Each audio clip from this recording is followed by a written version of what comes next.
He's the final boss of the biggest monster tower out there. And honestly, he's bored as hell for one simple reason. Every hunter who comes to defeat him is weak and dies before he can even enjoy playing around a little. They keep coming anyway. One overconfident old hunter shows up on his wedding anniversary and ends up with a funeral instead. A little girl pretending to be lost also tries to attack him, but fails. He kills her, too.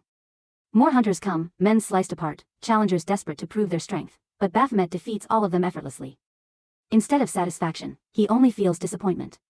He longs to leave the tower, but the chamber door cannot be opened from the inside, so he has no escape and must wait for new challengers. To kill his boredom, he tries everything, even banging on the door. Then one day, a hunter's dropped phone buzzes. Curious, Baphomet picks it up. When the next hunter enters, boasting about becoming the greatest, Baphomet defeats him easily and asks about the phone.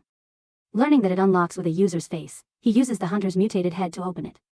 While the man tries to attack, thinking Baphomet is distracted, Baphomet kills him without even looking.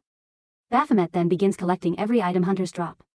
These human objects fascinate him and teach him about the human world, their habits, and their stories. His curiosity grows, as does his desire to see the outside world. Through these items, he learns humans believe in God and pray for their wishes. One day, he prays too, to become human, even just once.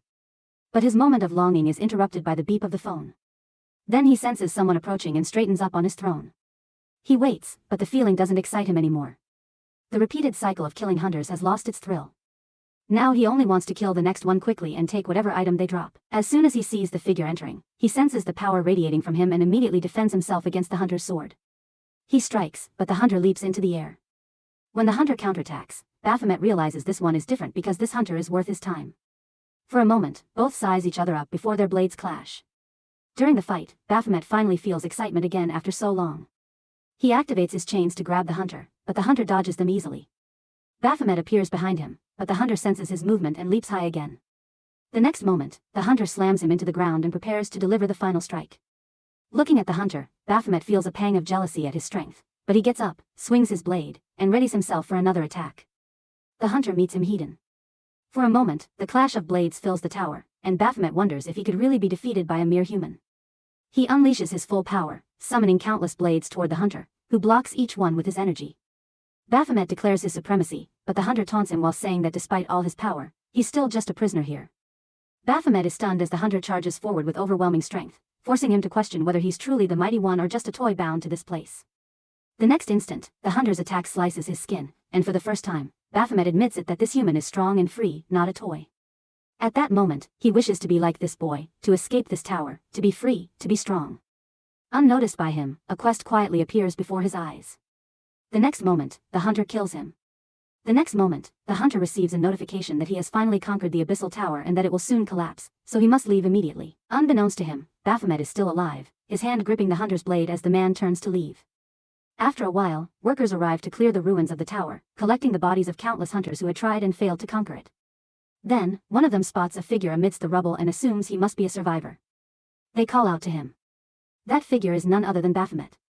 His mind flashes back to his final moments when he rose behind the hunter just as the man readied another attack. Baphomet had countered with all his strength, piercing the hunter's body with his bare hand and crushing his heart. In that instant, he killed the hunter and realized he had survived. Now the workers keep asking for his name, but Baphomet is too overwhelmed, staring in awe at his new body. Then he remembers the main quest he had received, which is to kill the hunter, Raven, in order to fulfill his deepest desire.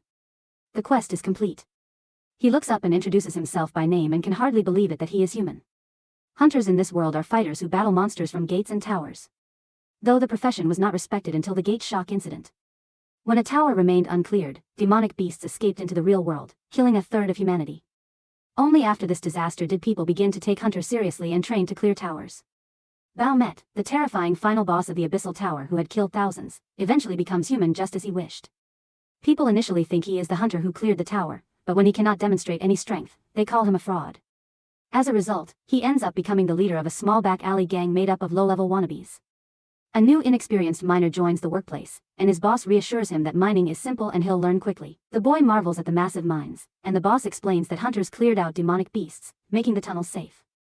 The boy is assigned to Area D, where rare gems are common. Just then, Baphomet arrives with his gang, his men clearing a path for him. When the boy asks who they are, the boss whispers that they're thugs with bad tempers, especially Baphomet, and it's best not to provoke them.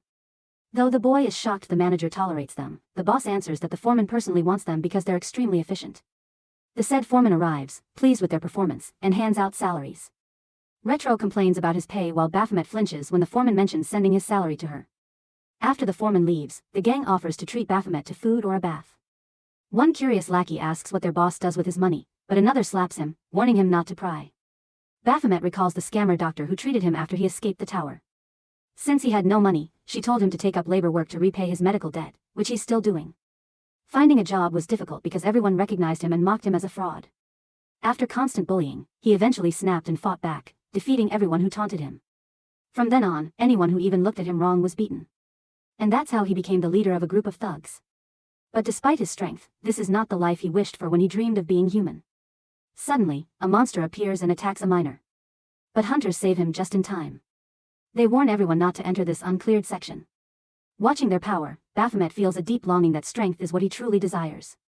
He remembers how he lost all his strength and regrets the kind of human he's become. This isn't what he wished for. Instead, he thinks of Raven, the kind of human he actually wanted to be like. Baphomet's lackeys notice his gloomy mood and console him, insisting he's cooler than hunters. They mock hunters as overrated, saying their strength only comes from awakening and that without it, they're just ordinary people who could be beaten easily. Baphomet outwardly agrees, but internally remembers Raven, a truly powerful hunter, proving the opposite. Another lackey mentions how hunters earn so much money they can live in penthouses. Baphomet doesn't understand why the top floor is special. Someone else adds that hunters don't even work hard for their money since their powers do everything for them while people who earn through effort deserve more respect. This idea affects Baphomet deeply. For the first time, he understands the value of money, the meaning of earning something through one's own effort. One lackey notices Baphomet flustered and teases him, and Baphomet suddenly realizes that he's smiling. Their silly conversation genuinely amuses him. Excited, his lackeys start competing to make him laugh and even decide the funniest one will get the biggest share of their money. Watching them, Baphomet feels a warm sensation in his chest. A feeling he once associated only with battle when he fought Raven. It's joy. He realizes that as a human, he can feel joy without fighting. And this thought finally makes him smile for real. He understands he doesn't need power to feel alive. One of his lackeys suddenly asks his name. Baphomet replies that he doesn't use it anymore. The answer startles the lackey, who says it actually makes him sound more mysterious. Then the lackey offers Baphomet his own name instead, saying he's never lived up to the name his parents gave him, but he'd be happy if Baphomet used it. Curious, Baphomet asks what his name is, and the lackey reminds him that he's already told him many times before, but of course, Baphomet has forgotten. He's about to repeat it when suddenly a violent explosion erupts behind them. The next moment, the lackey is caught in the blast and swallowed by fire. After a while, Baphomet wakes up, pain searing through his side. Next moment, he's horrified by what he sees. People burning alive, screaming for help. The air reeks of smoke and blood among the fallen. He spots the charred bodies of his companions. He looks down and notices his hands are damp with blood. The body of his loyal lackey lies right beside him. For a moment, his mind goes blank, then flashes with memory. That same hollow disappointment he once felt when a fight ended too soon, when his toy broke before he was done playing. But this time, the emotion isn't boredom, it's fury.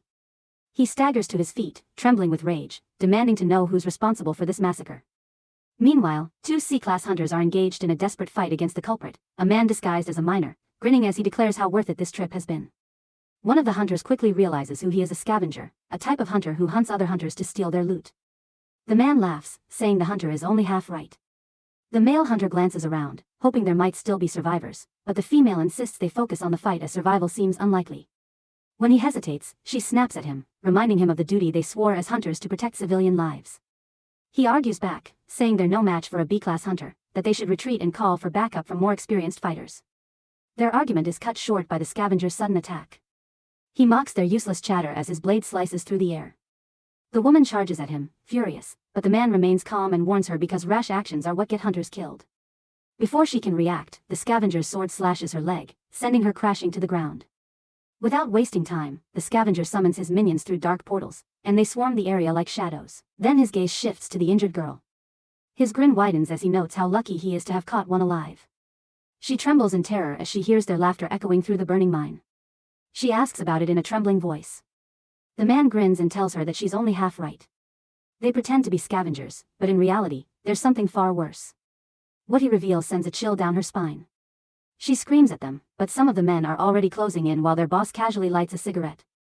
One of his lackeys points out the expensive weapons the hunters were carrying, but the boss waves him off, saying to leave them. Those are bound items, useless to anyone except their original owners. Bound items lose all their ability, dropping to 0% if anyone else tries to use them. Meanwhile, the girl is still sobbing, which clearly irritates her captors. One of them growls at her to shut up, saying, no one's coming to save her anyway. The boss chuckles darkly, remarking that she's already used up all her lifetime luck.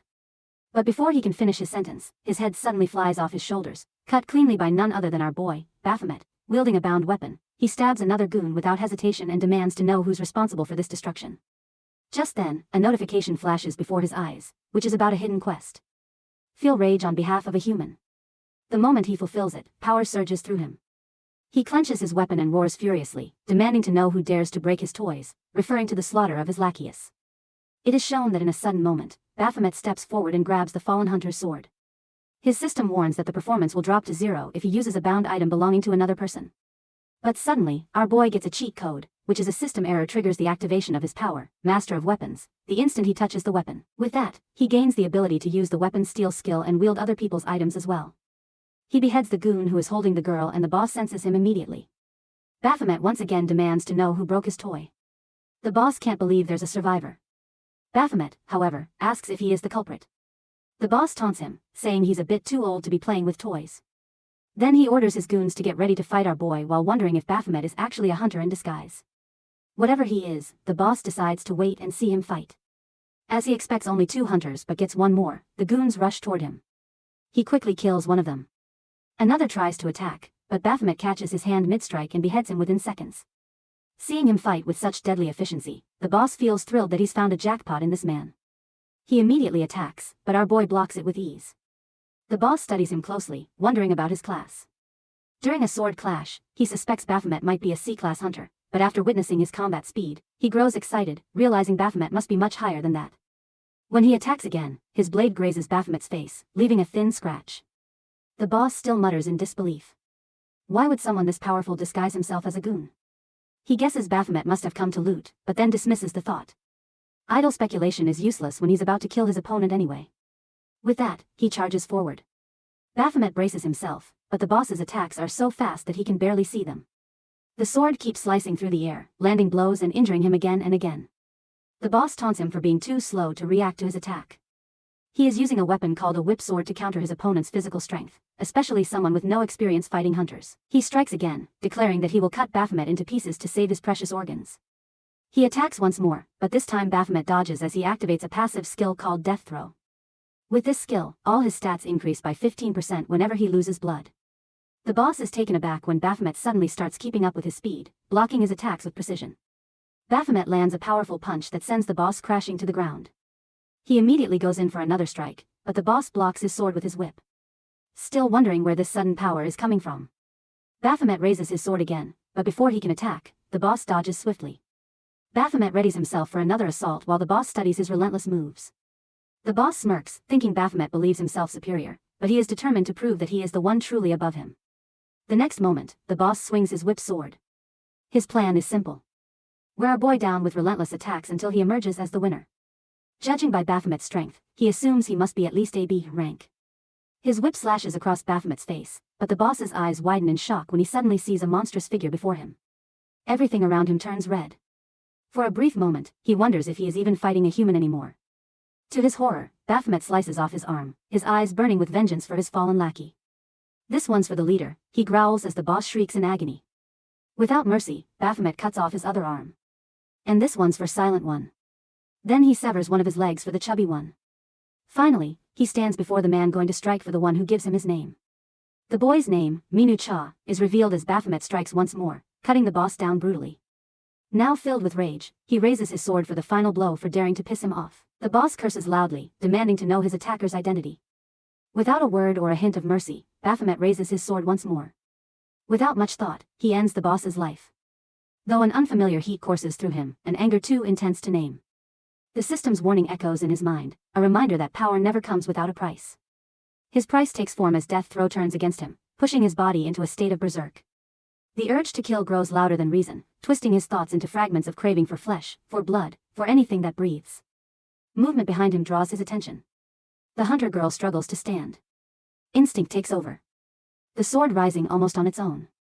Somewhere deep within, a voice surfaces, cold and absolute, reminding him of his purpose. Made to kill, made to destroy. A distant voice breaks through the haze.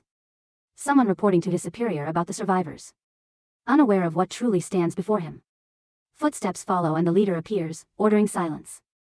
His gaze falls on Baphomet with a flicker of confusion. This isn't the one they came for. Yet something about the face unsettles him, as though a forgotten memory stirs. For Baphomet, he can only see the sight of more humans to cut down. He moves forward, but before he can reach them, the air around him shifts. Something unseen brushes against him.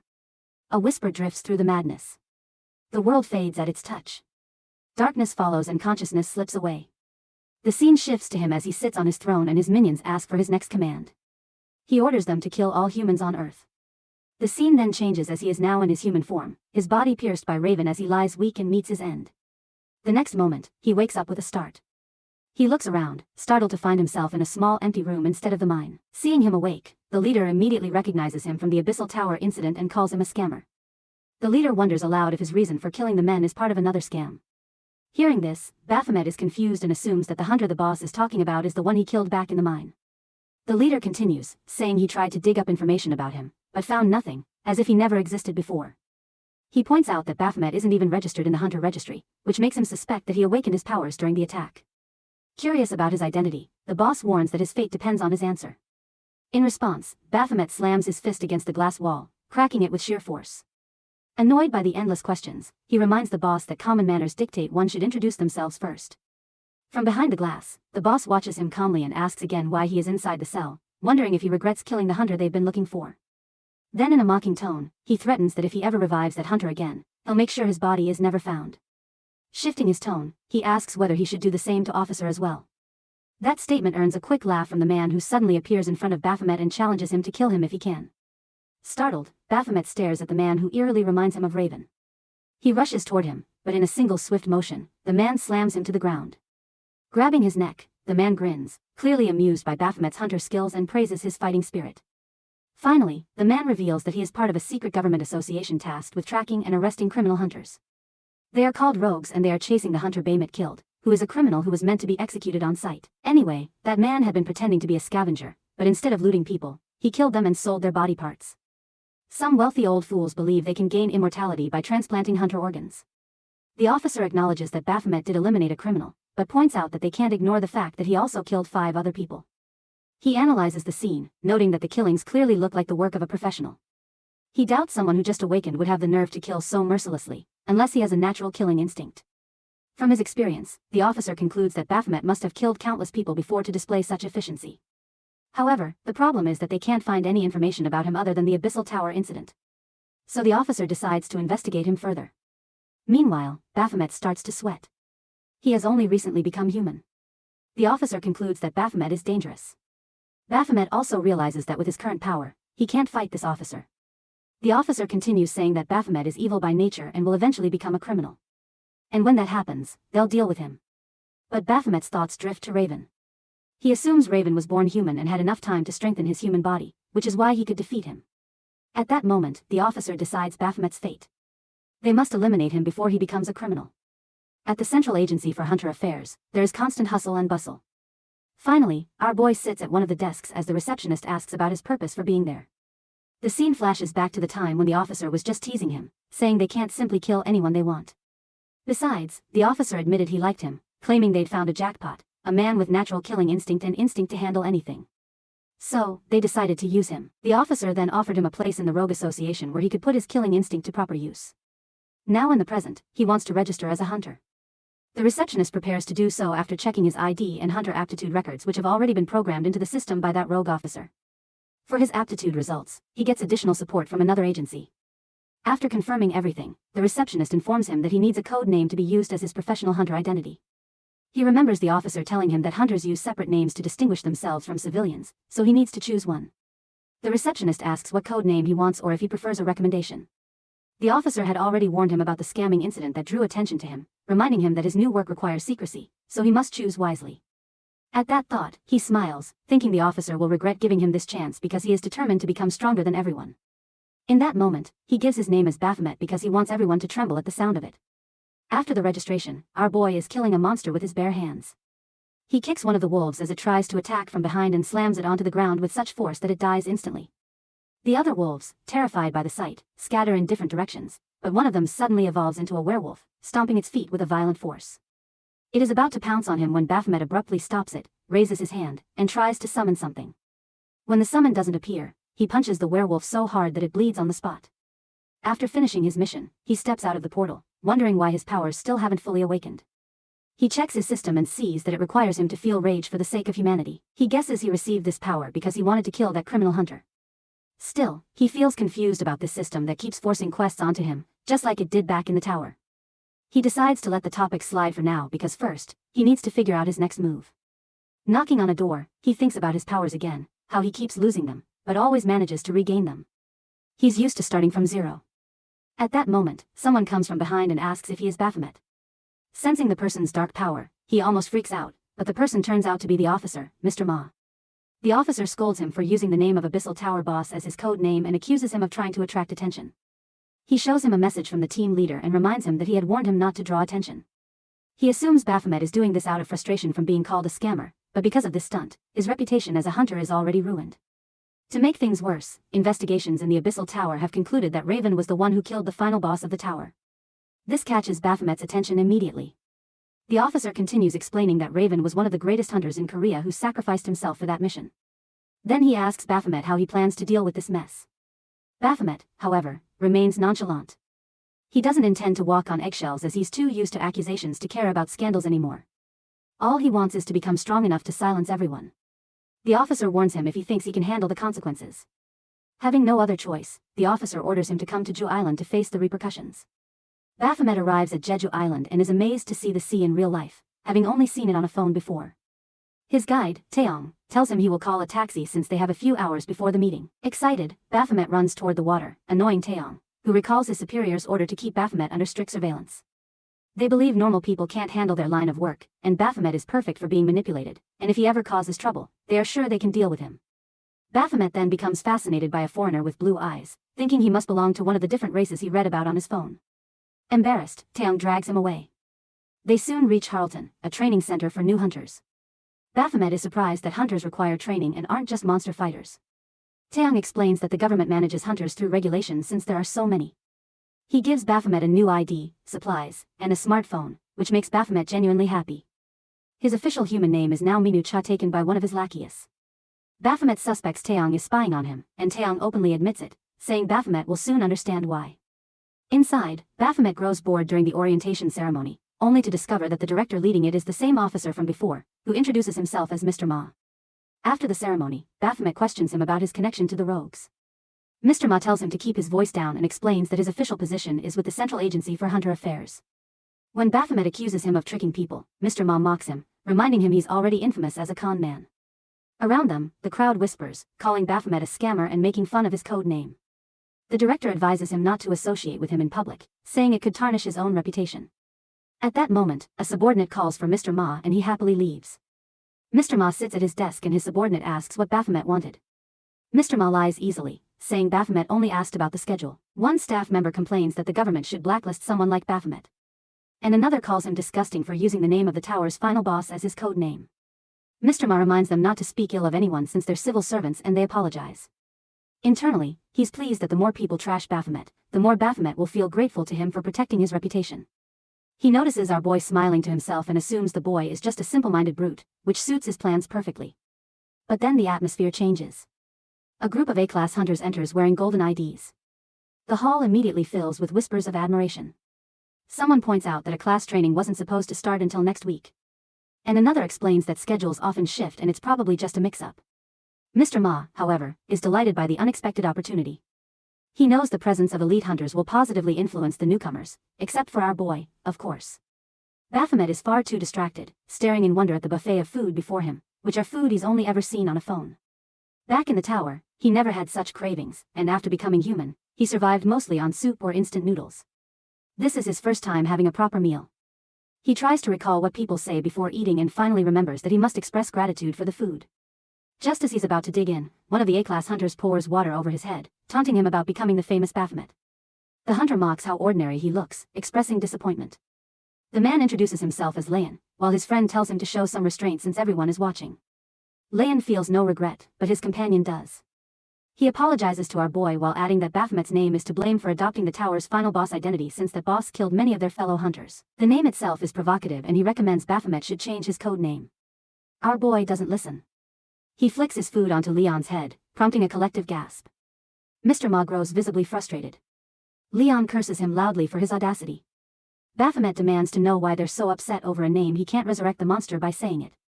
Leon reels at that. Baphomet counters that if they cared about their friends, they should have defeated the final boss sooner. Instead, their complaints sound like weakness. One of Leon's friends scoffs at the absurdity of his logic. Baphomet provokes Leon further, calling him weak and challenging him.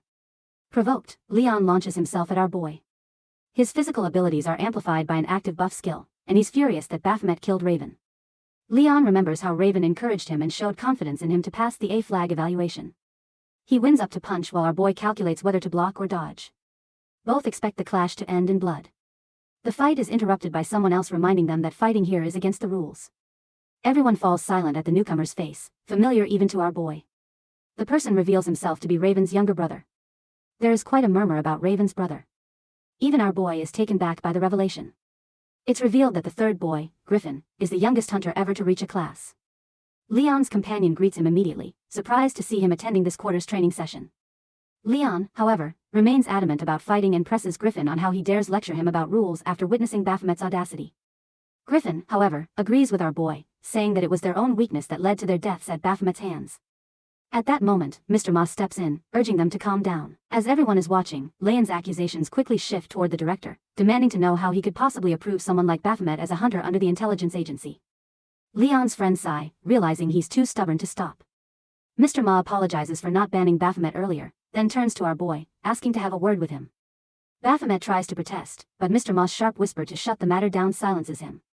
As he steps away, Griffin watches him go quietly. Later, the orientation session begins. Their host, Yu Jong-han, leads the seminar about the hunter system. She explains how the blue system window appears when a person awakens and how those unfamiliar with it can link their system to the program developed by the intelligence agency. Baphomet remembers his earlier conversation with Mr. Ma in the restroom. Mr. Ma had complained that he must be stupid for recruiting someone like Baphomet and told him to hit him for his foolishness. Taking the metaphor literally, Baphomet actually prepared to punch him. Mr. Ma muttered in frustration about how shameless he was for interpreting everything literally while Baphomet accused him of staying silent when others insulted him. Mr. Ma explained that he plans to wait until Baphomet becomes stronger. His own ambition is to gain enough power to silence everyone. And until Baphomet reaches his goal, he should keep his head down.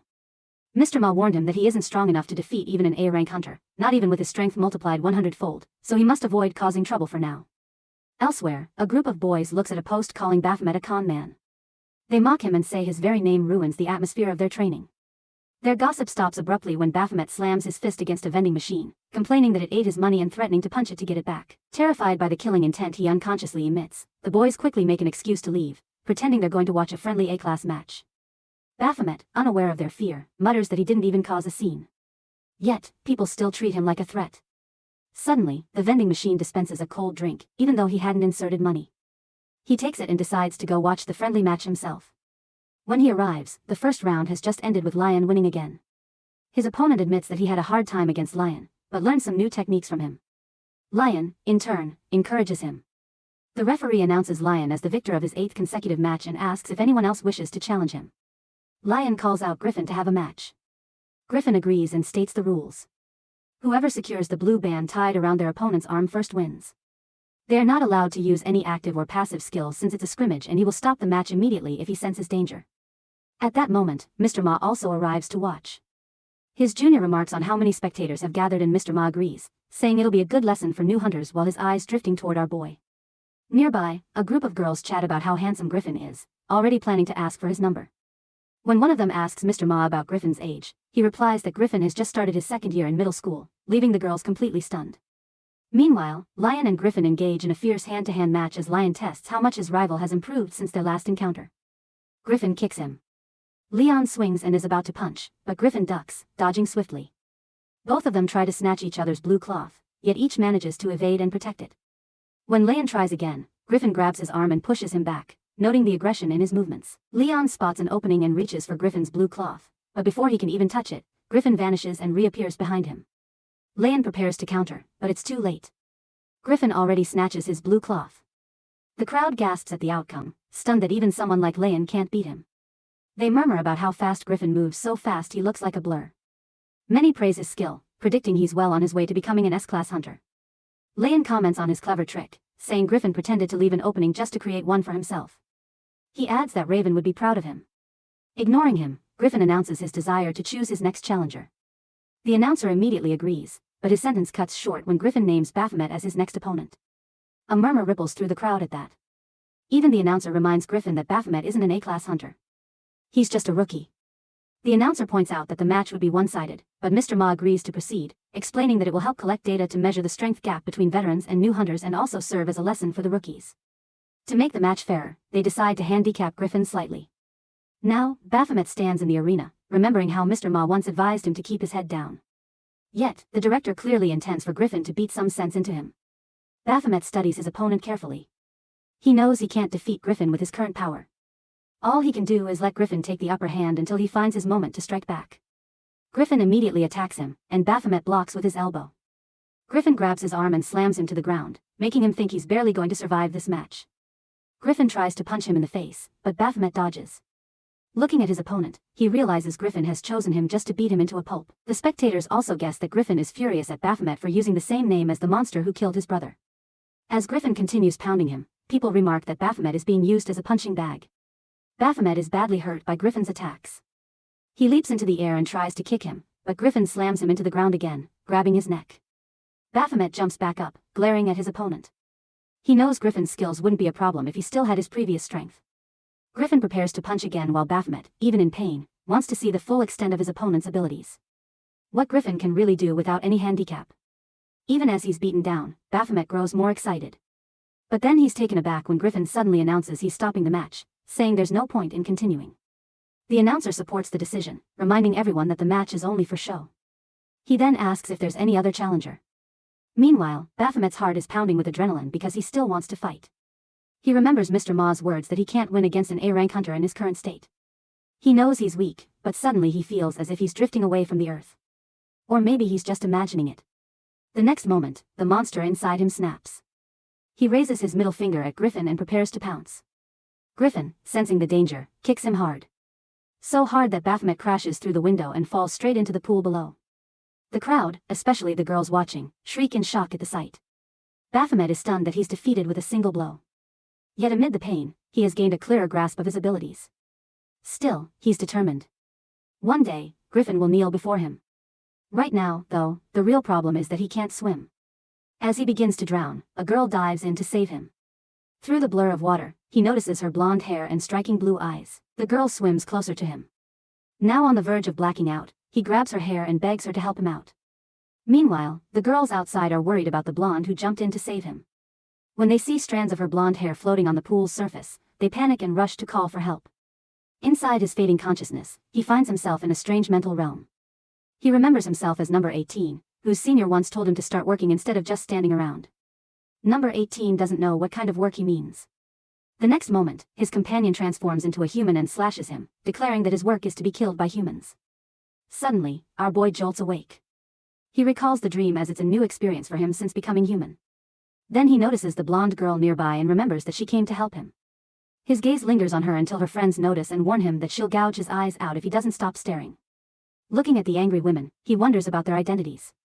Mr. Ma arrives to help Baphomet and tries to smooth over the situation. One of the girls involved is Echidna, the president of the Art Guild. She shows him a blonde hair strand from her friend and explains their pool party was interrupted when Baphomet suddenly crashed into the water. Assuming he's a new recruit who fell during training, she accepts Mr. Ma's apology. She then asks what he sees in the hair. Mr. Ma only sees hair, but Echidna dramatically explains the effort and money required to maintain such perfect blonde hair. She even points to the dark circles under her eyes as proof of the work she puts into Valky's image. Echidna demands 116,000 million per golden strand as compensation. Mr. Ma panics, realizing Baphomet has now angered not just an A-class hunter, but the entire Art Guild. He silently concludes Baphomet must have terrible karma to end up in these situations. Our boy is stunned by the outrageous demand and bluntly asks if the girl is even worth that much, revealing he has no idea who she is. The blonde girl is Valkyrie, an A-class hunter and top model famous for her skills and beauty. But Baphomet doesn't understand her popularity. Echidna dismisses the idea of explaining anything to a rookie and tells him that he must either pay the compensation or give up his hunter career. Smirking, she adds he can pay in installments using his body. Her words trigger Baphomet's trauma from when a doctor tried to manipulate him the same way. Furious, he refuses to be a scapegoat again and points at Mr. Ma, saying that he should take responsibility or they can blame Griffin, who kicked him out of the window in the first place. At that very moment, Griffin suddenly appears. The girls freeze in shock, instantly realizing they can't afford to mess with him as he's a member of the Nebula Guild, a group even the Arc Guild hesitates to cross. The president asks if Griffin is the one who kicked Baphomet, and he calmly confirms it. The staff also testify that the entire incident was an accident. However, the president remains stubborn, still insisting on compensation. With no other choice, Mr. Ma finally agrees to cover it on behalf of the agency.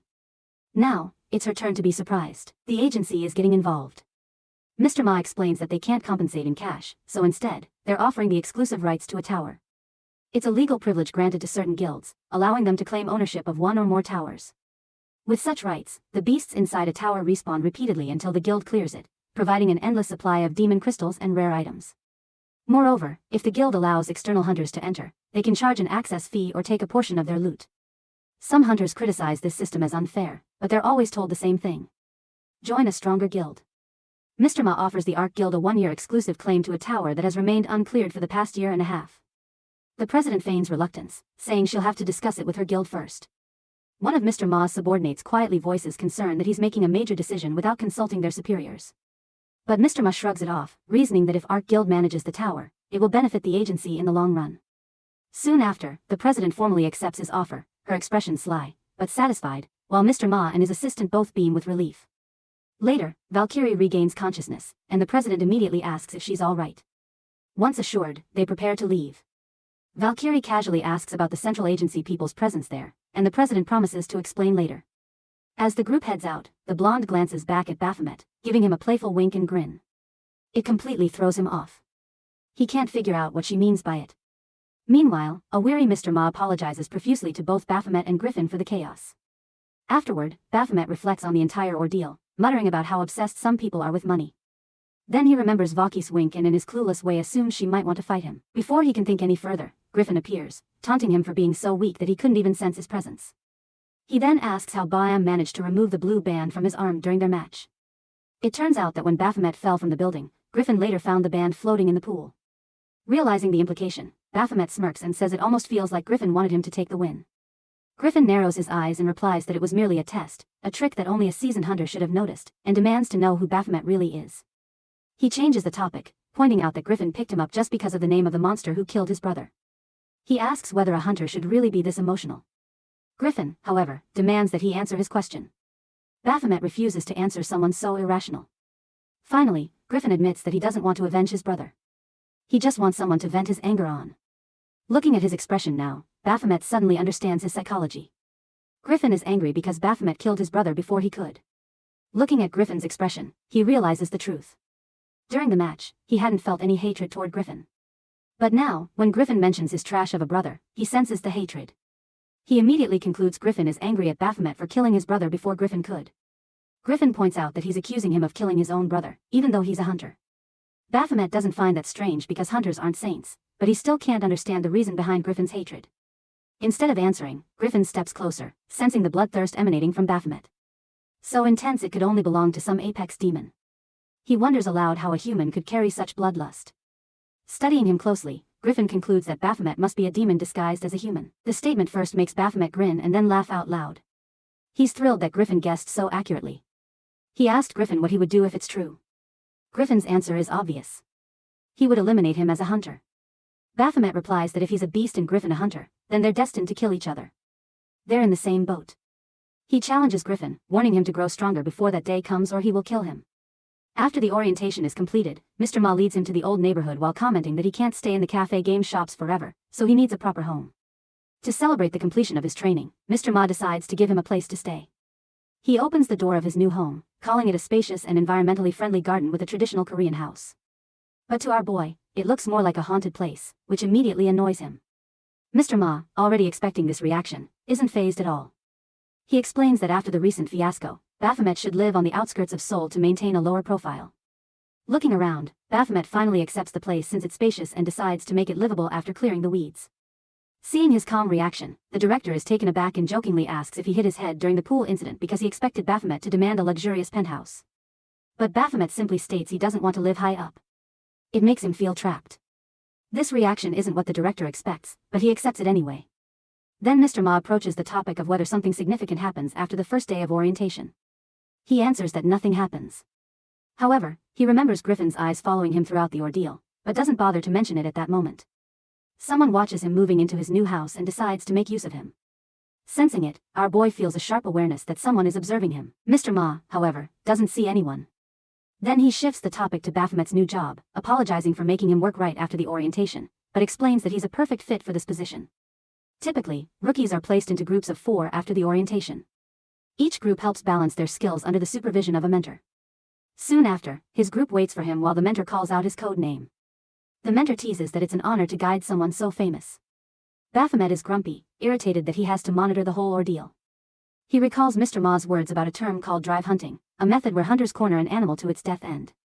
He is informed about a criminal who is the mastermind behind all the crimes, but his mentor is actually a puppet they need to follow in order to trace the real culprit.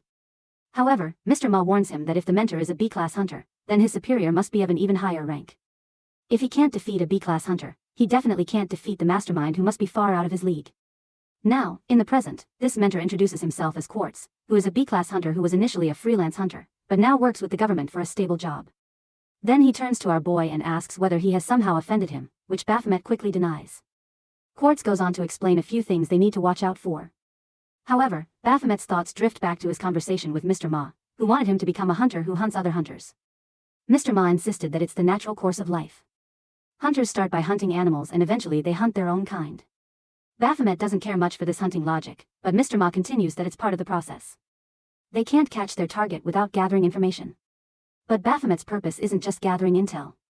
He needs to get close to his mentor in a way that allows him to collect evidence against him. Only then can he apprehend him alive instead of killing him. In the present moment, our boy feels quite thrilled at the thought of catching his prey alive, which to him means he might even get to cut off one of his limbs. However, he still doesn't understand how to get close to his target. Then their mentor shows them a D-class gate, explaining that they will face D-class monsters. The rookies are required to clear this dungeon under his supervision. One of them points out that they are only F-class hunters on paper. The mentor explains that they are still eligible to clear a D-rank dungeon since it's the lowest rank for rookies like them. He adds that they must have been trained for this during orientation. The rookies glance at each other, realizing none of them remember anything. At that moment, our dude explains that it's because F or E-rank monsters can be killed by military weapons, which is why D-rank monsters are assigned to hunters. The mentor praises him for remembering this important detail. In reality, Baphomet had fallen asleep during the lecture, but Mr. Ma had forcefully made him memorize the entire manual to make a good impression on his mentor. The mentor agrees with Baphomet's explanation, confirming that D-class monsters can't be killed with military weapons. He assures them that they'll finish the mission quickly with teamwork. Then he orders them to grab their weapons and enter the gate. When he asks Baphomet about his weapon, Baphomet simply points at his fists. The mentor doesn't expect that since Baphomet isn't classified as a fighter type. Just then, someone shoves him, taunting him for acting like a know-it-all. Seeing the person, Baphomet recognizes them as the same people who badmouthed him on his first day of orientation. After a while, they're inside the dungeon fighting monsters.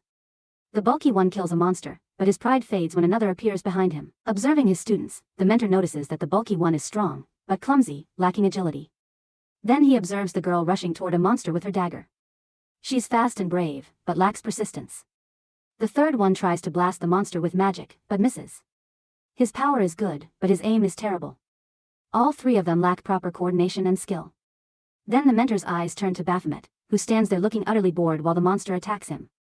He easily dodges every strike, even when 2 monsters attack him at once. Ducking his head, he dodges again, kicks one monster to death, and rushes at the others. With his bare hands, he grabs 2 monsters, one in each hand, and crushes them effortlessly. He complains about getting his hands dirty.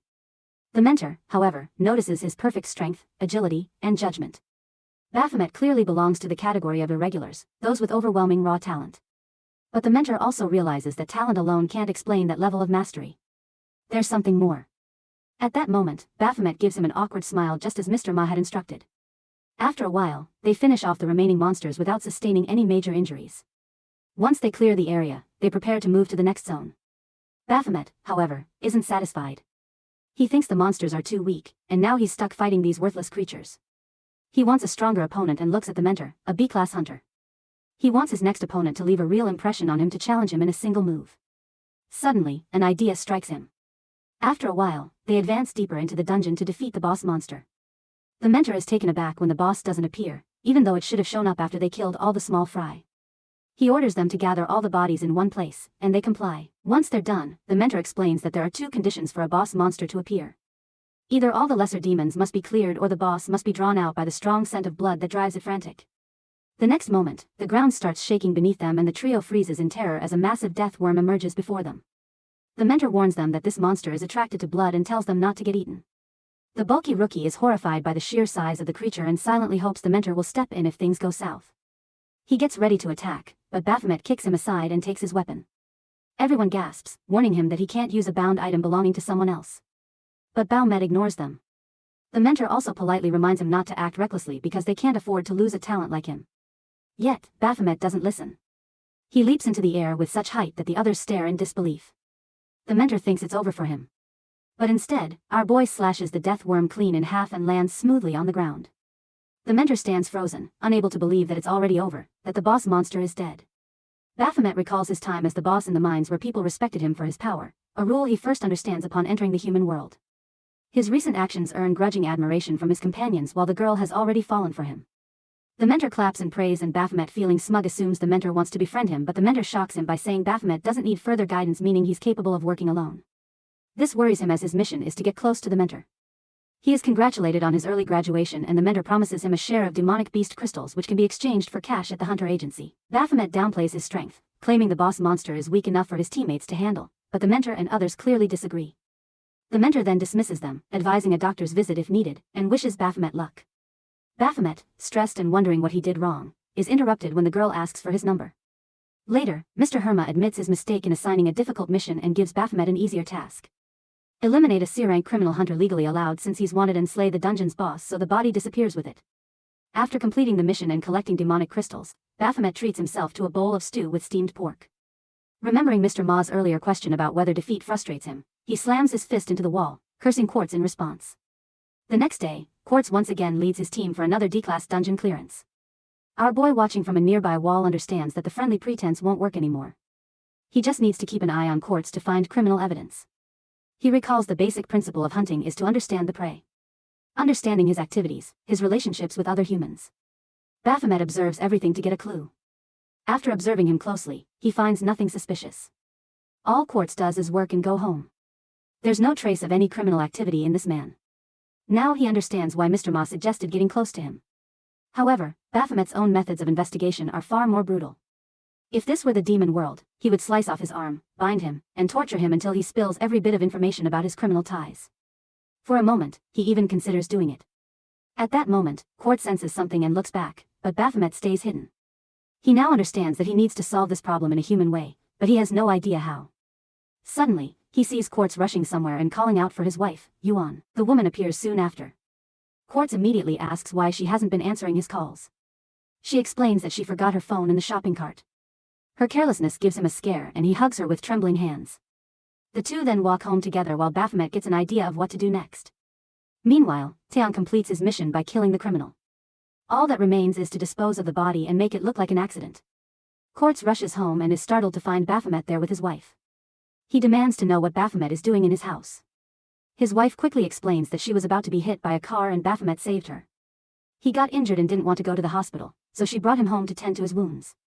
She also finds out that he's a hunter, but Quartz clearly isn't pleased to see him. He stops Baphomet's hand as it reaches for a family photo. Thanking him, Quartz adds that he wants to discuss the car's plate number and other details, then politely asks him to step outside to talk. However, his wife insists that Baphomet stay for dinner. Later, both husband and wife are shocked by the amount he eats. The wife agrees to give him more and as she takes the dishes away, Baphomet watches her closely. She asks whether he wants something, but he declines. Still, she brings him extra side dishes. Baphomet, however, senses something otherworldly about her. Quartz asks him about his experience as an independent hunter. Baphomet taunts him, saying it wasn't good after all. Quartz graduated him early.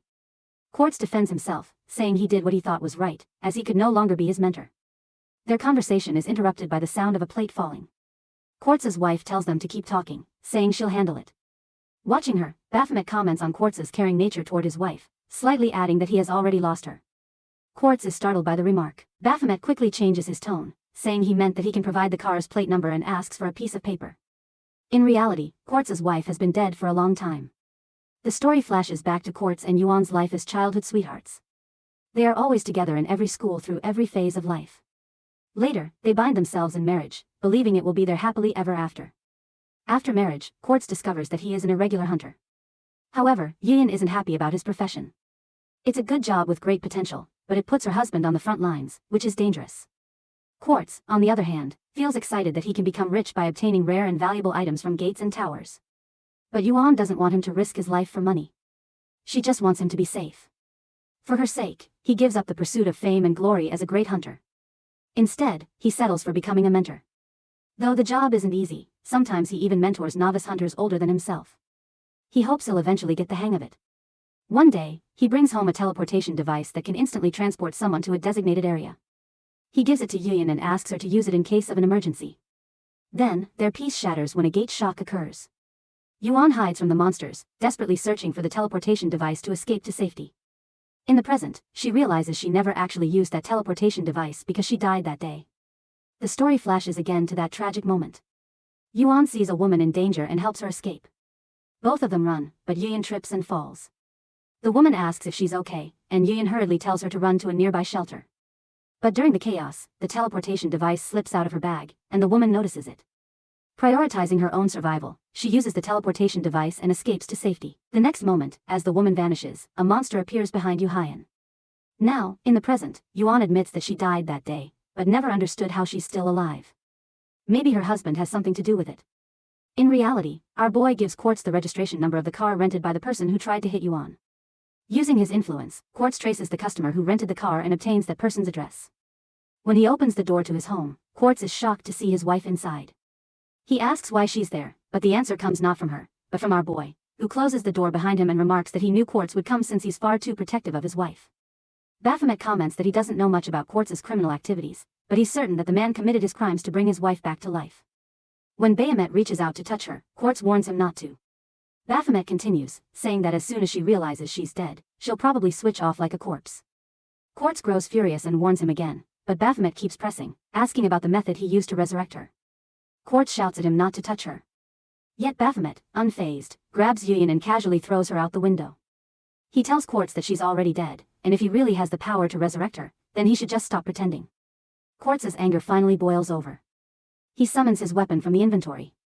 Baphomet also prepares himself, declaring that he needs Quartz alive, so he'll just slice off his arms instead. A loud crash shakes the building as their weapons clash. Quartz attacks and Baphomet blocks with his dagger. Quartz then hurls his weapon at him, knocking Baphomet's dagger aside. Baphomet rushes forward to strike, but Quartz is strong enough to withstand the blow and instantly summons another weapon from his inventory. While fighting, Quartz's memories flood back. From middle school to high school, they were always together. He recalls the moment he saw her lifeless body and couldn't comprehend how she could be standing here now when she had the teleportation device. Then he realized someone must have stolen it and went to the shelter to avenge her. He knew no one would notice if just one person died. But when he reached the shelter, he found that the woman, the one who took the device, was already dead along with everyone else inside. The shelter had been invaded by monsters. His wife was actually destined to die that day either way. Yet even knowing that he couldn't let Yuan go, not even in death. Now in the present, Baphomet remarks that Quartz must have found a way to resurrect her, even though he shouldn't have. He responds coldly that after killing him, he can return to her again. With that, he summons his celestial spear and lunges at him. Baphomet, still nonchalant despite the story and the threat, slashes at Quartz's arm. Blood spills as their battle intensifies. Baphomet's sword cuts deep into Quartz, forcing him to stumble as blood pours from the wound. He mocks him that fighters who let emotions control them always fall apart. As Quartz grips his side, trembling to Baphomet, the fight is already lost. The moment feelings take over, the battle ends. 2 weeks of preparation, and this is all. He gets a weak, disappointing fight. His patience snaps as he threatens to tear off every limb if he doesn't show a real fight. Quartz's voice trembles, demanding to know why Baphomet even interferes with his attempt to bring his wife back. Our boy reminds him of his duty as a hunter who hunts the law-breakers. But Quartz insists that saving a life can't be a crime. That reasoning only fuels Baphomet's anger, and excuses like that make his blood boil. Through his investigation, he already uncovered that a forbidden deal was made, one that broke every rule. Yet this man still pretends to be innocent, and the hypocrisy disgusts him. Baphomet lifts his blade again, saying, "Death feels like the only proper end." But before he can strike, Yuan's body jerks slightly. Then a broken voice slips out of her mouth, whispering about the smell of blood. A system warning flashes before both men. It reports an error that an unstable demonic entity formed from a failed resurrection and orders all hunters to finish it. Just then, a monstrous figure bursts inside. Half of its body remains of Yuan, the other half of a demon. Quartz freezes, horror spreading through his face as he realizes what his wife has become. The creature repeats her craving for blood, and crawls toward him. Bahamut steps in, fury rising that the demon dares to steal his prey. With one clean swing, he slices off one of her tentacles. The demon lets out a scream that shakes the air and collapses. While Quartz keeps calling her name, blind to what stands before him. Baphomet's aura flares as his passive skill, Death Throes, activates. He taunts Quartz with disdain that he's still clinging to a fantasy, still refusing to see the monster that was once his wife. The demon glares at him and growls a threat of killing him. Our boy always states how something about her resurrection had felt wrong from the very start. Baphomet rushes forward, cutting her down with ruthless precision. His blade tears through her flesh, splitting her in two before striking her eyes. Blood sprays like rain, painting the room in red. When silence falls, Yuan's severed head rolls to her husband's feet. He stares at her lifeless face, tears streaming as our boy steps past the broken remains. A new system alert appears, stating that his berserk state has been triggered, a side effect of his passive skill. Our boy grips his head, cursing under his breath. The timing couldn't be worse, but it hardly matters anymore. The fool before him is marked for death anyway. The berserker state burns through him, leaving only one thought. If Quartz wants to be with his wife so badly, he might as well follow her into death. But before he can move, another warning flashes that his body has reached 99% danger level. His limbs suddenly lock and the system freezes all movement to prevent collapse. Baphomet struggles to break free. Every muscle trembling under invisible chains. Quartz glares down at him, lifting his sword and blames Baphomet for everything. Baphomet strains to move, desperate for one last strike, but his body refuses. Quartz raises his weapon high, declaring that Baphomet's fate is his own doing. Our boy curses the system, furious at the interference. Then the interface claims to care for his safety more than anyone else. The words leave him stunned right before another figure steps in. Ma appears out of nowhere and his foot moves like lightning, striking Quartz with crushing force that slams him into the floor. He then acknowledges Baphomet's discovery of his mentor's crimes, noting how rough the investigation had been, yet still worthwhile. He offers to deal with the cleanup himself, but Baphomet insists he could have finished the fight if the system hadn't stopped him. Ma arches a brow at the claim and Baphomet repeats that victory had been in his grasp before the system's lockdown. Deep down, he knows the truth that if he were stronger, none of this would have happened. Ma checks his condition and asks whether he can still move. Then hours later, Ma sits quietly in a car. Taeyong asks about Baphomet's state. He explains that he kept demanding an arm, so he handed him one before loading him into an ambulance. Taeyong mentions his own work went smoothly. Some hunters had responded to the system alert, but he sent them away with fabricated reports. Even so, something about the case feels wrong. A demon created from a corpse instead of a living host hints at something far darker behind the scenes. Taeyong promises to dig deeper. In the back seat, Quartz sits silently. Ma questions him about the resurrection. Someone powerful had turned his wife into that abomination. After a long pause, Quartz mutters about rumors, whispers of a new department formed to hunt down criminal hunters. He never imagined Ma was the one leading it. Ma admits that the job isn't easy. Every case means hunting people he once trusted. He presses further. Quartz had been ordered to betray new hunters assigned under him. Many disappeared while others died. In exchange, his wife was brought back in a twisted deal, calling it a crime beyond forgiveness. Silence fills the car. Ma understands the confession will never come. He turns to his driver, warning that the road ahead will only grow harder as criminal hunters never go quietly. The words barely leave his mouth before the car jerks. Taeyong is shocked, realizing the brakes have failed. Behind Quartz, the remains of the demonic being appear, informing they would not be able to catch hunters, wishing them luck. Ma is in shock, but there's no time to react, and the car crashes with violent force. Among the wreckage, demonic remains scatter across the ground. Slowly, they begin to crawl back together. There is a cat nearby as it slips through a nearby window and lands on a glowing tablet. The screen lights up with a hunter's profile, which is none other than our hero. Baphomet wakes on a hospital examination table, struggling to breathe under the weight of a white cat sitting on him. He recognizes the creature. Yin enters, noting that patient 302 regained consciousness unusually fast, a number only one person has ever called him. Her teasing tone unsettles him, and memories of her earlier remarks about alternative payment methods cause him to scream. Startled, Yin cradles her cat and observes that his body is still restricted by a system lockdown.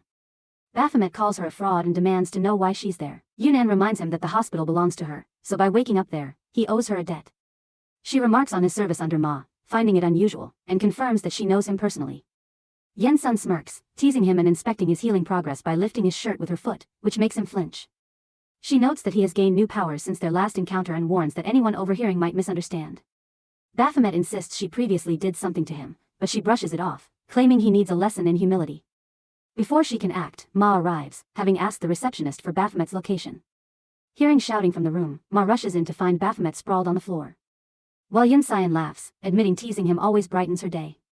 Baphomet accuses Ma of conspiring with Yunnan to trap him in government service, but Ma denies it, explaining their professional connection predates the guilds, and that Baphomet's government involvement began earlier. The hospital is a government facility where Baphomet's power levels were once tested. After disappointing results, he was admitted as a patient. Baphomet acknowledges this, but questions government interference. Ma then delivers shocking news.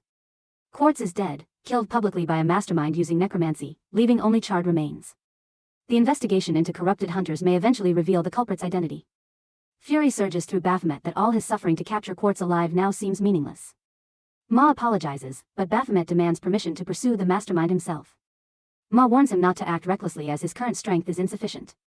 Even Ma failed to detect the hidden presence within Quartz, which shows how dangerous and meticulous the mastermind is.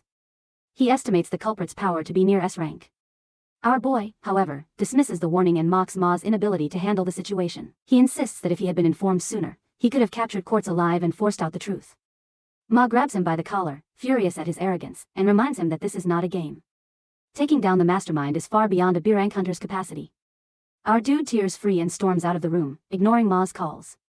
Without turning around, he raises his middle finger in defiance. Ma curses under his breath, clearly fed up with his attitude. Yunnan asks whether they fought again, and Ma admits they were just venting frustrations. She tilts her head, curious about his meaning, but he changes the subject by asking about her treatment methods. He accuses her of exploiting Baphomet's condition for money. Yun begins to protest, but Ma threatens to file a report against her for extortion. She quickly pleads for a chance to explain. According to her, government agents had brought in a blood-covered young man and instructed her to treat him whether he lived or died. When she saw who it was, she immediately recognized him as our boy. The government had tried to turn him into a hero, but failed miserably, as they had with countless others before him. Ma reminds her of his government ties, but Yun-Ion only smirks, asking if he still follows their orders blindly or hides his true nature.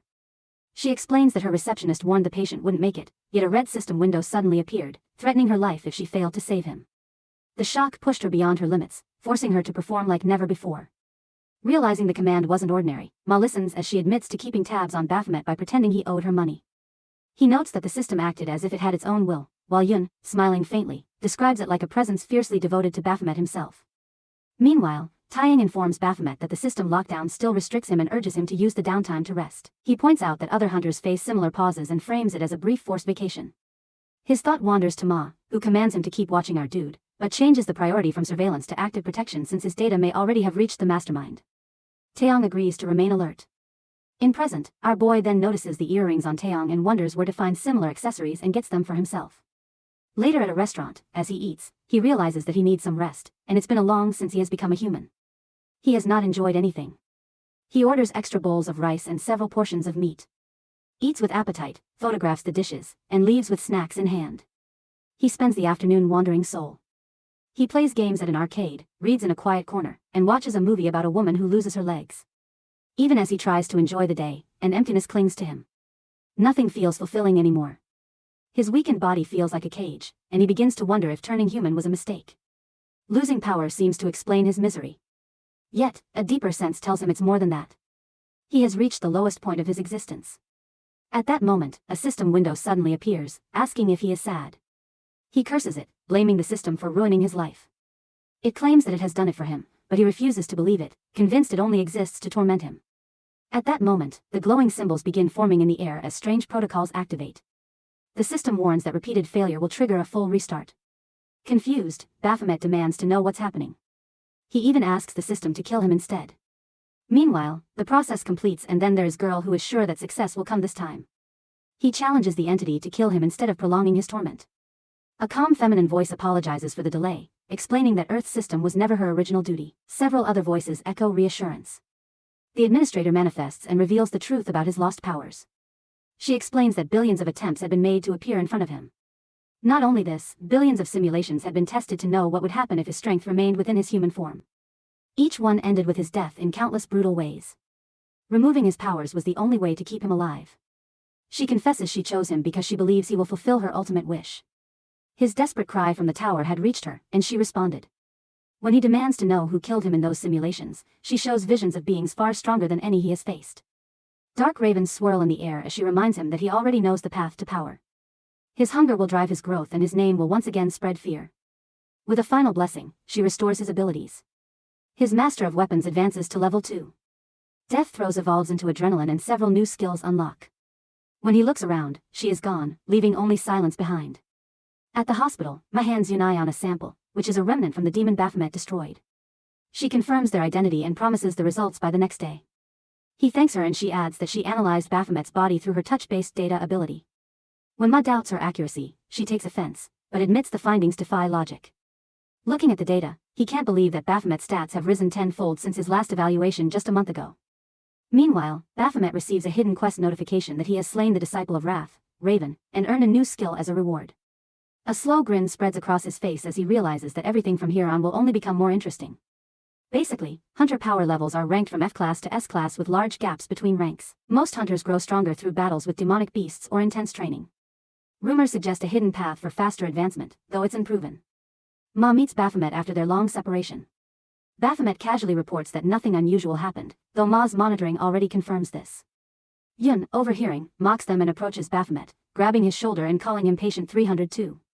He demands she remove her hand, but she uses her identification ability to extract his information. Shocked by his rapid growth, she tells Ma that his progress is far beyond normal.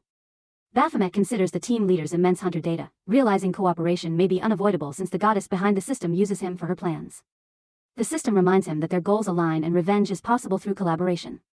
When he asks why she doesn't intervene directly, she explains her abilities focus on creation, not destruction, and that even his human transformation was achieved using stolen power. Ma interrupts, and Baphomet asks about new missions or drops. Ma explains targets don't follow schedules. Baphomet suggests joining regular hunter missions to build strength, and Ma agrees. The doctor comments that both are now on the same page, and Ma admits his focus is on how fast Baphomet advances, whether he becomes a valuable weapon or a dangerous mistake. Ma offers a deal. If Baphomet identifies the mastermind, he may confront them personally, but only after proving strong enough. At the Hunter Association, Baphomet argues with the receptionist, demanding a mission that grants tower access and weapon rentals. She explains that F-class hunters rarely get tower assignments and suggests buying or earning a weapon since renting is expensive.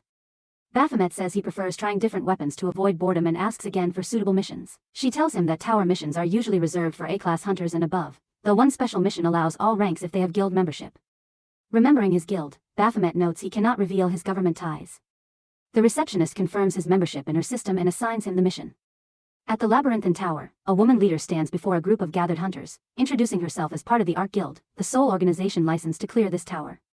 She explains that shock waves from unstable gates forced early operations. Starting today, participating hunters will keep 90% of all loot, though the Ark Guild reserves the boss fight for itself. Hunters whisper among themselves, surprised, the greedy guild finally opened access. Some think it's an attempt to fix their damaged reputation. The speaker continues, announcing that the guild master herself will lead the raid. Excitement ripples through the crowd as others hope to see their favorite fighter in action. Baphomet watches quietly, debating whether to withdraw. His interest in fighting feels dull. The system's voice interrupts, referring to his earlier scene at the association. He growls at it to stop talking, but it cheerfully insists it has nothing better to do and reminds him he's still got tower access. Baphomet wonders if he can block the annoying thing, but it warns that his attitude will attract unwanted attention. He snaps that it should stop acting like a mother. The system responds playfully that the description suits it perfectly. Furious, our boy accidentally strikes a hunter behind him. The man shouts in outrage about his expensive gear. Two female hunters observe from afar. One noting how fights often break out when hunters gather. One of them thinks Baphomet looks familiar. The angry man keeps yelling about wasted money while Baphomet silently regrets crossing paths with such people again. He finally offers compensation, but the hunter scoffs, assuming he's weak. His companion whispers that the shabby armor and low rank make our boy an easy target. Probably the charity case mentioned earlier. The hunter taunts him, questioning how an F-class can afford to pay, and why someone that weak enters a tower at all. Baphomet grabs his face, warning that arrogance can kill him by someone he considers weak. A leader intervenes, scolding them for starting fights before even entering the enemy zone. She orders everyone to follow her and stay focused. The loud hunter keeps complaining while Baphomet repeats his offer to settle the issue with his limb. She reminds them that they're one team regardless of differences. She explains the tower structure. 3 gears must be cleared before reaching the boss chamber. 6 hunters enter each gear with random challenges such as full demon extermination puzzles or deadly traps guarding exits. Nobody knows which type they'll face until entry. Because the maps change randomly within 24 hours, she begins a roll call naming hunters from various guilds: Elam from Nord, Pagan, and Saul from Nebula, Reaper from Defiance. Hearing those names makes Baphomet flinch when she calls his name from Sweet Pink Angel Guild. Sweat forms on his forehead as all eyes turn toward him. Reaper grins knowingly.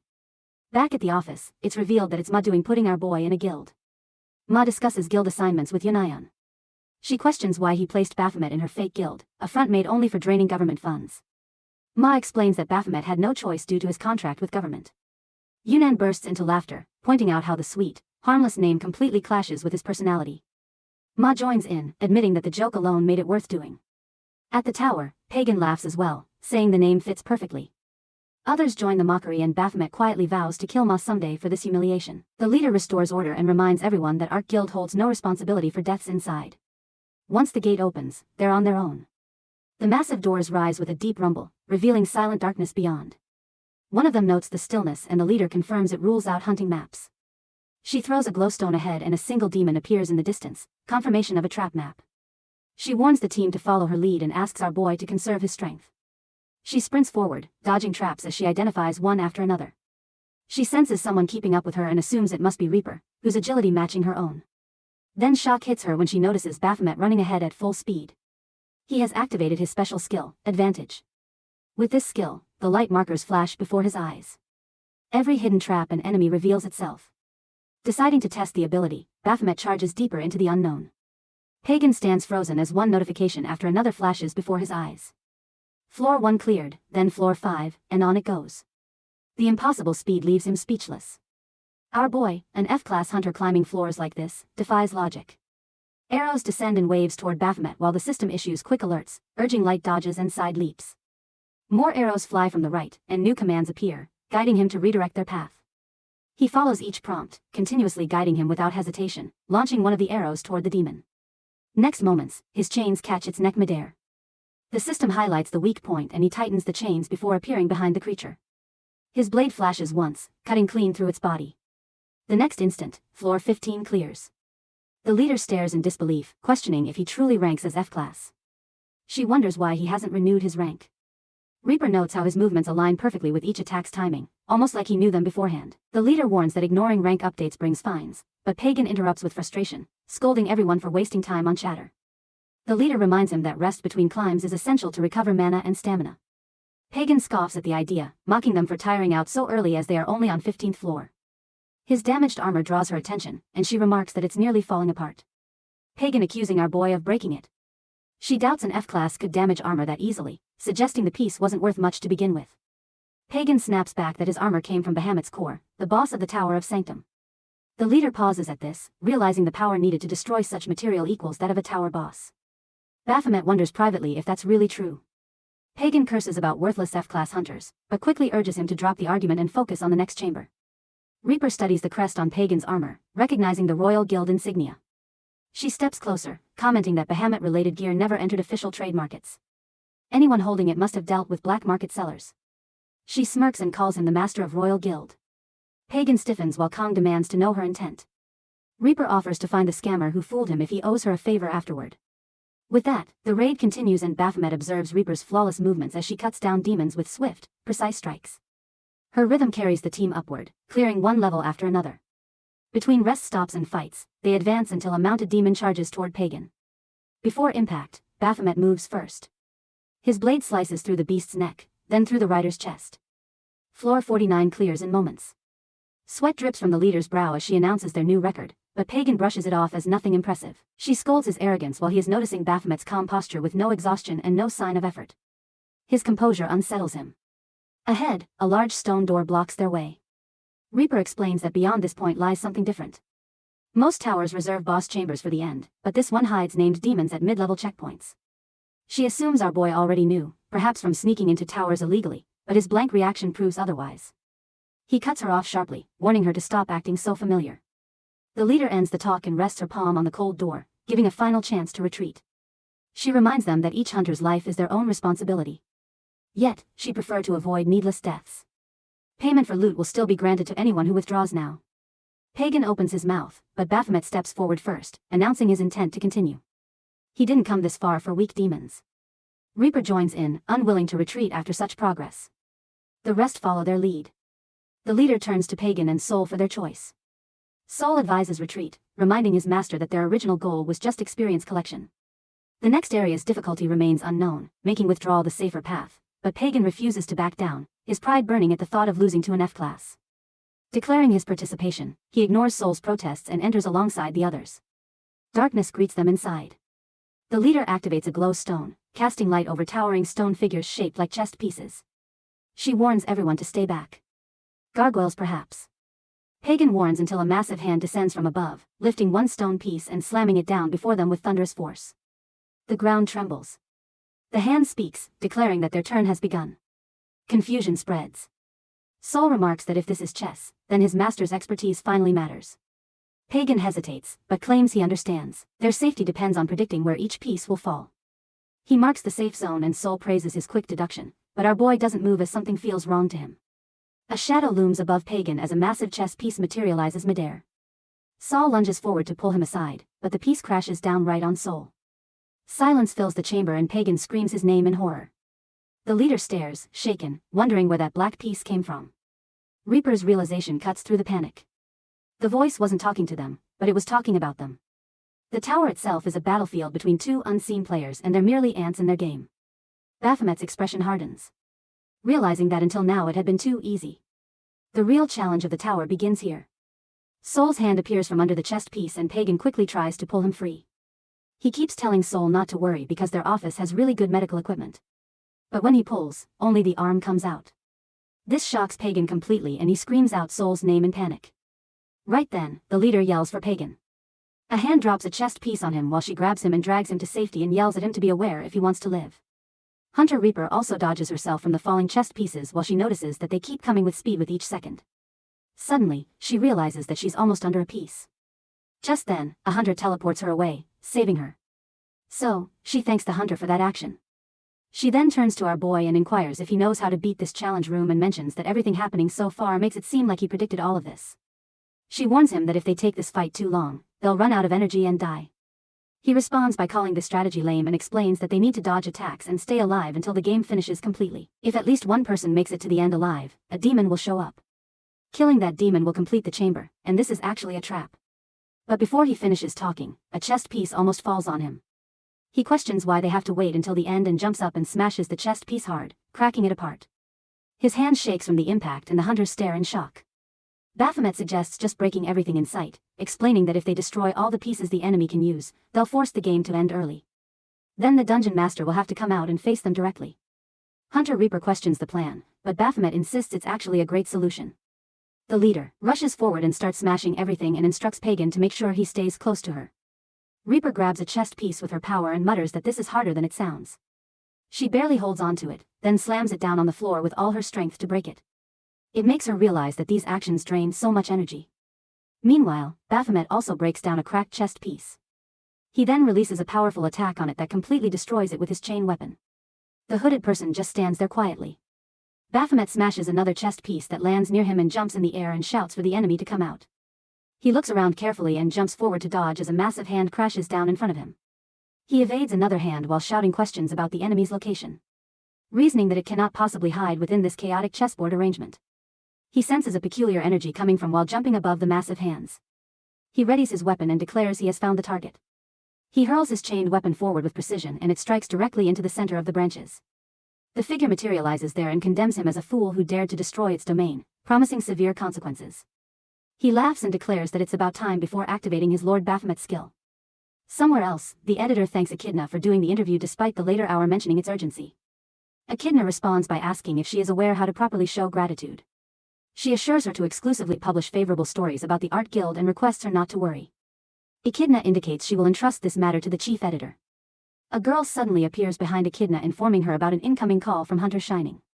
Echidna questions whether Shining already cleared the labyrinthine tower since she went there earlier. She answers the call and Shining reports that Baphomet now participates in the clearing mission for the labyrinthine. Meanwhile, our boy battles the beast, continuously throwing weapons and slashing at it. His adrenaline skill suddenly activates automatically when stress levels rise during combat, increasing all ability stats by 30%. He charges forward toward the figure while gripping his chain weapon tightly. The figure questions him in confusion, extending its hand to attack, but noticing something that he seems significantly stronger than moments before. It focuses its attention on the target, and the system confirms that when fighting against a designated target, all damage received decreases by 50% while attack power increases by an additional 30%. He advances to strike while the figure expresses confusion about the kind of spells he uses to grow stronger. He throws his chained weapon at the creature and it hits directly, piercing through its shoulder while noting that wood tends to burn easily, declaring this target perfect for testing a particular skill. On the other side, Echidna shouts into the phone, demanding they prevent any meeting between him and Valkyrie. Shining states that Valkyrie would not like to be near him as he pulled out her hair. Echidna explains that Shining doesn't really grasp what's going on. She then asks how likely it is for an S-class hunter with superhuman strength to fall into water and faint. Shining can't think of any other reason and Echidna calmly says the chances are none. Meanwhile, our dude along with Raven's special skill, Giga, activates Blaze and directs the fire forward. The flames engulf the creature who calls the situation foolish as the fire completely surrounds it. Our foolish boy bursts into uncontrollable laughter while Reaper smiles forcefully standing behind him. He declares that this finally feels like a real fight and urges the flames around him to burn hotter, wanting to pour all his frustration into this battle. The system mocks him, but he snaps back at it while enjoying this fiery bone fire moment. Reaper realizes that she's only heard of hunters who live for battle, and she never wants to face such a hunter again after meeting one. Amid the chaos, he suddenly remembers he was supposed to roast sweet potatoes. Reaper, puzzled by his strange powers, wonders how a warrior class can wield magic so skillfully, assuming him as a sword mage, but the only person she knows with that kind of mixed ability is Raven.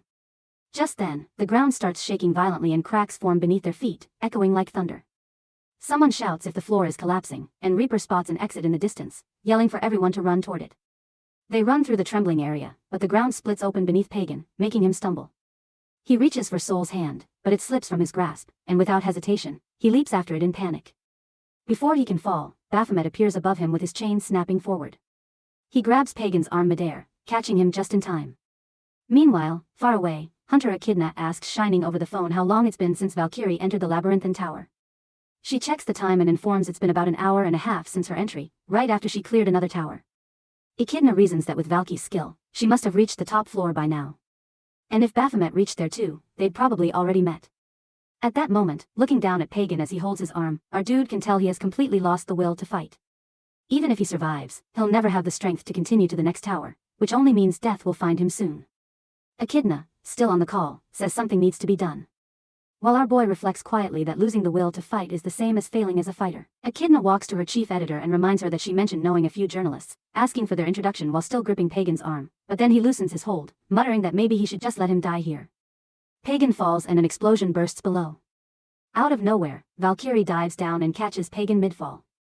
She smirks, saying he seems like a terrible person and adds that taming someone like him might be fun. Back with Echidna. She requests a journalist who knows how to handle scandals discreetly. She explains the scandal, recalling how it began. During an interview, a reporter asked Valkyrie the kind of man she liked.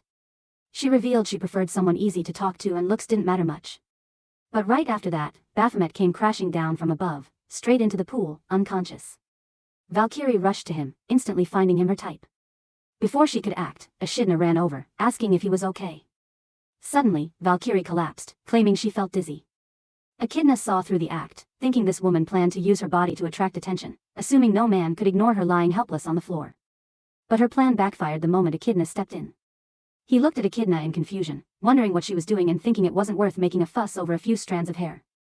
Meanwhile, Valkyrie, who had planned to fake waking up, accidentally fell asleep for real. Now, in the tower, as Valkyrie enters, the hunters start to whisper about watching her in real life, calling her attractive and their inspiration. She turns toward him and Reaper, apologizing for the earlier problem and jokes about his code name and calls it daring. He stares at her blankly without saying a word. She keeps teasing, asking about the worst thing he's ever done and guessing it might have been what just happened. When he doesn't react, she laughs again, admitting she always likes bad boys. He stays silent, expressionless. She asks if he remembers her at all. He turns to Reaper, asking for her identity, and Reaper questions him instead. Valkyrie looks surprised, certain she left a strong impression the last time. The girls around her glare sharply, clearly annoyed. Reaper reminds her to keep her personal and professional matters separate since everyone is already watching. Valkyrie just laughs it off, introduces herself again, and apologizes that they all had to go through so much problem reaching this floor, and assure them they'll soon enter the boss chamber to clear the tower. She explains that the Ark Guild will handle the main battle while the others should focus on defense. Still, she warns them to stay alert because anything can happen inside. When she asks for updates, the hunter reports that parties A and B only have a few light injuries and are still fine. Valkyrie asks about party C and someone answers that Hunter Saul from the Nebula Guild has died in action. Valkyrie confirms that everyone is ready and opens the massive door ahead. A burst of bright light spills into the chamber. Before they can move, a loud voice commands everyone to get down. A slashing sound cuts through the air, followed by a huge explosion that shakes the room. Out of the smoke steps Karen, the commander of the Labyrinthine Knights, and he says it's impressive they made it this far. He adds that he hoped not to draw his sword again, but fate clearly had other plans. Then he asks who will fight him, one of them, the one beside them, or our boy, who he calls Strange One. Sharon then releases his killing intent, and Reaper shouts to Valkyrie that something terrible will happen if this continues.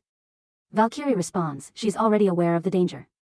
Our boy calls for inventory, but Valkyrie appears in front of him immediately, determined to make him remember her this time. She charges at Karen with full force, who's amused, calling her impatient since he hasn't finished dealing with the weak. She replies that there's no need for that, and energy flares brightly as she activates Blessing of Venatus, creating a powerful shield that protects everyone nearby from both physical and magical attacks. Wrapped in divine light, she steps forward and declares herself as his opponent. The Blessing of Venatus boosts her stats by 30% for 300 seconds.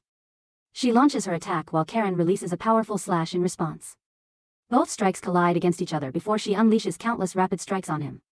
As she lands back down, he expresses outrage at her audacity. She refuses to stop and charges toward him again, pointing her finger to release a tremendous attack that completely engulfs him. Meanwhile, the other hunters stand protected within the shield, commenting on S-Class amazing abilities, making epic tier boss skills look like ordinary demonic abilities. But Baphomet notices something amiss about the situation. Sharon charges forward and positions itself in front of her, but as it advances, she strikes it from behind and completely shatters it. The system confirms that Commander Knight Sharon has been killed. As she lands back down, all the hunters celebrate and praise her performance. However, she appears troubled by something. When asked what's wrong, she questions the weakness of the boss of Tower, that even an armament scale wasn't needed for this battle. Others suggest maybe she's just got more strength recently, but she disagrees, pointing out that her last tower. She finds it odd that she defeated the boss, but hasn't received any message confirming the clearance of the tower. They realize this observation is correct, and their eyes fix on the defeated commander as it suddenly begins releasing tremendous energy around itself, leaving everyone confused. Our boy wonders what's happening now. Someone asks in a panic whether she actually killed the boss or not, questioning if it was fake all along. Above the body of Prince Karen, someone materializes and cries while asking why the prince must face this situation in her place, begging them to leave them alone. Our dude realizes this figure represents the real boss. The figure creates a magical circle around them, and suddenly many magical circles appear above everyone's heads. Reaper shouts to move away immediately and declares she's been waiting for this exact moment. Other hunters shout in concern for her safety, but she deliberately moves under the magical circle and begins casting a spell. Our dude stands there motionless and Valkyrie immediately runs toward him, urging him to move away. Just then, he disappears to nowhere. Later, Reaper regains consciousness while something drips onto her. She looks up and finds herself in front of a massive structure. Realization dawn. She smiles with excitement, happy for every coin she spent for this information. Then she glances down, realizing she's standing on top of Baphomet. He groans, demanding she get off immediately. She steps aside, asking what he's doing here. Pagan scratches his head, trying to make sense of it. Then she hits him, then apologizes, explaining that the warp spell must have teleported the two people closest to her. To make up for it, she offers them her share of the loot. He accepts without emotion and asks where they've ended up. She explains they're inside the Labyrinthine Temple, a hidden area that only appears after the true boss reveals itself. Baphomet realizes she already knew about this place and suspects she had her own motives for joining the raid, asking if there's some kind of rare treasure here. She explains it's far more valuable than that, and the temple holds ancient records about demonic beings, their architecture, history, and beliefs. From the carvings alone, scholars can learn that these creatures feared a god and longed for divine existence. This temple contains the complete story of Deankind. He stares blankly and asks if that's really what she risked her life for. She snaps back, saying he shouldn't belittle her discovery. Finding such a tower, she explains, is like finding a needle in a haystack. With this information, she can finish her book, become a best-selling author, and earn recognition as a leading archaeologist. He calls her delusional, and argues that the temple is nothing more than a realistic set piece built by demons. To them, the only command that matters is killing humans. Reaper declares he's missing the point that from the demon's side, they're not monsters. They're defenders of their own world. She gestures toward a nearby mural, saying it tells their story, one deeply tied to the boss of this tower. Strange ancient letters glow faintly across its surface. As she reads aloud, she explains that in the shining kingdom of Bellatrix, there once lived a beautiful and powerful king named Rizzle. His appearance was said to outshine any lady's beauty, and his magic surpassed all others. Our guy wonders silently if this name belongs to the real boss. She continues that Rizzle's fame spread across nations, and his people adored him. But envy grew. Neighboring kingdoms invaded Bellatrix, hoping to claim both the land and its perfect ruler. To defend the kingdom, Prince Karen, son of the previous king, embraced dark magic. The court archmage Betelgeuse sacrificed his body to 3 spirits to gain immense power. Rizel was devastated. He only ever wanted peace for his people, not endless war. To protect them, he built a massive fortress no enemy could reach. He realizes that the fortress must be the labyrinthine tower. Reaper starts reading further, but Pagan cuts her off, calling it stupid. He reminds her that Soul died because of the creature who created this very place. Reaper yells at him, demanding to know what he's done. He looks at her blankly, asking what she means. She points frantically, saying they don't know what could happen if he destroys anything inside the temple, leaving him confused. Then he looks up and freezes as the streams of mana begin flowing down from the ceiling. A dark shadow takes shape above them, forming into a monstrous figure that hides its face. A system message flashes before him to eliminate Rizzle, the boss of the labyrinthine tower. Pagan stands before the creature with unease building inside him. His thoughts revolve around why misfortune always chooses him. Reaper expresses disbelief at their situation as the boss monster materializes before them. The mission was supposed to end with eliminating the boss. Yet everything now feels absurd beyond reason. Our dude questions her awareness, wondering if she never considered such an outcome possible. She mentions her plan of escaping through the teleporter she discovered inside the temple. Baphomet points out that teleporters lose function once a boss occupies the same space, and the temple's chamber turned into a boss arena. The moment that being appeared, the boss raises its hand, forming a swirling mass of energy, and declares punishment for trespassing, reminding them that the chance to leave existed before they stepped inside. The energy releases with destructive force. Our boy finds this reaction childish, considering they only broke a single wall. Reaper reads the last inscription carved on the pillar. It speaks of a god of the labyrinthine tower awakening as the savior of the world. The explosion throws them both backward, and realization strikes that this temple served as a shrine for worship. Their destruction naturally provoked the deity's wrath. Baphomet continues questioning why gods behave so sensitively over trivial acts. The boss gaze falls upon him as he suggests that divine beings need to relax more. She questions whether he truly believes that while another wave of mana erupts, scattering fire across the chamber. Through the flames, Baphomet finds himself lying with an unconscious woman resting in his lap. Confusion overtakes him as her face feels familiar. Yet his memory offers no answers. God appears behind him, questioning whether regret fills his heart. The moment feels like a glimpse into the past, showing the greatest mistake of his life, ending someone precious, perhaps by accident. Baphomet refuses to accept this illusion. His thoughts deny the memory entirely that he never killed her. The boss expresses understanding, noting how difficult acceptance can be. It offers an opportunity to correct his mistake, claiming that its power can reverse everything and grant a new beginning. He questions the nature of this strange ability. The figure confirms that time itself can be turned back, but he rejects the offer immediately. Cracks begin spreading across the scene as rocks fall apart. He considers this entire setting a joke, a poorly made illusion trying to test him. He realizes this memory does not even belong to him. The figure wonders how his human form came to exist. Then Baphomet recalls that the power for transformation was stolen, not earned.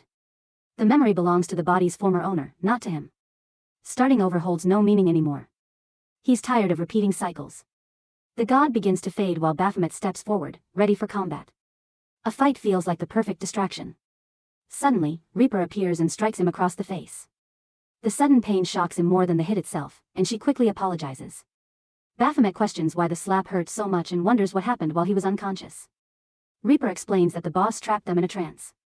She barely escaped and has no idea where they were sent. Her earlier awakening proves her strong mental resistance. Pagan appears next, his cheek red from repeated attempts to wake him. Our dude wonders whether this also resulted from her effort. She mentions that he refuses to wake even after using every immunity potion. Only one method remains untested, one that her uncle once described as a man's greatest weakness. She hesitates, unsure about carrying it out, and instead suggests that Baphomet should handle it since men understand such matters better. He rejects the idea immediately. Reaper worries about Pagan's mental state, afraid that the spell may have damaged his mind. He reasons that simple pain will not break magical control, especially when created by a powerful caster. He explains that the only way to undo it is through another magic user of equal level. So, waiting becomes their only choice. Reaper argues that responsibility for this mess falls on her since the situation began with her actions. If he never wakes, guilt will follow her. Meanwhile, inside his trance, Pagan opens his eyes to an unfamiliar world. His surroundings shift rapidly, and soon he finds himself at the time of his birth at a hospital corridor where doctors rush past. They discuss how the child's mother died giving birth, leaving behind a weak son with little talent compared to his older sisters. Later, as he's grown up, Secretary Kong approaches him, noticing his sadness, and informs him that his father is waiting. Pagan wonders aloud whether he's a failure, a 0, just like the score on his last test. He questions why he lacks talent when his sisters excel at everything. His thoughts return to his mother that she died because of him. Secretary Kong comforts him, reminding him that his mother always believed he possessed a gift, even if it had yet to appear. Before more could be said, an explosion shakes the scene. The vision shifts again.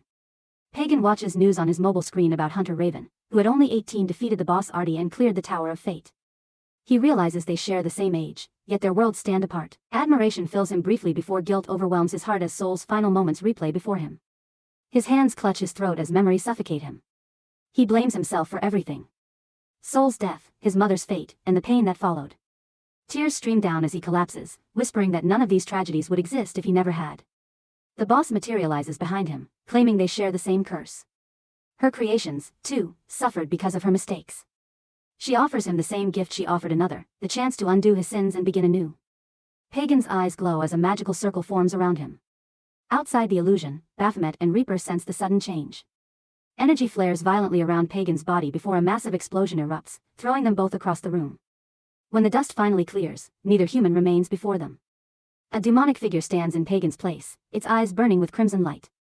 Baphomet and Reaper freeze where they stand, realizing that their companion no longer exists. The transformation finishes as Pagan turns into a massive demon. Its tail slams the ground, shaking the area and startling both of them. Reaper's mind barely registers what happened to Hunter Pagan before the creature charges toward her. Baphomet's chain whips through the air before impact, wrapping tightly around the demon's tail. He drops from above, gripping hard as he drags the creature back. The demon slips free and vanishes before his feet hit the ground. He strikes again with powerful swings, but the creature reappears beside him unharmed. He steps back as the demon materializes right in front of him. He starts to laugh as Reaper watches with confusion as he admits victory seems out of reach in his current state. Reaper questions his meaning and Baphomet explains that while dodging poses no challenge, matching raw power remains impossible. Pagan's spell has boosted his stats far beyond normal limits. Defeating him can only happen through cooperation. Reaper wonders if stopping Hunter Pagan still counts as possible. Baphomet confirms it would if killing becomes an option. He deactivates his weapon and notes that only another caster can reverse such enchantments. Unfortunately, this one comes from the tower's boss. Only magic casters with power equal to that boss can undo it. Reaper questions whether he can perform that reversal. Baphomet denies it. His expertise lies elsewhere. As attacks close in, she keeps dodging while realizing that killing might be the only option left. She considers whether defeating the boss would end the spell automatically. Baphomet mentions that it could work, but finding the boss itself remains uncertain. Reaper decides that killing Pagan might be their only path forward. Baphomet then mentions one more possibility. He explains that she wasn't the only one with hidden motives for entering this tower. While dodging attacks, he admits one last skill remains untested. Its use demands reaching the tower's top floor. He swings again, explaining the second condition that is facing an unbeatable enemy. The final condition, however, must be fulfilled by her. The demon appears behind him as he murmurs something to her, and Reaper freezes after hearing it. She calls the idea absurd and risky. He reminds her of her dreams of becoming a great archaeologist. She hesitates as he continues that either this happens or he will kill Pagan himself. Murder seems possible with enough strength, though it feels cruel to end Pagan's life when he was dragged here unwillingly. Her thoughts whirl before landing on him again. She curses him under her breath, raising her weapon. Her blade slashes across his chest, sending him crashing to the ground. The demon steps closer, blade raised over Baphomet's body. Suddenly, a red light bursts from him as he activates Chrono. A massive explosion rips through the area, forcing Reaper to shield her face. System messages flash across the air. The first condition met by reaching the top floor, the second by facing an impossible foe, and the third through receiving a fatal wound from a hunter. The old body collapses, replaced by one capable of holding greater power. Reaper stares, trembling, asking if he's still alive. As the countdown begins, her voice grows desperate as it ticks down. 3, 2, 1. She calls out his name again and again. Baphomet finally moves, telling her it's better not to see what follows. He pushes her back gently as she stumbles to the ground. His gaze shifts toward the demon. Dark energy swirling around him. He declares that their fight isn't finished and that he'll take one arm in exchange for mercy. System messages confirm the activation. The demon god Baphomet's skill remains active until the tower's completion. A voice echoes filled with disbelief. It cannot comprehend how he regained his lost powers. Baphomet, radiating dark power, admits that it has been a long time since energy like this flowed through him. His abilities have returned, though only within the tower's limits. The cooldown lasts 315,360 seconds and all human-based skills are disabled. This restriction explains why the system kept things secret. He turns toward the restrained demon entangled in his chains, warning against any movement. His control feels clumsy, and an accident could end its life instantly. As he examines the creature's aura, the spell around it appears tangled beyond repair. He decides it's better left to another entity. Lifting his head, he commands someone to appear, but gets no answers. He repeats the command more forcefully, questioning the disobedience. His patience breaks as he shouts again. A shadow rises from the air, revealing a true demon form. The being sigh about finally thinking freedom had come, only to meet Baphomet once more. He recognizes the presence of the previous boss of the Abyssal Tower, Beelzebub. Most assume he was always the tower's ruler, but that throne originally belonged to Beelzebub. Only after one fateful day did their roles change. Our boy stumbles slightly, groaning about the exhausting climb. He questions why Beelzebub stayed so high up, forcing him through so much trouble. He confirms if this indeed is Beelzebub, the boss himself. Beelzebub stares back amused, recognizing him as the gatekeeper Baphomet number 18 from the first floor, questioning his ability to climb all this way. Our dude admits his rise came through brute force. He fought his way past everyone. He nearly drops his weapon before steadying his grip again, calls the display pathetic and gestures toward a spread of weapons, telling Baphomet to choose one for his own death. Battle that follows ends with Baphomet victorious as Beelzebub lies broken. He warns that his death would collapse the tower entirely, taking Baphomet down with it. The structure now recognizes him as its core. To avoid mutual destruction, Beelzebub offers another deal. Baphomet can become the tower's boss instead. Until the system accepts the transfer, Beelzebub will obey without question and even assist against difficult hunters. Magic expertise could prove useful. Perhaps Baphomet might learn something new. Later, when Raven killed Baphomet, Beelzebub assumed he had vanished forever. Now, Baphomet commands Beelzebub to undo Pagan's spell. Beelzebub sigh at the order, wondering why he should help a mere human. Baphomet's glare sharpens, questioning disobedience once more. Beelzebub raises his hands in defeat, muttering about how hard life feels for subordinates. A surge of magic forms in his palm. He insists that no spell exists beyond his reach. Though the caster put great effort into this enchantment, undoing it remains a simple task. He proceeds to unravel the magic completely. Meanwhile, in the palace, the tower boss declares that no one can invade this domain. He vows to rebuild his kingdom to greater glory, yet suddenly something drops above him. He looks up at the crack spreading through the air. Stunned that a structure made from magic could break. Before he can react, a violent explosion tears through the palace, obliterating everything. In the chaos, Baphomet steps through the smoke, commending Beelzebub's performance. He grabs the tower boss and slams him against the wall, announcing that his turn has finally come, and the fight begins with his command for Ryle to attack. Razel rises from the ground, moving toward Baphomet while questioning the reason behind the return of his powers. Baphomet responds that sharing such information would require friendship, something they clearly lack. He warns him not to lower his guard and leaps forward. Rysel fills the area with magical spheres, causing explosions to erupt one after another. Baphomet dodges through the blasts with ease and remarks that avoiding such attacks feels almost effortless. He charges ahead while Rael raises his hand, forming a glowing circle that releases concentrated magic directly at him. The attack lands, yet he remains unharmed. He questions if it is the full extent of Rysel's strength. Shock overtakes Rysel as our dude activates his Aegis skill, creating a massive blast that sends him flying out of the safe zone. Bahamut urges him to fight seriously, reminding him not to waste his efforts. His smile widens as he demands entertainment worthy of his attention. Explosions surround Rysel as confusion spreads across his face from the sudden shift in pressure. Our dude rushes forward and hurls him aside with another blast. He appears behind him instantly, demanding more power, then in front again, asking for stronger strikes.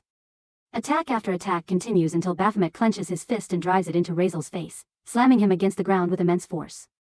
Smoke rises from the impact while he demands even more action. Rysel questions whether this entire battle has become some kind of game. He charges again, his speed increasing with every step. Baphomet welcomes the effort, remarking that real seriousness finally appears after such a dull wait. He calls for Beelzebub, requesting a large and sharp weapon to fit the moment. Beelzebub informs that nothing remains, explaining that when the tower collapsed, all weapons vanished completely. A strike from Rizel lands as an explosion hurls Baphomet to the cracked ground. He processes the situation, realizing that everything he collected over time has disappeared. Looking upward, he sees Rizel mounted on a massive dragon circling above. Baphomet leaps away from the dragon's incoming attack, cursing under his breath about losing those weapons he gathered with such effort. He blames Beelzebub for negligence, but Beelzebub argues that tower mechanics caused this loss. It was unavoidable and certainly not his problem. Baphomet grits his teeth at that response. Beelzebub continues, explaining that the skill he uses only functions inside towers, limiting their encounters to short moments between cooldowns. Before Baphomet can retort, chains wrap tightly around him. As Rael launches another assault, the ground shakes from the impact. Realizing an opening, Baphomet abandons the idea of searching for his weapons and decides to borrow one instead. He snaps a nearby weapon into action, but it breaks instantly under his strength. The system notifies that the equipment has been destroyed due to excessive power. He mutters in frustration that normal weapons never handle his energy. They always shatter too soon. The tower boss questions the meaning behind his actions, asking whether he truly views power as a toy for amusement. Baphomet senses a sudden shift around him. Feeling the place different, the boss declares that true power isn't for play, unlike how Baphomet treats it. In an instant, countless demonic beasts materialize surrounding him completely. The boss refers to these creatures as his vassals, releasing a storm of energy from their mouths. He claims that his people and his kingdom stand under divine protection, and Baphomet's strength means nothing before their unity. All the vassals unleash their attacks together as the god shouts, "Glory to the kingdom of Bellatrix." Baphomet's blade cuts through the air, slicing the head of one vassal clean off. The god freezes in disbelief as the second, third, and fourth fall the same way. One by one, thousands of vassals collapse near the glowing circle surrounding Baphomet. He explains how many times he has died to reach this level, stabbed endlessly by the same hand, crushed repeatedly until his body turned to pulp and resurrected over and over again. He drives his chain through another vassal's chest, declaring that his actions now mirror what once happened to him. He cuts off their limbs, crushes their bodies, and annihilates everything that stands before him. The ground trembles as all vassals vanish in the storm of his attack. He stands surrounded only by silence and blood. He states that this pain and repetition forged his strength, not any divine gift or borrowed power. Every ounce of it was earned. The boss stares in horror, unable to comprehend what stands before him, and questions the being's true identity. Baphomet appears before him in an instant, his eyes glowing with an unearthly red. He declares his identity clearly and firmly that he is Baphomet who was a boss in the past. Even he was a low-level beast. Our boy repeatedly asks his companion whether the tower truly has a peak and what awaits there. The companion grows slightly frustrated, reminding him that the ultimate boss stands at the summit. The boy wonders if he can reach that height, but his companion warns that climbing further requires overcoming enormous obstacles, the next of which is defeating the gatekeeper, Baphomet. He confirms that this mirrors the usual path for hunters, but notices something unusual. Our boy's stutter has disappeared.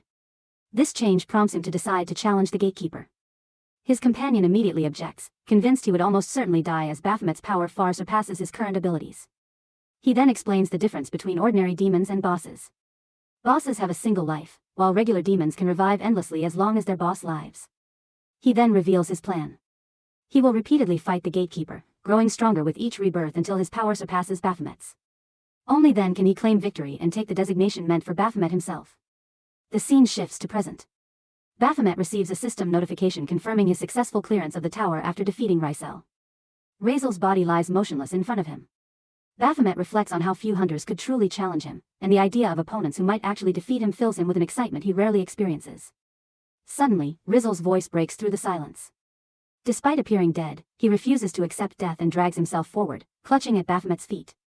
At first, Baphomet assumes Raisel has survived, even without a demonic core, which would demonstrate impressive determination. But a moment later, he clarifies the grim truth. The kingdom Raisel imagines himself ruling never existed.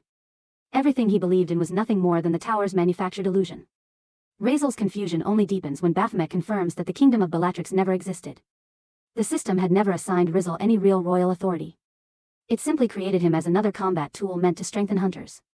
The truth shatters him and he refuses to accept that he is nothing more than a demon boss programmed for their growth. Two disguised figures appear behind Baphomet just as this realization lands. A critical system error strikes without warning and Raisel's data disappears entirely. Baphomet barely comprehends the deletion when a sudden flash erupts before him. Turning around, he finds a hooded hunter sitting close by. He had sensed something strange earlier. A presence beyond his own and the boss's, but chose to ignore it because the newcomers posed no threat. Now the hunter looks startled under his direct attention. Baphomet steps closer and recognizes the person as a member of Party C. The hunter remains frozen, uncertain why they are being confronted, their confusion and nervousness plain. At the labyrinthine tower's core, the leader hunter releases Snowflame from her hand. An exit portal forms behind the group, pulling everyone's attention. She questions why a portal suddenly opened and why the system claims the gate has been cleared. Valkyrie shares the same confusion when another exit portal appears. Through one of the portals, Baphomet emerges carrying 3 disguised hunters, 2 in his arms and 1 held in his teeth. The scene shifts to Minguk Medical Center where Senga arrives with her subordinate. She immediately demands to know her brother's location. Her subordinate leads her toward the VIP patient room and updates her. Pagan survived but permanently lost an arm. Senga cannot understand why surgery still hasn't begun. Her subordinate explains that Pagan refuses treatment, which she finds absurd. She enters the room to confront him. Pagan lies covered in bandages, dismissing her concern and insisting nothing is serious enough to justify her rushing over. She counters that she would have come sooner if she hadn't been stopped, and she demands to know why he is rejecting surgery. His answer shocks everyone. Sol died, yet only Pagan lost an arm. Sol had warned him about the tower's dangers, but Pagan pushed forward anyway. He believes he should have been the one who died. Losing an arm means nothing when Sol lost his life and future. Pagan says he can recover his arm eventually, but Sol cannot return. He then asks about the hunter who nearly died rescuing him. The perspective returns to Baphomet, now eating happily inside a hospital room. Mr. Ma enters, questioning why he is here. Baphomet is surprised to see him and hears Mr. Ma complain mildly that someone in a luxury VIP room should at least close his mouth while eating. Baphomet explains that he is not injured, yet the hospital staff insisted he stay. Mr. Ma asks for details. Baphomet mentions Royal Gold, who informed him that he rescued their young master and arranged everything for his comfort. They asked what he wanted, so he requested food. Mr. Ma is stunned that the Royal Gold group became involved. Baphomet says he initially disliked their air but now finds him tolerable, noting that people who provide free high-quality food rarely have malicious intentions. He then asks how Mr. Ma located him. Mr. Ma explains that tower clearances automatically notify the government system. Those with high clearance, including himself, received the information instantly. When he heard the labyrinthine tower was cleared, he checked and saw Baphomet's name. He leans closer to the food, skeptical that Baphomet actually cleared the tower. Baphomet responds defensively, wondering if he is being accused of deception. Mr. Ma clarifies that he is not calling him a liar, only that clearing towers usually requires a skill level Baphomet should not possess yet. Baphomet offers to show proof through the demon crystal he collected from defeating the boss. Mr. Ma suggests presenting even stronger evidence. The crux granted for clearing the tower. Someone arrives at the reception outside the room, apologizing for being late. Entering the room, he expresses surprise that a government official arrived first and questions Mr. Ma's presence. Baphomet's shock rises when the newcomer introduces himself as the team leader of the Hunter Training Department. A flashback surfaces. This same man once stood over him, labeling him a failure and a fraud. Now he greets Baphomet with the same contempt. Baphomet grits his teeth as the man claims he rushed over upon learning about the tower clearer and grew even more curious when he discovered Baphomet's identity. He demands to know how Baphomet managed this, noting Mr. Ma's presence and speculating about involvement in a confidential government project known as the Cleaning Crew. Both Baphomet and Mr. Ma remain silent. The man continues remarking that hunters often have to dirty their hands to survive, but warns that Mr. Ma operates at a far more dangerous level. He references an incident in which Mr. Ma killed 7 innocent S-class hunters. The statement confuses Baphomet while Mr. Ma suddenly swings a punch. The man stops it effortlessly. His subordinate shouts for him to stop, warning that a fight would destroy the entire hospital. Mr. Ma calls him Jayoka and warns him to respect boundaries. He orders him to focus on the actual task, confirming whether Baphomet truly cleared the tower. Baphomet smiles and agrees. He opens his system window and retrieves the tower's crux.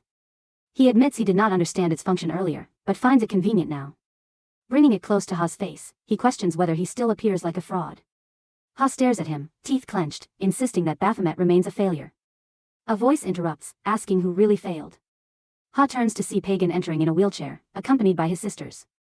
Ha's subordinate identifies them as members of Royal Gold. Ha immediately changes demeanor, greeting Sangali with a polite smile. He calls her the future president of Royal Gold and addresses her as director. Sangha says his name with cold anger.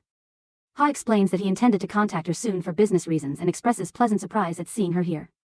He asks what brings them. Pagan questions whether Ha holds a government position. Ha finally notices him and realizes he is the youngest heir of Royal Gold. He expresses regret about the injury and learns Pagan had been inside the labyrinthine tower. Pagan gestures toward Baphomet, introducing him as his rescuer and highlighting Ha's insulting behavior. Ha looks confused. He turns to Sangha asking about their company's dealings with him. She explains that he manages training and recruitment operations. Pagan remarks that someone unable to recognize a tower clearer is unsuitable as a partner.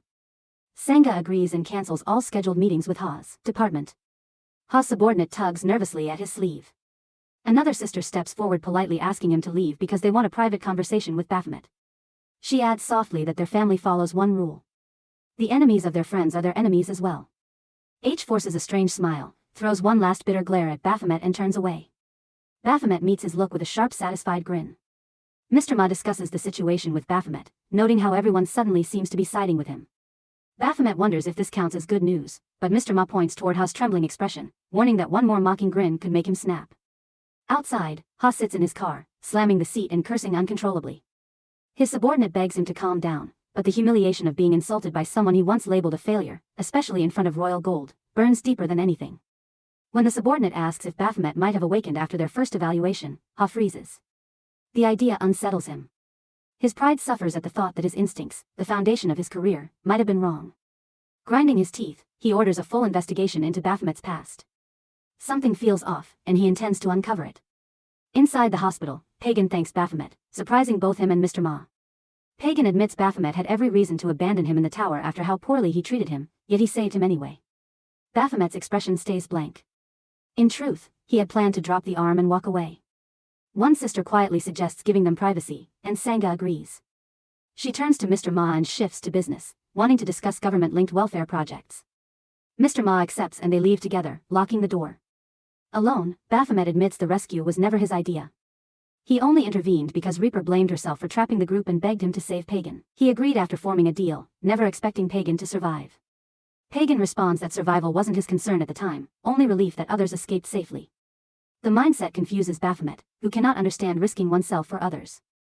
His tower instincts revolve purely around survival. When he asked if Pagan came just to apologize, Pagan refuses. Saving his life demands repayment and he offers anything within his capabilities. Baphomet replies that Pagan already repaid him through the hospital arrangements, though he still wonders aloud whether he may finish the food before leaving. Pagan reminds him the food is his to keep. Baphomet then brings up the armor he broke in the tower, but Pagan says Reaper explained it wasn't real. When Baphomet asks if Pagan has a lot of money, Pagan looks confused. The story shifts to another hunter struggling against a demon wishing for raid members.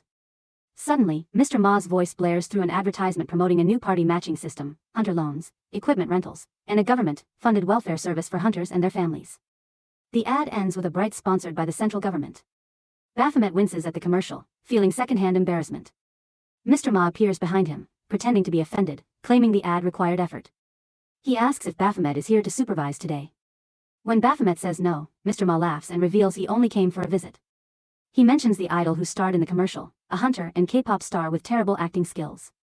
A girl gasps and accuses Baphomet of insulting their beloved June. Mr. Ma panics before realizing the voice belongs to Yu Jong-han. She greets Baphomet warmly, reminding him they met at orientation. Mr. Ma informs him that Han will supervise today and then asks if he has seen the news.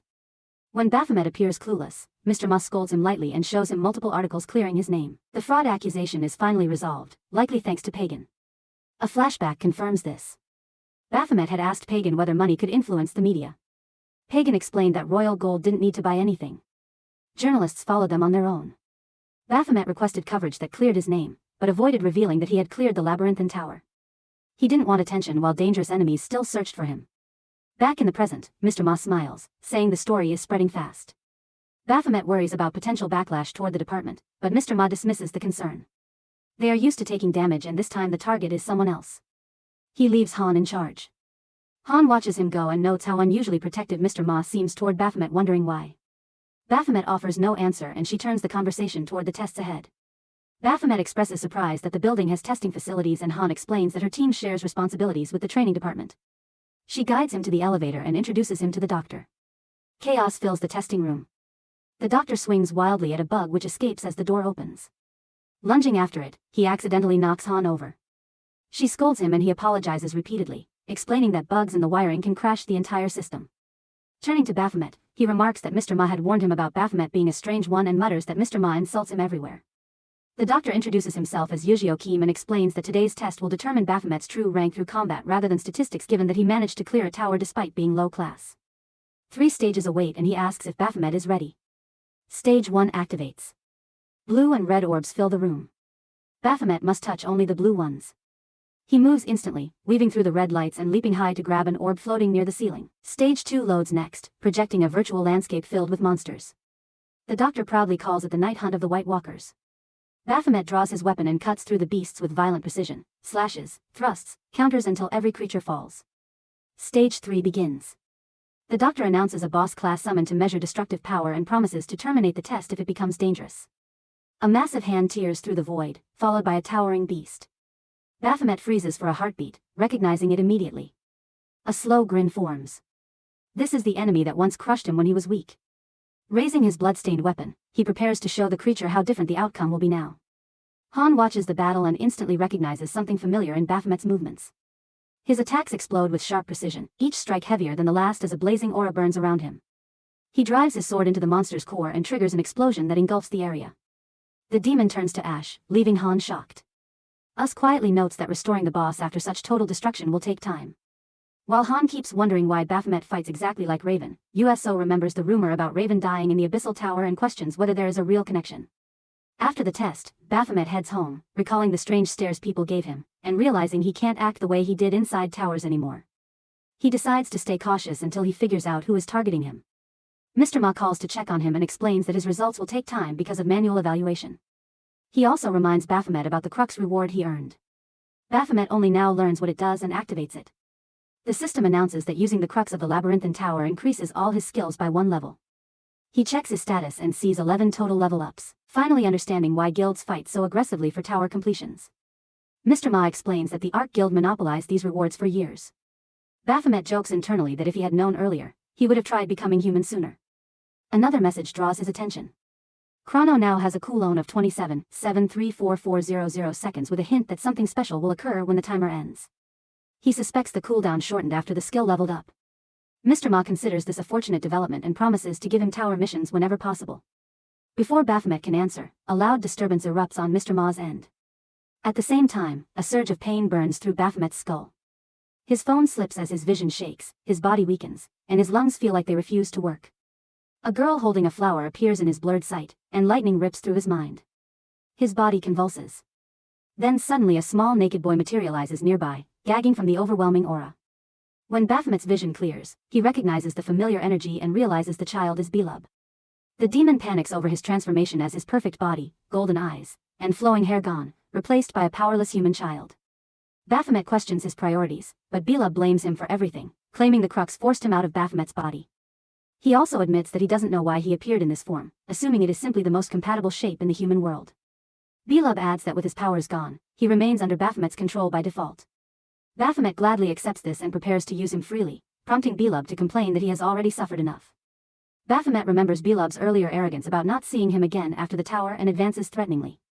The child panics and runs, forcing Baphomet to chase after him. Their chase ends abruptly when several elderly neighbors greet Baphomet warmly, calling him by his human name, Minu Cha, and insisting he accompany them. Confused, he freezes as Mrs. Kim steps forward and asks him to repair her broken scooter. He tries refusing, but a system window appears with a mandatory quest ordering him to help his neighbor, warning that rejection results in death. The system spitefully reminds him that since he once called it a cheat, it decided to behave accordingly. It insists that this quest will help him learn affection. Baphomet argues that he doesn't need affection and considers all humans enemies, but the administrator rejects this mindset and threatens death again. Finally, Baphomet gives in and returns to Mrs. Kim, exhausted, asking how to fix the scooter. Meanwhile, elsewhere in the city, a cat licks something from the street before headlights flash. A car stops and 2 individuals step out. They examine the area, noting that this elderly-filled neighborhood is one of Seoul's last undeveloped zones. They discuss how long it will take to drive out the residents and demolish the district, confidently assuming nothing unexpected will delay the plan. The slums hold a restless man once known as a tower boss. And that man is the former demon lord who now spends his days helping elderly ladies whenever they call for it. Sometimes he is often asked to rescue kittens as well as digging the backyard, moving stuff around. Any menial task you ask of him, the former demon lord would do it diligently. His diligence has won the hearts of many elderly women, always asking him to run more errands or fix stuff. Belub imagines a dramatic timeline where Baphomet keeps doing chores for decades, grows old, and eventually dies peacefully. This twisted story triggers the hell out of our boy who gives Belub a chase. Later that day, Baphomet walks into the house carrying a box. He finds Belub reading a novel and learns that the child demon is now fascinated by human stories. Belub claims he finally understands why Baphomet wants to live among humans, but Baphomet orders him to help with chores.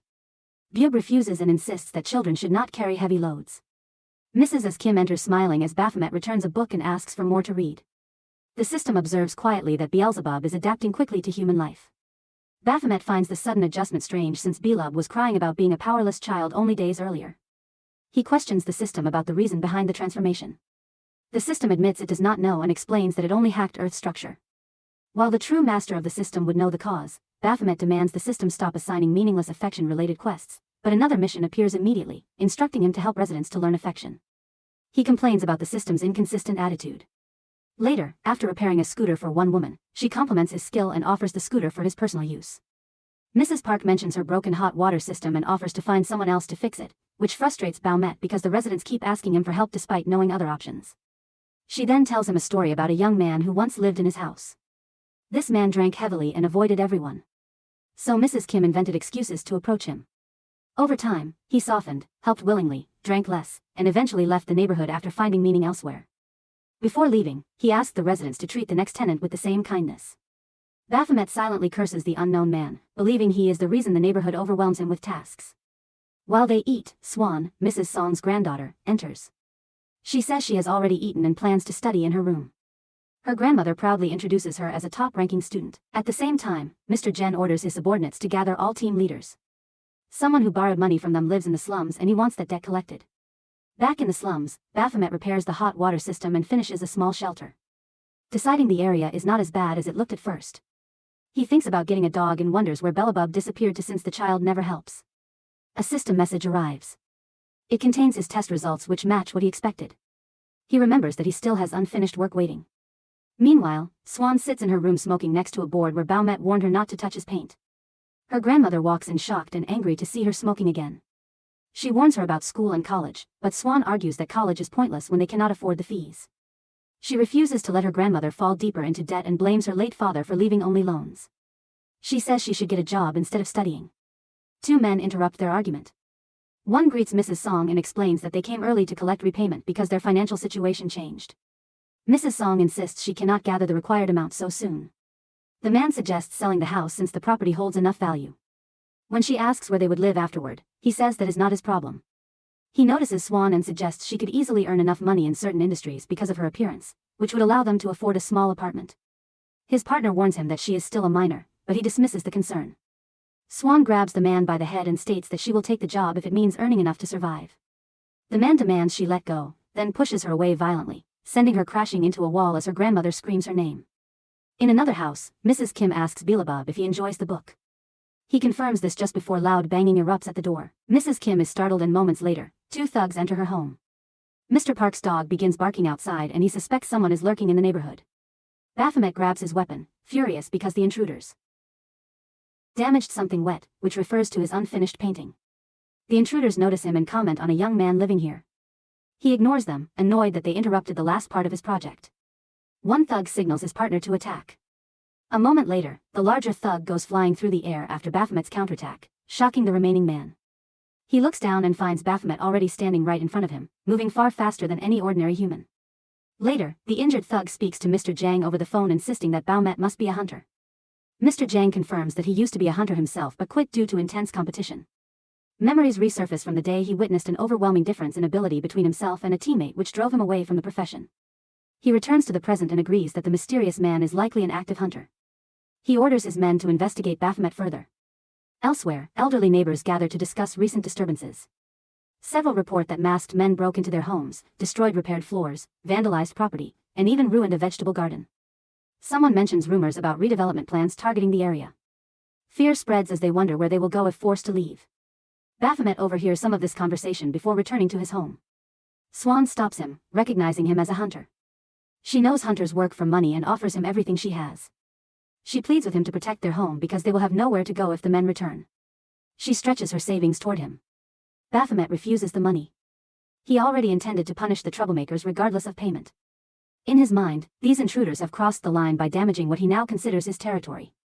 Later, our dude puts on a cap and jacket, already anticipating the situation. He had prepared for exactly this moment as Belub also places one of his familiars on the attackers when they struck Mrs. Kim's house, which now guides him directly to their hideout. Taeyong stops him before he leaves, reminding him that killing people outside official missions remains strictly forbidden. Baphomet wonders if this rule applies even to worthless thugs, but Taeyong confirms that civilians cannot be killed under any circumstances. After some negotiation, Taeyong allows him to beat them up as long as no deaths occur. Baphomet rushes off immediately. Taeyong contacts Mr. Ma through his phone, informing that Baphomet just departed from home near Central Electronics. The thug who broke into houses hands payment to a man for his services. The man accepts gratefully and offers his assistance for future jobs. He notices injuries on the thug's face, but the thug dismisses them as minor. Their conversation ends politely, but chaos erupts behind them as someone attacks the crew. Baphomet grabs his face and slams him into the ground with tremendous force. His knife flashes out, severing the man's arm. The remaining thugs freeze in shock and terror at this brutal display. The leader orders everyone to attack Baphomet together. Multiple fighters charge at once, weapons drawn, but Baphomet cuts through them with a single sweeping strike that removes all their arms simultaneously. Blood sprays everywhere as he continues his assault, moving through the group and dismembering anyone who approaches him. The leader recognizes Baphomet as the hunter who defeated their rookie earlier. His recognition comes too late as Baphomet instantly appears before him and removes his arm as well and reminds him they met previously. Our boy throws a large bag at the stunned man, instructing him to fill it with all the severed arms from the ground. The terrified man complies, gathering the arms while questioning his terrible luck. Baphomet notices one arm remains missing and points out that the man forgot to include his own, leaving him horrified. Later, Baphomet visits the rookie's location. Their boss receives a silent phone call that seems like a prank, but moments later, the rookie comes flying through the air like a projectile and crashes to the ground. Baphomet enters and drops the bag of arms onto Mr. Jen's desk. He suggests Mr. Jang can reattach them like puzzle pieces, warning him to be careful not to mix them up during the process. Mr. Jen smiles, commenting that the slum hunter apparently enjoys violence. He interprets this as a territorial warning. Baphomet confirms this represents just a light punishment for trespassing into his area. Jen laughs at the concept of territory coming from a hunter. He mentions sending people to investigate Baphomet's background and discovering a child at his residence. He speculates about the child's identity, suggesting perhaps a younger brother since the age difference rules out a son. He reveals his men probably arrived at the house already. Our boy starts laughing uncontrollably at this news, confusing Mr. Jang. Moving closer, Baphomet advises him to worry about his own men instead. At the residence, Beelzebub sits reading a book while his magic traps all the intruders. Thin strands of compressed magic surround them like laser beams. One man lies on the floor screaming about his severed legs. Beelzebub explains the magic system to them in simple terms, comparing the deadly strands to lasers. He warns them that any movement results in injury demonstrated by the legless man. Beelzebub admits this magic technique requires tedious effort and lacks efficiency, but remains necessary since Baphomet would get angry if they damage the house. He tells the frozen intruders not to move until he finishes his book. Mr. Jang tries calling his team, but the phone remains unavailable. He draws his sword and blocks Baphomet's attack, revealing his past experience as a hunter. He planned to gather more information before making his move against the slum hunter. Their brief exchange convinces him this situation could escalate dangerously. He considers the risk of fighting without knowing Baphomet's exact rank. His phone receives a message revealing Baphomet's rank. Mr. Jang immediately drops his weapon and surrenders completely. He promises never to interfere with that neighborhood again and offers to forget about his men's severed arms if they can part peacefully. Our boy smiles and cuts off his arm anyway, blood spraying out. Mr. Jang realizes negotiation failed entirely. Later, during a phone call, Mr. Jen explains to his subordinate that he cannot continue the job after learning the target holds a rank status. His arm sits wrapped in bandages. The subordinate questions why a rank matters so much. Mr. Jang explains that starting from a rank, hunters receive special government management due to their potential to reach S rank. More importantly, a rank and above hunters stop being human and become monsters wearing human skin. One wrong move could bring disaster upon 3 entire generations of a family. He mentions his critical condition from the severed arm and ends the call. The subordinate keeps trying to reach Mr. Jen, but the call disconnects. Another Jang questions whether terminating the deal creates problems. He responds that continuing means certain death. He wonders who sent the warning message. He believes the same person made the earlier prank call warning him about the hunter's approach. Noting the voice sounded familiar. Someone clearly knows that hunter very well. The mysterious messenger turns out to be Mr. Ma, currently visiting Mrs. Kim's home. Mrs. Kim greets him, wishing she had known about his visit so she could prepare food. Mr. Ma politely declines, explaining he already ate lunch and just wanted to visit briefly. Mrs. Kim checks if he drinks too much lately. He assures her he only drinks during important occasions or company dinners. She praises Minu Cha for his skillful hands and reliable work, though she wishes he complained less while working. Mr. Ma finds the word reliable surprising, but agrees after thinking about it. Our boy discovers his quest cleared, but without any reward. He complains that even the old ladies in the neighborhood give him something for his efforts, questioning what kind of god operates this cheaply. Mr. Ma's actual request to Mrs. Kim involves taking good care of Bamit going forward. The scene shifts to a man staggers backward after receiving a stab wound in his stomach. He tries to remind the woman beside him that they agreed to split the tower rewards. He cannot believe she broke their deal so casually. She remains unmoved and considers his death an accident that simply allows them to take his share. The injured man hurls curses at her and lunges forward in desperation. She raises one finger and the dog behind her responds instantly. The creature leaps at the man, ripping him apart as blood splashes across the ground. At the Hunter Agency, Baphomet arrives at the reception desk and hears that he owes double the rental fee. Before irritation can form, the receptionist clarifies that she is joking. First-time damage to rental weapons never requires payment. She only wants to emphasize that hunters should buy their own weapons because future breakage demands both rental fee and full replacement cost. Baphomet silently agrees that owning equipment would avoid unnecessary complications. He takes out a crystal from his inventory and offers it for sale. The receptionist freezes when she recognizes it as Boss Rissel's crystal. She briefly explains their system. Crystals from tower bosses usually go to auction so hunters can bid through the network. Those who want immediate money may request direct purchase after appraisal, but auction sales typically generate higher profit. Baphomet decides the auction will serve him better. She prepares to send the crystal to the auction department and tells him the system will notify him once bidding ends. Curious, Baphomet asks about the price Boss Baphomet's crystal fetched. He expects a staggering number due to the mythic rank. She surprises him by saying it sold for less than Raciel's. The information stuns him. She explains that crystal value depends entirely on mana content. Raciel belonged to a magic-based demon category, so his mana level was extremely high. Boss Baphomet belonged to a purely physical type with almost no magical potential. Some physical demons still accumulate massive mana reserves, but investigations proved Baphomet's mana nearly non-existent. Baphomet recalls Belzebub telling him that his aptitude for magic was practically zero and that he should focus on strengths instead. Even chain magic took him an absurd amount of time to understand. The receptionist continues explaining that high-tier equipment requires crystals with strong mana density. She also mentions that the crystal from Baphomet's corpse never appeared after the Abyssal Tower raid. The observation does not make sense to him. He assumes Raven must have taken it, but his memory shows Raven leaving without touching anything. Crystals never vanish after tower collapse because they serve as immortal energy sources for demonic creatures. Its disappearance feels entirely impossible. She concludes she has no more information to offer and asks if things are clear now. He says they are and she moves on to syncing his personal inventory with the official system. He approves the connection and begins sorting items. While deleting unnecessary things, he notices Raven's blade sitting in the inventory. It is locked and marked as bound equipment, though he has no memory of binding it. Before he can examine it further, a ball rolls to his feet and a tiny dog chases after it. He watches it closely, sensing something unusual about this creature. Someone calls for the dog named Kine. A woman approaches with a man who blames himself for losing track of it while she stepped away. He retrieves the ball and suggests they go outside to play. Baphomet keeps studying the strange dog. The receptionist notices his confusion and asks if he knows anything about hunting dogs. She explains that after the gate shock, certain pets awaken powers, becoming abnormally intelligent or supernatural. The first recorded case involved a famous actress's cat in Hollywood. No one knows the exact cause, but theories suggest emotional bonds between pets and humans reacted to the gate shock's global energy surge. Later, Baphomet slams his fist on a table and announces he is quitting the guild immediately. He refuses to stay in a group saddled with a ridiculous name. The doctor responds by saying the name Sweet Pink Angel only bothers him because the bright color clashes with his dark appearance. She hands him an envelope full of cash that he earned during tower excursions, insisting she protected every coin carefully. She wraps her arms around him from behind and begs him to remain, insisting that operating without a guild is impossible now. Baphomet states that the money already belonged to him and that finding another guild would be trivial. She argues that very few guild leaders combine strength with her looks and figure, implying he will miss out. He still refuses.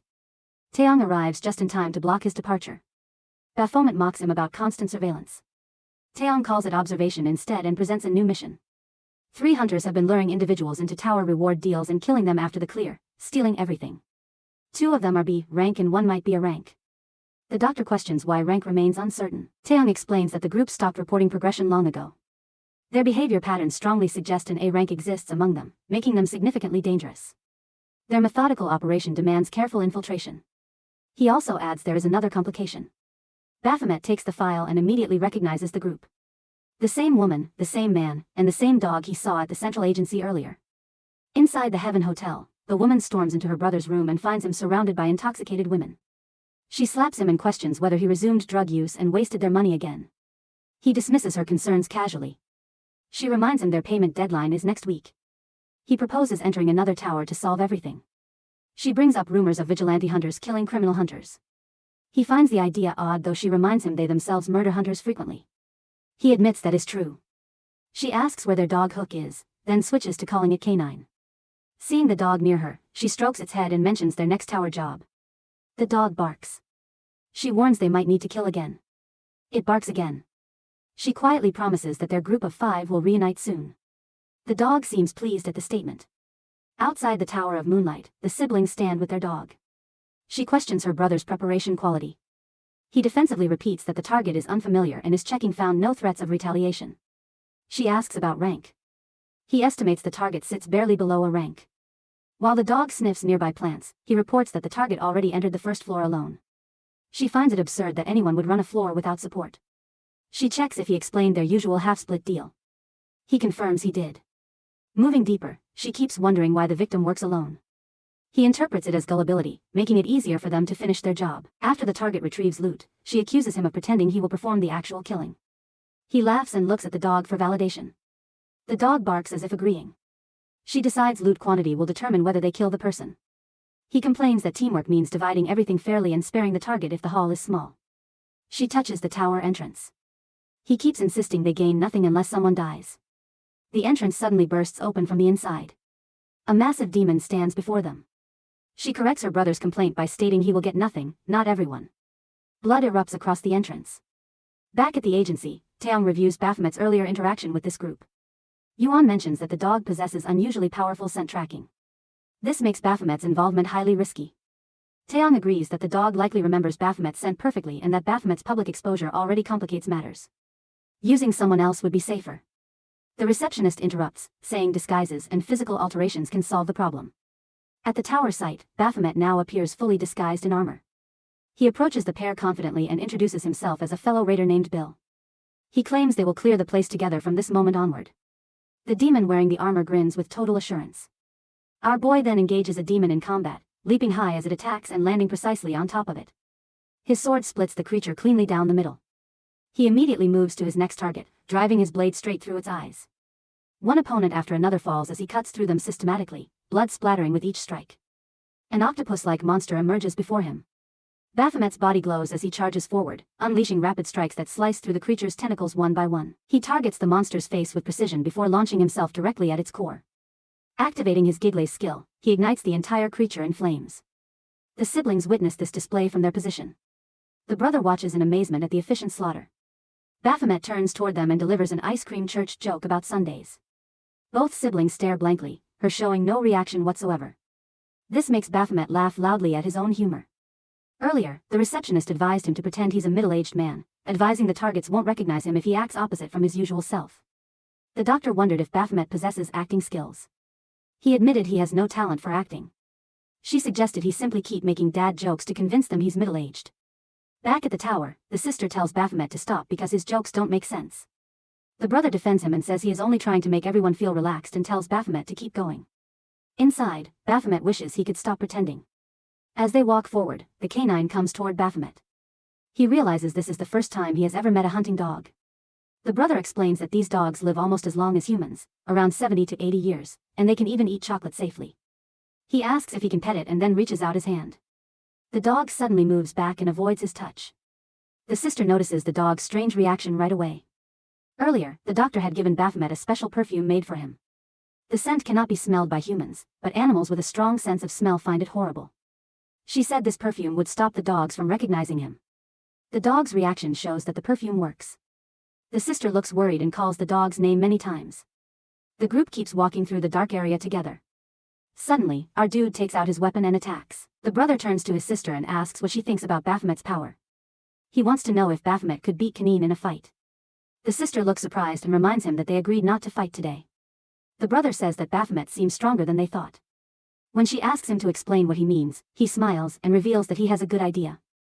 Later, they sit together near a campfire. Baphomet listens while they explain their plan. They want him to join their group for more tower raids. The brother offers this deal will help everyone because they cannot clear the tower on their own. Their plan is to collect resources until the halfway point and then leave safely. The brother tells him that skilled hunters like him are rare. He says it would be foolish to end their teamwork after just one raid. The sister offers Baphomet 60% of the loot while they take 40%. In her mind, she remembers. Her brother plans to give him big rewards at first to make him trust them. When he starts trusting them, they will make him do the dangerous jobs that K9 usually does. She starts to argue, but he stops her and points that she hates sending K9 into danger. Anyway, now Baphomet agrees to the deal without hesitation. The sister adds one condition that he must show his face. She explains that teamwork needs trust and she feels uncomfortable working with someone who hides his face. Baphomet studies her carefully and Taeyong had told him that his real mission was to enter their group, not to kill them. His first mission after training was similar to the mentor. The government wants him to collect information about these 3 criminals and joining them is the only way to do that. Now in present, the brother tells Baphomet to take his time deciding. Baphomet clears that showing his face is not a problem and even surprises them. The sister laughs and jokes that maybe he is handsome. He removes his mask and shows his face covered with burn scars. The sister gasps in shock. Baphomet informs a tower boss who burned him 7 years ago. He adds that hunters don't depend on looks, so his scars don't bother him. He continues with his story that he got these burns while protecting his son during that battle. His son lost his face completely and they tried every treatment and even met famous healing hunters, but nothing worked. He informs them that he would do anything to make his son better. Everyone becomes silent after hearing this. Baphomet puts his mask back on and wonders if he acted too much. The brother finally declares that meeting Baphomet was fate because they know a way to heal his son. He explains that he and his sister worked so hard because their parents also suffer from a disease caused by the gate shock years ago. They searched everywhere for a cure but found nothing. He then reveals that their parents becomes better since they meet a certain person and that working with him again could help cure his son too. Then, as Baphomet keeps his mask on, 2 females appear when a door opens. They give off a strong energy and fly wildly around the floor with their masks spinning. Then, a man in a robe steps out from the chaos. Everyone screams and runs toward the figure, calling him father. The system tells Baphomet that the main quest condition is complete, and the new goal is to eliminate the target. The robed man pulls back his head, revealing a mask on his face. Baphomet finds the scene strange, and the system identifies the man as the disciple of lust. In a flashback, Beelzebub presents Baphomet with a book listing the 7 deadly sins, explaining that Raven once held the title of Wrath's disciple. He reminds Baphomet of the goddess's earlier vision in which 6 shadowy figures appeared as future threats. Baphomet realizes Raven and those remaining figures complete the full set: wrath, pride, sloth, envy, greed, gluttony, and lust. Back in the present, the disciple of lust stands before him. A mother approaches with her daughter in a wheelchair, explaining that the girl's leukemia worsened despite every treatment. The girl quietly admits she accepted her own death, but fears her mother's lifelong grief more than dying itself, which drives the mother into sobbing despair. The man gently touches the girl's head, releasing radiant light and butterfly-like forms that leave the crowd stunned. Her hair rapidly lengthens, and the mother clings to her in disbelief while the crowd celebrates the supposed miracle. The man explains he only corrected her energy flow and directs them to continue treatment at the house of prayer.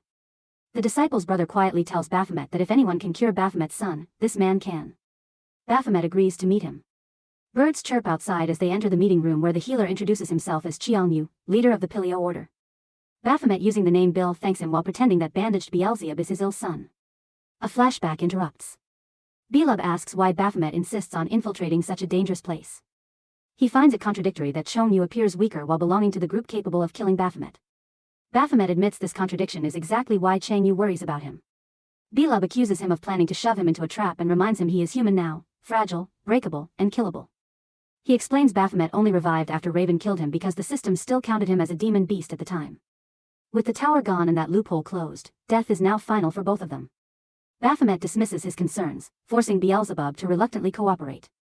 Back in the present, Cheongyu inspects Beelzebub and senses what he assumes is a severe curse. He compares it to the darkness he once sensed on Baphomet. He explains the treatment requires time, money, and weekly prayer attendance. If Baphomet is too busy, he offers an alternative, leaving the child at the facility full-time. He summons 2 female teachers, identical twins, who step forward immediately. Beelzebub panics, clinging to Baphomet and promising obedience, meals, and early sleep while internally begging not to be abandoned and mentally threatening to curse him if left behind. Baphomet, unmoved, allows the teachers to take him. As Beelzebub is led away, Baphomet internally thanks him for his sacrifice. Cheongyu ends the meeting, satisfied with the arrangements, but during their parting handshake, he comments on Baphomet's unusually soft hands and long fingers with unnerving interest. This sends a chill through Baphomet. Cheongyu's sister interrupts, reminding her brother they must leave to visit their parents, and she advises Baphomet privately. She tells him to focus only on his son's treatment and to avoid getting entangled in the religious aspects of the order. She warns him directly not to sink too deeply into this organization. Elsewhere, the teachers inform Beelzebub that books aren't allowed because they hinder healing and he is encouraged to play naturally with other children. A feast is presented in his honor. He introduces himself as Jean Cha to a nearby girl but immediately senses something wrong. The teachers emit a strange aura, revealing through his perception that the twin women aren't human, but familiars serving Cheongyu.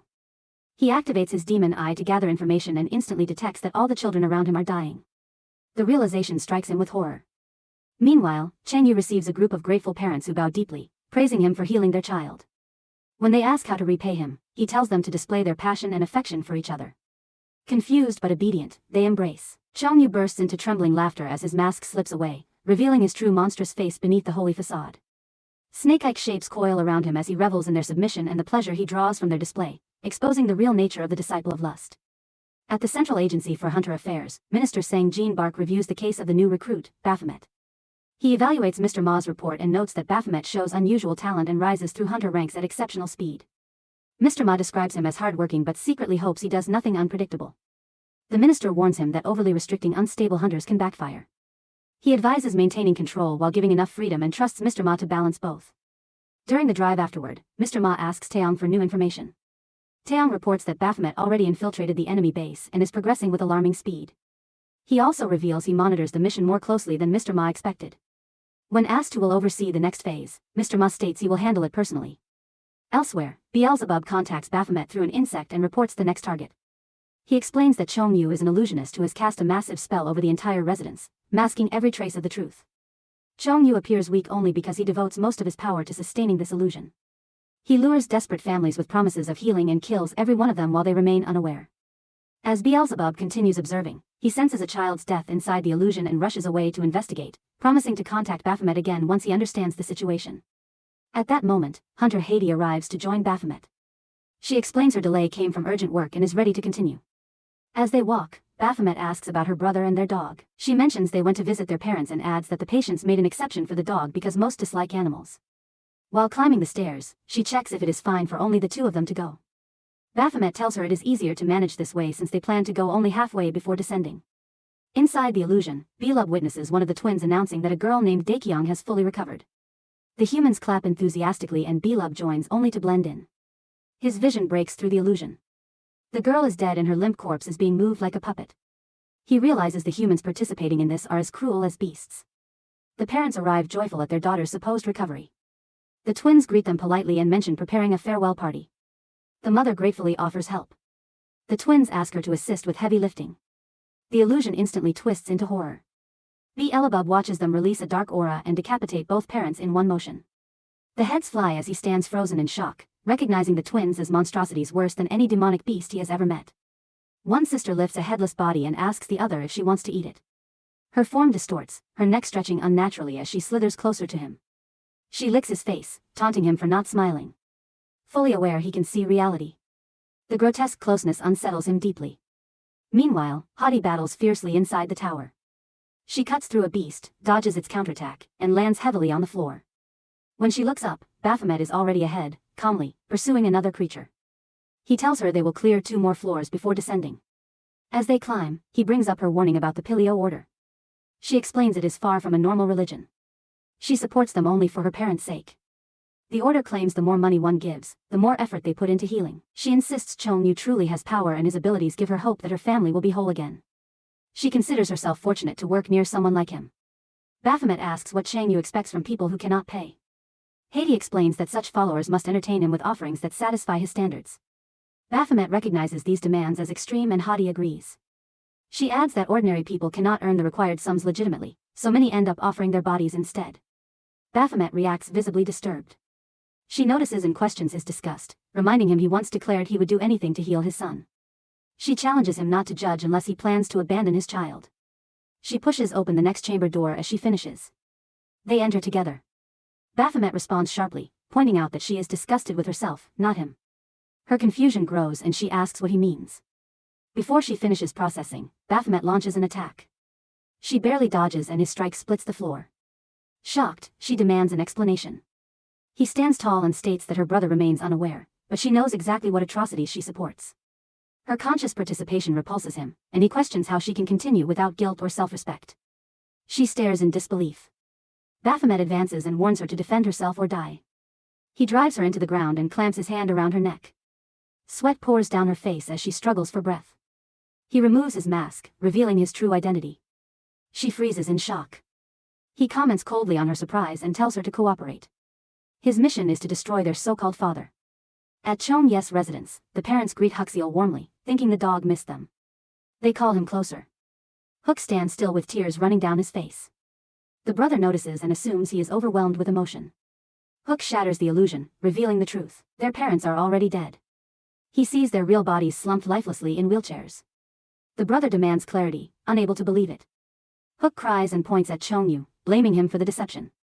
Chong-Yu calmly explains that illusions cannot fool a hunting dog. He admits he invited Hukiel for this exact reason and refuses to let a dog disrupt his entertainment. He states he already received the family's full payment and needs nothing else. Chang-Yu removes his mask, Huxiel transforms, lunging with enormous force. His body shifts into a towering beast, radiating ferocity. Light explodes through the room as Chong Ye's illusions collide with the animal's attacks. Chong Yu orders one of his familiars to strike. A violent blast hits the brother. The beast sweeps in from another angle, tearing into him with claws. The brother cannot make sense of the catastrophe unfolding around him. Chong Yu laughs with pleasure, protected by a snake-like creature that forms around him and then reshapes into one of the twins. She whispers news into his ear. Chong Yu recognizes that their enemies have prepared a trap. His amusement only grows. He coughs blood from the damage yet revels in the situation. He declares that they will not lose and must deliver a spectacular surprise in return. Later during the ritual, Chong Yu announces that today's ceremony centers on two individuals, Beelzebub and Baphomet. He describes them dramatically as the cursed son whose face was stolen and the desperate father willing to sacrifice anything. He speaks about the tragedy of parental devotion and claims their father has chosen to bless them personally. He hints at the wonders that will follow. He enters the ceremony hall as followers chant his name. He walks straight to Baphomet and stands beside him, commenting on the overwhelming devotion around them. He grips Baphomet's face and remarks on how easily these people surrender trust without knowing what he hides. He orders Baphomet to watch carefully. Then he exposes his knowledge by calling him Baphomet directly. He gestures beside him. Baphomet spots the danger immediately and curses. Beelub materializes in front of him. Behind Beelub, a massive sphere of magic gathers, glowing with destructive power. Beelzebub's eyes glow red as magical energy radiates from him, unleashing a powerful attack aimed at Baphomet. The crowd erupts in amazement at Chong Ye's display while Hunter Hadi watches in shock. Unable to process the scene, their clash causes a massive explosion. Earlier, Baphomet confronts Hadi, revealing that the warm, genuine experiences she thought real in the prayer house were elaborate illusions. He points out she only ever saw her parents inside that place, never outside. Connecting this deception to her past wrongdoings. He admits he let the hunting dog visit deliberately to kill it later since its keen sense of smell detects death beyond illusions. He shocks Hadi further by implying her brother likely died and working covertly for the government warns her of heavy casualties ahead. He urges her to help him as a chance for partial redemption. Back in the present, Hadi clenches her teeth watching the fight. Byub gestures a word void, activating a technique that traps our boy in an infinite prison of magical circles inside a starry void. Confused, he dodges a barrage of weapons controlled by Beelub, who sits on a throne in his demon form, commanding illusions with his eyes. Beelub realizes he has returned to his past self's time, inhabiting the tower he once lived in as a demon. Cursing Baphomet for his hardships, he finds himself in an actual time loop, a trope he never expected to face. Laughing nervously, he recalls the wisdom of knowing both enemy and self to eliminate fear. Armed with future knowledge in his past form, he vows revenge and refuses to lose again. He unleashes massive energy and countless attacks on Baphomet, who summons his gear in response. The space behind Beelzebub cracks under their clash and shatters, shocking all followers in Changyu. Baphomet lands, his mask broken, revealing his true face, rushing to slash Beelzebub. The latter raises an ice wall defense, but it cracks and chips, cutting his face. He counters with an ice barrage, which Baphomet skillfully deflects and dodges. Beelub marvels at how despite his time travel advantage, Baphomet remains unbeatable, miscalculating the fight. Determined, Beelzebub goes all out, activating his ultimate vision and surrounding the area with natural magic and green smoke. He summons swarms of flies and creatures in his extinction sanctuary, all calling him Lord and charging Baphomet. Baphomet, shifting between demonic and human form, asks a strange riddle about why ice cream goes to church, confusing Beelub. Repeating the question, Baphomet breaks Beelub's focus, who answers because it was a Sunday, revealing the trigger phrase. Caught in the spell's effect, Beelzebub is locked inside a warehouse. Thinking the plan failed, Baphomet contacts him, discussing whether to execute him, but then suggests using Beelzebub's power as an asset, controlling him with illusions. Beelub insists their illusions won't work, having permanently blocked them with his demon eye. Baphomet advises pretending to be under their control, but Beelub objects, fearing capture. Our boy suggests instead Beelub cast an illusion on himself, activated by a cue. They agree the ice cream church question will serve as the trigger phrase. In his demon swarm form, Beelub acknowledges Baphomet's lack of magical or strategic skill, but admits his raw combat ability justifies his throne. Before the crowd, Beelzebub casts the self-illusion spell, energy surging as followers shield their faces. During this, Beelub reveals that Cheongi's power source lies deep underground. Suddenly, a massive earthquake cracks the ground with violent explosions. A glowing circle with intricate layers appears. Baphomet approaches the magical formation, activating adrenaline to boost speed. Chongyu watches, trying to understand. Baphomet strikes the glowing circle with his spear, triggering a huge golden explosion, engulfing the entire building. The massive explosion shocks all followers gathered, causing widespread chaos as glowing energy floods the area. Hades urgently orders everyone to evacuate immediately, rushing the panicked crowd toward the exits. A woman frantically questions what to do, and Hadi demands why people hesitate when fleeing is urgent. A man explains his child is trapped inside while the woman adds that their children are receiving treatment from Chang Yu in the prayer house. Hadi recalls the hunter's oath that civilian lives must always come first, committing herself to find and rescue the children. She orders the parents to hurry and evacuate. The twin women cry out in panic about the mana stone imbued with their master's power, apologizing for failing to notice the threat sooner and blaming themselves. Chiang Yu admits he was completely deceived by their opponent's tactics. Meanwhile, Baphomet fights against spheres of glowing energy. Recognizing this as Chang Yu's true power source, he knows dispelling it will weaken Chang Yu and feels disappointed to miss the chance to fight him at full strength, but refuses to die after struggling to obtain his current body. Our boy begins shattering the energy spheres, triggering more glowing power to erupt. He looks up and spots Belub falling through the cracking ceiling, calling his name urgently. Beelzebub replies he's exhausted, having depleted all his mana. Baphomet curses the useless magic caster, but notices the twin women swirling around Belub mid-fall. Beelzebub shouts nervously about his situation. Baphomet leaps in front of Belub, swinging his blade to intercept the twin women. Behind him, Beelzebub continues falling and calls out desperately.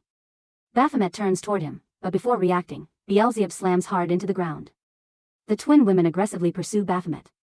He slashes at them and lunges his weapon between their positions. Both women glare and extend their legs, which transform into snakes that coil around and restrain Baphomet. Beelzebub lies drained on the floor, watching helplessly and realizing he will die if this continues. He glances at Baphomet fighting desperately, noting all combatants have landed below ground level. Moving closer, Belub confirms Baphomet landed safely despite restraints. The women menacingly tap toward Baphomet's position. Chong Yu appears behind them, removes his mask, and admits he misunderstood Baphomet's skills. Meanwhile, Hunter Hades feels tremors shaking the building, wondering if the earlier shockwave caused it. Darkness makes seeing difficult, raising her concern for the children's safety. A trembling, frightened girl emerges from behind a wall, begging for help. Hades rushes to her and realizes the girl has always appeared sickly. The illusion deceived everyone about their true condition. Hades asks if the girl knows where the others are. The girl points in a direction and Hadi agrees to rescue them together, taking her hand. Hadi is shocked when she finds all the children sitting on the floor ahead. Relieved they are safe, she promises to take them to their parents. Suddenly, Huxiel appears before her in full demonic form, bringing tears to her eyes as she questions if he survived. A memory flashes. A couple at a pet shop debates adopting a puppy that looks adorable but grows large. Nearby, a young girl begs her mother to take the puppy home, but is refused due to lack of space for a big dog. Later, another woman suggests visiting the pet store, and a man arrives seeking a small puppy. Sometime after, Hadi visits the Woof Meow puppy shop to adopt a dog. The shopkeeper remarks on Hukiel's large size and that no one has adopted him. Surprised, Hadi smiles and softly calls him home. Hook meets her gaze with a spark, beginning their close bond. Back in the present, Huxiel stomps before Hadi. Her tears fall as she sees him. His eyes suddenly glow bright red, shocking her as he attacks a nearby child. Meanwhile, Chang Yu addresses Baphomet, claiming a person's eyes reveal hidden thoughts and the life they've lived. He senses a familiar scent and questions if Baphomet's actions are truly justice, accusing his eyes of harboring more darkness than light. Baphomet denies any resemblance to Chiang Yu, calling him a filthy exhibitionist. Chang Yu rebukes him, stating his purpose is righteous deeds. Baphomet taunts him as a pretender to nobility. Chang Yu warns him to stop insulting, and Baphomet responds he'd love to erase Chong Yu's smile permanently. Baphomet boasts his evil is pure and flawless, unlike Chiang Yu's filth. He promises to prove it and charges with a spear ready. Chong Yu stays calm, faintly smiling. Suddenly, Kine appears behind Chang Yu in giant form, roaring loudly, stunning Baphomet. A faint voice urges Baphomet to kill the beast. He turns to see Hadi trembling, hurt, and pleading for the creature's death. Hades admits her greed drove her to murder countless innocent people. She recognizes her responsibility to make things right and pleads with Baphomet to put Huxiel out of his misery. She leans against a stone while begging him to release the transformed creature from its torment. An enormous explosion erupts between them. Kine extends its sharp claws fully and rushes straight at Baphomet. The hunter sidesteps the charging attack. He springs away to gain some space. K9 leaps after him with powerful momentum. Baphomet times his counter perfectly before seizing the monster's head. He drives it straight down into the ground hard enough to splinter the floor. Baphomet launches his knuckles toward the creature's gaping jaws to finish it quickly. Instead, K9 springs upward and snaps its teeth around something. Baphomet soars higher and snatches his blade. He aims precisely at the monster and drives the steel down onto its hide, and the attack produces no effect whatsoever. Our boy understands the Shadow Shield defense triggered on its own to block damage. K9 responds instantly by triggering Shadow Needle Barrage as a counter. Razor-sharp spikes burst from its body and encircle Baphomet from every angle. K9 whips its enormous paw at Baphomet. Fractures start running through his blade's metal, leaving him stunned. He recalls the receptionist cautioning him previously about equipment destruction. She clarified that breaking a borrowed blade twice meant paying its entire value plus the original rental charge. Right now in front of him, the steel splits completely in half. Baphomet swears at the horrible luck. K9 crashes into Baphomet with brutal strength, triggering yet another massive detonation. Belub observes this catastrophic impact and yells Baphomet's name anxiously. The twin women materialize behind him suddenly with a dangerous presence. The explosion catches their focus momentarily instead. After glancing back, they find different beings already cradling Beelzebub in secure arms.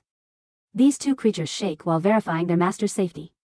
Bebub explains he just barely pulled off their summoning using his last drops of magical power. He commands them to rush him somewhere protected right away. They accept his orders, but worry about abandoning Baphomet during battle. Beelzebub yells that Baphomet always finds ways to survive regardless of circumstances. He accuses Baphomet of creating this whole disaster originally. Mid-sentence, crimson liquid pours from Beelzebub's lips and darkness claims him. His servants cry his name in panic and transport him away quickly. Chong-Yu looks toward the barrier ahead as fractures multiply across it. Kanin shakes with raw strength and materializes facing Baphomet again. In his mind, he can see his master's illusion as she tells him this sacrifice ensures their entire family of 5 can reunite properly. She implores K9 to grasp why this matters and demands he destroy Baphomet. K9 barrels toward Baphomet with murderous purpose. Baphomet plants his feet and hammers a precise blow into the monster's central mass. The force makes K9 reel backward momentarily. K9 struggles to steady itself after absorbing the punishment. Baphomet tosses aside the shattered blade entirely and lifts his empty hands up. He gestures at K9 and announces he'll battle with nothing but his raw strength now. He dares the creature to come test him directly. The beast snarls at this challenge. Our boy draws back his knuckles and hurls a devastating punch at the closing monster. K9 appears puzzled seeing the human abandon weapons completely. The creature advances to exploit this seeming disadvantage. Baphomet whips another blow with his leg, smashing into K9's throat region. He chains together multiple punches without pause. Examining the outcome carefully, Baphomet detects the creature now shaking from the mounting injuries. He roars with wrath and hurls himself at Kine with complete power and fury. He hammers endless strikes into the monster's frame relentlessly. His gaze burns with iron will throughout the onslaught. K9 stares back at Baphomet. Despite the continuous beating, he can still see haughty screams from where she stands, commanding Kine to finish Baphomet off. The creature bounds upward and generates massive energy wrapping around its whole body. K9 triggers its supreme ability named Forest of Shadows. Baphomet prepares himself for whatever comes next. Behind Baphomet's position, K9's pupils flare wide with sharp concentration. 3 cutting strikes appear instantly and carve 3 bloody gashes through Baphomet's arm. Numerous additional cuts materialize surrounding him from various directions. Baphomet struggles to process what occurs before K9 narrows the gap between them. He avoids another strike heading his way successfully. Additional cuts slice past perilously near his body. He dodges once more with sharp instincts. Cuts shoot past him continuously as he advances through the lethal storm. Baphomet throws himself toward K9 while considering the creature will shred his arm completely soon. He concludes he's had plenty of entertainment from this clash. Baphomet triggers his adrenaline ability to enhance his physical limits. He locks onto his objective and charges straight at K9 instantly. The creature bounds toward him at the same instant. Our boy hoists his weapon with exact timing. He rushes toward the meeting point while declaring his plan to conclude this battle. He triggers Blaze Gega ability. An immense inferno detonation explodes outward and traps K9 inside the flames. Baphomet screams for the creature's death while fire swallows its form. Burning alive, K9 recalls Haiti instructing him to destroy Baphomet. Memories cascade through his consciousness, displaying every moment that led to this final order. Without warning, Baphomet detects something horrifying occurring. His entire arm tears away from his shoulder and flies upward through the air. Now K9, engulfed in flames, holds our boy in its mouth. Our boy thinks back to his days in the Abyssal Tower where he fought using only basic tools like claws and teeth. He recalls a moment when a demon pleaded to be spared, but his weapon had become too blunt to end things cleanly. He understands now that natural weapons were down over time, turning fights into chaotic messes. Since enemies would just come back to life anyway, the whole thing felt wasteful and revolting. That experience showed him how crucial good equipment is for proper fighting. His mind returns to what's happening right now. He feels confused about why old memories keep popping up while he's trapped inside the K9's mouth. It seems strange to be thinking about random stuff from his past during such a dangerous moment.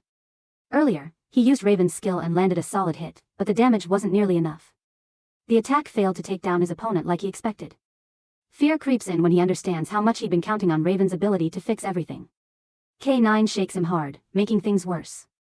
He remembers Belub talking about how death can be real and final. The person at the reception desk kept stressing the importance of buying your own gear. Suddenly, that advice clicks in his brain. He focuses on the idea of having proper tools for battle. An image of Raven flashes through his thoughts while the creature growls and snaps at him. He pushes both feet against the monster's teeth, forcing the jaws apart with everything he's got. This creates enough space for him to drop out and hit the ground hard with just one working arm left. He opens his inventory right away as another strike pounds the spot where he was standing. He can't believe how stupid he was to depend entirely on Raven's skill. His whole fighting style used to revolve around actual weapons, not borrowed powers. Inside the inventory sits Raven's blade, the exact same one that beat him when he was at his strongest. This weapon stopped his most powerful moves and finished him off. Since Raven used this as his main tool, it has to be top-tier quality, way better than the trashy rented stuff he's been using. But he notices the item won't activate, and he gets more frustrated as K9 charges at him again. He keeps trying to unlock it over and over while jumping out of the way. Then K9 plants itself right in front of him, staring directly into his face. He throws out a warning about what happens if it ends him, then fires off a long-range blast. Something bright appears out of nowhere, a weapon floating in the air before him. A voice comes out of it, half joking about threatening him and noting how he seems more interesting than past owners. The thing introduces itself as an ego weapon and decides to let him use it, even though it's earlier than planned. This surprise throws him off completely. His frustration automatically points toward the goddess, picturing her lounging around with snacks and casually approving this whole situation. The voice corrects him, explaining it's actually a demon blade that changes shape based on what the person holding it wants. The weapon mentions it's been watching to see if he deserves to wield it. He doesn't quite get the whole shape-choosing thing at first. The voice asks what kind of form he prefers. He answers in a straightforward way, not caring about looks as long as it's big and powerful. The canine's huge paw slams down, breaking apart the ground everywhere. He comes out of the wreckage holding the glowing weapon, now fully charged up. A skill called Master of Weapons 3 kicks in on its own. Then another ability activates that makes him stronger the more he uses this type of weapon. He rushes straight at his target, lifting the blade with focus. His first swing cuts clean through the creature's neck. He keeps the pressure going as the monster tries shooting needles at him for defense. He jumps over the spikes and brings down a brutal cut. He doesn't stop there, slicing off the canine's front leg, splitting its torso and chopping through its tail one after another. The canine crashes down hard from all the damage. He drops onto the fallen creature and stabs his weapon straight through its center, making it howl in pain. A flash shows Hades' hand appearing in the dying monster's view. Then her whole body shows up, calling its name. He backs away for a second as K9 shakes and jumps into the air for one last attack with its mouth open wide. Hades' form shows up again, ordering the creature to stop. The monster pauses just long enough for him to slice it apart completely. As the canine fades away, it sees itself as a young pup standing with its family. They invite it back home with warm voices and the little canine runs toward them happily. Understanding it can finally be with them again brings comfort before everything goes dark. Next moment, a blast erupts as everything in the background cracks and crumbles. Our dude looks around at what's left and shifts his focus to the next opponent, challenging the show-off jerk. Later, Mr. Ma stands at the location where our boy is supposed to be. Looking around at the destruction surrounding him, he slaps himself, wondering what really happened there. Then he spots our dude drenched in blood and asks him the same question. A few hours earlier, our boy prepares to challenge Chang Yu, who mocks him, asking if he's calling him an exhibitionist. Baphomet rushes toward him with killing intent. One of the twin snakes, worried for her master, attacks Baphomet, but he blocks her bite with his blade. With trembling strength, he pushes her away, sending her body crashing into the wall. Her sister immediately steps in to take her place, but she too is knocked out by Baphomet, who warns them to stay down before turning back to his real opponent. He leaps into the air and slashes at Chiang Yu, slicing his body clean in two, but butterflies erupt from the wound, revealing it's just an illusion. Moments later, multiple illusionary forms of Chiang Yu appear around him. One of them sighs regretfully, saying that if he had known about Baphomet's existence earlier, he could have had more fun. But now it's time to end it. With that, all the illusions raise their hands toward him, activating a circular magic formation. One of the illusions urges him that it's not too late to surrender, promising that if he does, they can share pleasure instead of pain. As Baphomet glares at them, Chang Yu shifts his appearance, now taking the form of a woman, teasing that perhaps Baphomet prefers girls. Baphomet pushes him away, clearly annoyed, while Chang Yu laughs, savoring his reaction. Baphomet keeps trying to attack them, but another illusion once again tempts him to take solace and pleasure rather than continue shedding blood. He adds that this opportunity is only for Baphomet to become his slave. But the next moment, his eyes widen as our boy attacks him. He can't believe Baphomet managed to find his real body among the illusions. At first, he thinks it might be a coincidence. But then, looking into Baphomet's intense eyes, he realizes it's pure instinct that lets him find his exact location. Our boy slashes his body again. Meanwhile, Chong Yu's slaves writhe on the ground, calling for their master as they transform into their snake forms. An explosion erupts in front of him, and one of the snakes lunges to attack. She opens her mouth wide, ready to devour him. But Baphomet leaps into the air, landing on her head. He raises his sword to strike, but her twin rushes in, attacking to save her sister. He looks back at the twins, already annoyed by their persistence. Both of them snarl and open their mouths to attack him, but in the next moment, they are slashed by our boy's blade and collapse to the ground. He then turns his gaze toward the injured Cheongyu. Meanwhile, one of the twin snakes, worried for her master, calls out to her sister. Getting a weak response, she quickly tells her their next course of action. As Baphomet points his sword toward Cheongyu, flashes of memory strike him. The time when Cheongyu killed him and the unbearable pain he suffered. With a final strike, he prepares to attack, determined to make him suffer in the same way. But just then, one of the snakes rushes at him. Annoyed, he slashes her with an explosive blow. Yet the next moment, his eyes widen as he sees her twin taking Cheongyu into her mouth, carrying him away. Rage burns in him as he watches all his effort slipping away with his prey. He rushes forward to strike, but the remaining sister blocks his path. She tells her twin to escape while she holds him off, buying her time. Both face each other, and the next moment, an explosion erupts.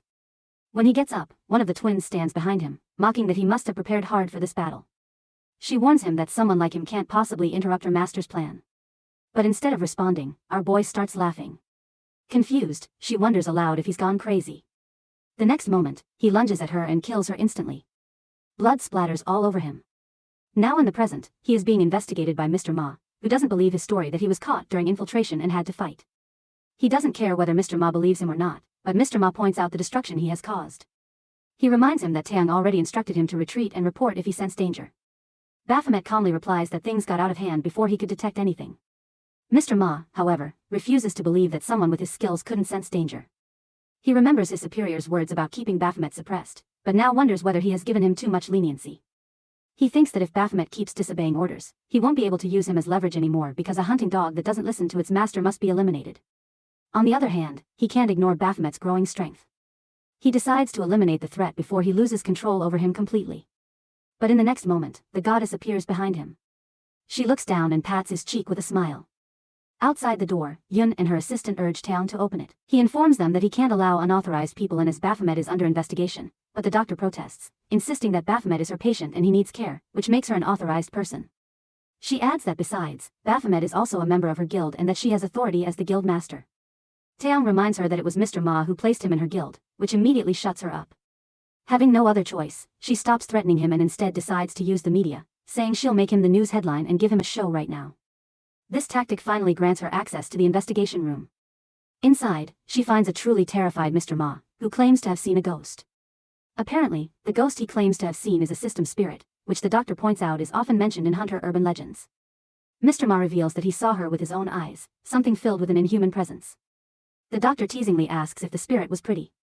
Mr. Ma, still shaken, admits that he was baffled, but yes, she was. Yun, however, is more concerned about whether the spirit is prettier than her, which Mr. Ma doesn't find important. Instead, he adds that he saw the same red system window that she had once seen. The doctor, now intrigued, asks if the system threatened him. He explains that it wasn't exactly a threat. The system warned him not to kill Baphomet, saying it could bring harm to him because Baphomet will be useful for both of them. Looking at him, Yunayan demands that he tell her the whole story. Mr. Ma recounts everything, describing it as though the system itself tried to persuade him. Hearing this confirms the doctor's theory that Baphomet is truly special. Meanwhile, Baphomet is back at his house looking at Belub, who is relieved to see him and glad that his arm is in good condition. Belub has even cleaned the house as per his instructions. When Baphomet walks past him without saying anything, Beelzebub guilty apologizes for not helping him when he ran out of mana. He tries to console him, saying they'll have another chance when they face Changyu again. Baphomet is about to silence him when at that exact moment the ego sword decides to make its appearance because both of them have unfinished business.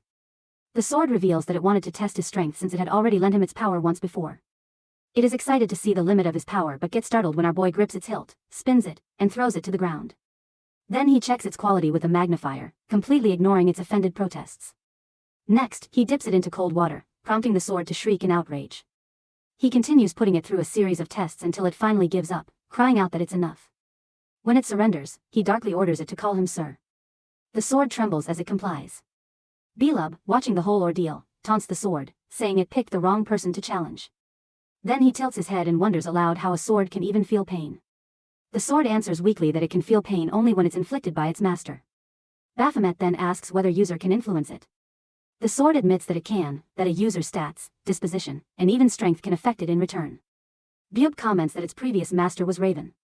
The sword affirms this, acknowledging Raven's strength, but dismissing him as boring. Because Raven never took advantage of its special attributes and used it merely as a sword. It found him dull. Baphomet, on the other hand, loves experimenting with a variety of weapons, which makes them far more compatible. The sword admits that it looks forward to working with him.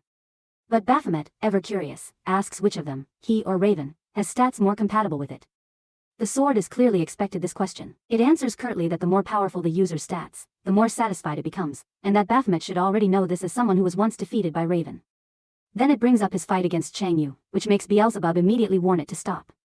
But the sword continues anyway, saying that if it were Raven, he would have sliced the twin snakes in half easily, and Xiang Yu would be nothing but ashes by now. Beelzebub braces for Baphomet's angry outburst.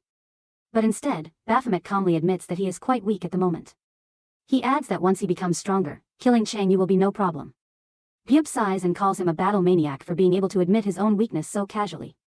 Baphomet then states that his defeat is a stain on his pride, one he is determined to wash away. He vows to become much stronger than he is now.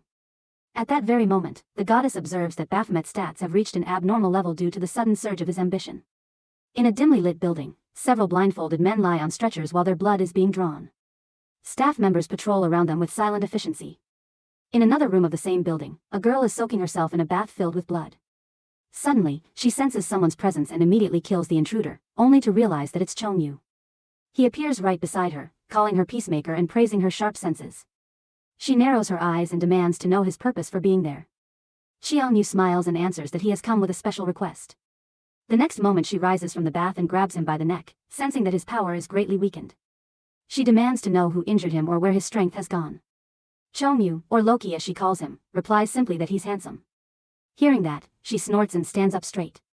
He then informs her about Baphomet while she checks his data on her system. Chong Yu intends to ask her to capture Baphomet alive, but his words are cut short when she sees the photo of the boy with olive skin. Greed flashes in her eyes. She's eager to test his blood. Someone gets online as another person posts Valkyrie photo in the online chat room. As soon as it is uploaded, a swarm of messages floods in. Soon, the conversation turns to the clearance of the labyrinthine tower, which everyone expects Valkyrie to clear, but instead it is Baphomet who does it. The person comments that the Abyssal Tower's final boss has turned into a human. Others take it as a joke. This person insists he is serious about Baphomet being a demon beast. But no one takes him seriously. That person turns out to be the hooded figure from Baphomet's team. The one who has seen with his own eyes how our boy transforms into his beast form. He knows it well because he has witnessed Baphomet's original form in the Abyssal Tower. Meanwhile, Beelzebub is excited to have a smartphone, which gives him access to thousands of web novels. Our boy warns him about purchasing things online. He protests that he is already earning plenty of money. Baphomet reminds him that he is the one who risks his life while Beelzebub stays home. Beelzebub protests that he never even bothers to use the money. When he asked Baphomet to buy an AC because of the heat, Baphomet declined. They argue for a while as Baphomet stays determined to keep tracking Chang Yu with the help of the phone. At that moment, he receives a message from the Central Agency for Hunter Affairs. He checks it and the message is about the auction of Raisel's crystal. The item is sold. Their eyes pop out when they see the amount. It's sold for 800 million won. They are quite happy to see the money and Baphomet still wants to buy lots of pork stew with it. Beelzebub however urges him to buy an apartment in a building, but Baphomet points out that there is never enough money to buy a house in Seoul unless he rips the crystal from his own body. Beelzebub reminds him that his human body cannot hold a crystal. They decide to collect money first and then decide what to do with it. Meanwhile, in a restaurant, people are staring at Valkyrie and her gang. The photo she shared on social media is really good and it's trending now. The girls around them talk about their plans to go to a cafe, but Valkyrie's eyes stay glued to the screen. Eventually, she has enough and complains about a guy she recently dated. He is an obnoxious, arrogant jerk who only talks about himself. At that, Echidna points out that Baphomet already rejected her. Valkyrie argues that she didn't ask him out, so rejection isn't even an option. All she did was ask him to join for dinner to celebrate the clearance. He thought for a moment, then excused himself by saying he is already busy with his rank recalibration and repairing his house. She consoles herself by saying she doesn't mind eating dinner alone. The girls look at her in annoyance, thinking Baphomet even understands what dating is. They guess different things about our boy, including his sexual preferences. Echidna clearly states that maybe Valkyrie is not his type at all, which makes her sullen. Maybe he has already started dating someone when he first met her. Meanwhile, our boy is approached by Reaper. Later, they settle down at a table full of dishes. Reaper even urges them to order more if they want. Baphomet asks what's the event, but Reaper explains that she wants to express her gratitude for him saving everyone. When he left the hospital, she didn't know how to approach him. So now she is taking the opportunity to thank him. He doesn't understand why she is so friendly to him. She declares that his age fellows they can become friends. He reminds her that she doesn't even know his age. Then he asks seriously whether she has checked his background. Instead of answering, she asks whether he is the one who cleared the tower as she has investigated, but no one gives her a clear answer, which makes her conclude it must be him. Though she still has no proof. After a pause, she offers to hire him as her mercenary. She explains that she went to the central agency to find one, but now she has found him, the one with incredible ability, fighting skills, and knowledge of tower clearance. She assures him that he will be paid for his work. He asks about the danger of the tower if she needs a mercenary. She admits that it is a dangerous tower equal to the Labyrinthine Tower. She urges him that they can discuss details regarding payment and other things later. But suddenly he tells her he wants 800 million, which makes Beelzebub choke on his food. She stares at him. He states that this is the worth of his life as he will have to risk it for her. She agrees easily, which he does not expect, and he asks whether she is really that rich. She is about to answer when some frantic men enter asking why she didn't inform them about her arrival. Then they notice her guest and apologize for the intrusion. They inform her that the president is in a meeting and she brushes it off, saying she always meets her uncle at home. Now she turns to him and reveals that her family owns this hotel, which instantly creates a mental image of her surrounded by dozens of golden spoons. She then declares that they are going to raid the Tower of Sanctum. Meanwhile, Mr. Ha and his assistant are also discussing the Tower of Sanctum. Apparently, someone is stuck in that tower and they suspect that person is still alive. They have investigated heavily on the hunter. The man asks about the Nebula Guild's message. She informs him that 3 of the guild members are trapped there as well. So, the guild master is personally going to rescue them and clear the tower. But Mr. Ha insists that the hunter they have invested in should be the one to clear it to secure their investment in him. Then he orders her to contact the Nebula Guild and tell them to stay away as they are going to handle the situation on their own. He also adds an order to ban every hunter from approaching the tower except the people they will dispatch. She already expects this order, so she has already done it. Then she asks about his preference for the dispatched hunters. He demands someone a rank who can be thrown away after completing the task. Meanwhile, he hears someone demanding to get into the Tower of Sanctum while our boy is still concerned about his 800 million won. The receptionist tries to excuse it by saying it is because of their policy, but they demand she explain the policy. At that moment, Mr. Ha appears behind them, ready to explain the situation while calling our boy a loser. Later he assigns them to join their support mission as both of them are rank hunters and they are looking for hunters who will have the opportunity to enter the tower. But our boy can smell something fishy in this offer. The slime man claims that he is only a worker of the department, not a trained hunter, and that he respects all hunters. Baphomet still curses him. Reaper, not knowing this man's intentions, assumes he must value hunters if he is trying to hire them.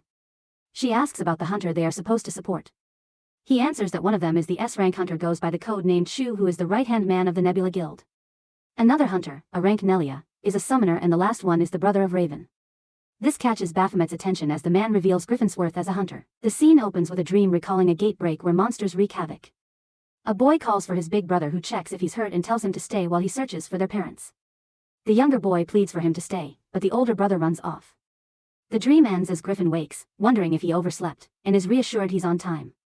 He prepares for his remaining mission.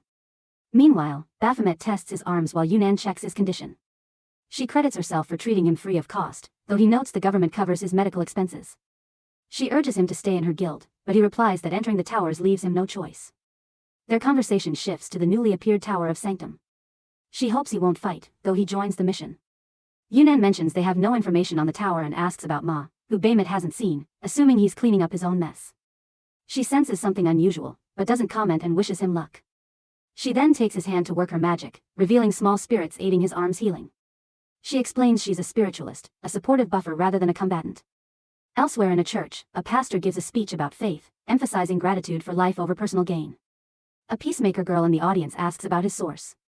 It's revealed the pastor is Chang Yu with dyed hair, who previously enchanted a mother-daughter duo to take care of the former pastor role. She reassures that Baphomet hasn't been interfered with and that everything is proceeding according to plan. At that moment, Reaper is angry at him for reaching there late. He points out that he is 10 minutes early, but she wants him earlier. Looking at her face, he points out that she is just excited to explore her archaeologist curiosity inside the tower. She admits it as they are the first hunters to enter it aside from the advanced party. She expresses her excitement to explore the tower, which is not explored yet. He is quite annoyed by her excitement. Then she informs him about the preparations she has done in advance, as she has covered the basics besides having some scrolls and equipment to support the combat. She even purchases inventory expansion because she has stuffed too many things inside it. When she mentions that she has brought 3 years of supplies for each person, including the advanced party, he loses it, asking whether she plans to live there. She clears out that she wants to be prepared, especially given that 2A rank and an S rank enter the tower and are not able to clear it. She prefers to stay long-term, but still she comes there to support the advanced party to clear the tower. Then he mentions the condition they agree on in which he will not use any active or passive skill. The scene flashes to the time when he tells her this condition, which she finds strange as he always loves to fight. He explains that he wants to be stronger and wants to have higher quality fights. He concludes that he cannot get stronger while depending on his skills. Now in the present, she annoyingly asks whether he shouldn't prioritize her safety as his client. He consoles her that for the sake of money, he will keep her alive no matter what. Then he wants to enter the tower, but Reaper informs him that they are waiting for one more person, which annoys him. At that moment, the third party member arrives. It is shown that this person is Jian, the assistant of Mr. Ha, who wants her to go with Baphomet's team as the third party member. She is hesitant, but her superior reminds her that she needs to keep an eye on our boy as she is still unable to find any information regarding him. Sensing her hesitation, he asks whether it is because it has been too long since she was in a tower. She declines it, saying she is confident in her power, but is worried that Baphomet will sense their real purpose. Her superior is not worried about it, as he wants Baphomet to think about him. He can also flaunt his power in front of her and eventually let his guard down. It is their way to collect information regarding him. Now she introduces herself as Zest and greets them. Reaper greets her enthusiastically while our boy already suspects that she is here to keep an eye on him. She doesn't deny it, adding that her power can contribute to the team as well. Reaper agrees with her while our dude is not convinced, but they decide to head on anyway. Stepping ahead, they spot the tower floating in the air. Zest points out a warp-like device that helps them transport into the tower. Both girls look at the device, then look at our boy, who takes the cue and grumpily agrees to go first. He is thrown toward the tower as soon as he steps into the device. Reaper can't believe that it flings a person like a spring. The next moment, Baphomet returns with information that he is transported to the waiting room and it is safe as long as they land properly. Zest, after listening to this, goes ahead without hesitation, but Reaper looks clearly terrified. When asked, she explains that she is afraid she will land on her head. Deciding to help her, he scoops her onto his shoulder and transports them away. Finally, they are at the entrance of the tower. Noticing the silence, they discuss how they cannot find the entrance to the next floor besides the weird button device in front of them. Both girls discuss what might happen if they press the button. Our boy walks ahead and presses the button without thinking much. Both girls freeze at his action. As soon as he does, the first trial of the Tower of Sanctum starts. There is a pink swirl, and from there, a number of demon beasts come out. They have 10 minutes to clear them out in order to advance to the next door. Baphomet is the one who immediately takes out his ego sword. While Reaper is stressed over the situation, Zest also draws her weapon and opens her eyes to see the monster. With one swift motion, she kills it and turns to another one. Baphomet also has his own share of monsters to kill with her. Both hunters are killing and slashing the monsters without pause. His ego sword becomes the twin blade, which kills 2 monsters at the same time. With that, they kill all the demonic beasts and advance to the next floor. There, they find another similar-looking button like the one at the entrance. Before Baphomet can press it, Reaper grabs his arm and asks him to at least discuss it first. He doesn't understand what there is to discuss since they will advance to the next challenge. She points out that they need rest as well and maybe Zest also needs one. Zest assures them that she is fine and they can move forward to join the advance party, but Reaper argues that he always does what he wants to do. Baphomet points out the waste of time as they are already informed by the system window. In the system window, they are warned that if they fail to clear out the demonic beasts within the time limit, they will have to reattempt the clear chamber. He points out that if they need to reattempt, they will be wasting more time. They should understand that if this is the same condition applied to every floor, they should know why the advanced party with 1S rank and 2A ranks couldn't clear the tower. Zest answers that it is because they couldn't complete the quest in time. He agrees, so they need to progress fast in order to join them. Reaper protests that they need to consider their safety as well because if they are in danger, they can't help anyone. He shuts her up by reminding her of her fiasco at the Labyrinthine Tower. She apologizes while explaining that she doesn't want things to repeat from the Labyrinthine Tower. Meanwhile, Zest is observing our dude who has good judgment in the tower and even shows efficiency during combat. She wonders how he improves this much in such a short amount of time. When he looks back at her, she observes that he is not showing all of his power. Then they reach the next floor and finally after some effort they clear it, but it takes them longer than the previous floor. Zest agrees because she can sense that stronger demonic beasts are swarming and they should avoid a reattempt. Meanwhile, Baphomet is having the feeling that this is the first time he climbs this tower. But still, he is itching to have stronger opponents. Besides, he can sense Zest's eyes on him, observing his strength, but his skills are off, so he cannot show her much. However, he wants her supervisor to beg on his knees for not recognizing his worth before. Not to mention, as he steps ahead, he also has a fishy feeling, like someone is watching him. He looks above to see someone. Suddenly, he senses something that gives him chills, and he immediately turns to Reaper. However, she is quite happy to find some weird construct in front of her and is ready to take a photo. He annoyingly thinks she hasn't been interested in anything until now. She explains that this tower is like every tower she visits, but this point is quite different. She then asks him to take her photo with the background of the button. He is annoyed at that, even when she explains that it is for her book. Then Zest comments on the different construct of the button. He answers nonchalantly that this tower is quite different from the ones they have cleared so far. She points out that this chamber is named after a demonic beast. Snapping the photo, he throws the phone at Reaper and finalizes her sightseeing as they are going to the next floor. He presses the button and activates the 20th trial of the Tower of Sanctum. This time they need to eliminate the demonic beast's dom within 10 minutes. However, this time they will have to restart from the first floor if they fail the trial. Learning this, Baphomet comments how he is disgusted by the master of this tower because of his game. He glances at the creature that pounces at him, but our boy throws it back. Now the beast attacks him with its whip, but he dodges the attack and leaps away. By dodging each attack with his sword, he gets on the monster and tries to pierce his sword into its skin, but it is protected by the golden shield. He lands on the ground, and after thinking about the shield, he orders his companions to hit the monster with everything they've got because they won't be able to kill it if they can't break the shield. They try their best to pierce through the shield as time keeps passing until only 10 seconds remain. Then suddenly the shield cracks at one point. Reaper desperately calls for him and he asks them to stay aside as he is going to take it down in one go. Then he throws the weapon at the monster. But when it is about to hit, someone interrupts and smashes the monster with a fist at the last second. With that, the elimination is completed. Though our boy is not happy as it was supposed to be his final blow and the golem ruins it. He observes that the golem doesn't look like a demonic beast. Then they are taken back and see a person beside it. Zest recognizes her as Hunter Nelia, who is part of the advance party. Baphomet however is still angry that she stole his kill. Before she can say much, she collapses on the ground, which worries Reaper, who accuses him of not catching her. Then she steps near him. Nelia stammers that she is hungry. They are taken aback by this revelation. Later, Mr. Ha is meeting with two people and apologizes for not evacuating the Hunter training department for their visit, saying they are quite busy. Then he happily informs them about the recruitment of 2 A-rank hunters. But these two are not happy with his decision. He explains that they are talented and that one of them is a government agent, an irregular one who has improved in a very short time, referring to our boy. But he assures them that his skill is lacking as no one but his guild members will be clearing out the tower. It is shown that one of the people is the guild master of Nebula Guild, Hunter Vano. He assures him that it's all under their control. He even adds that they should be meeting the advance party by now. At that moment, Griffin raises his sword against our boy. He grits his teeth, unable to understand what is going on. A few hours earlier, when they find and feed Nelia, she is quite happy to finally have some carbs after so long.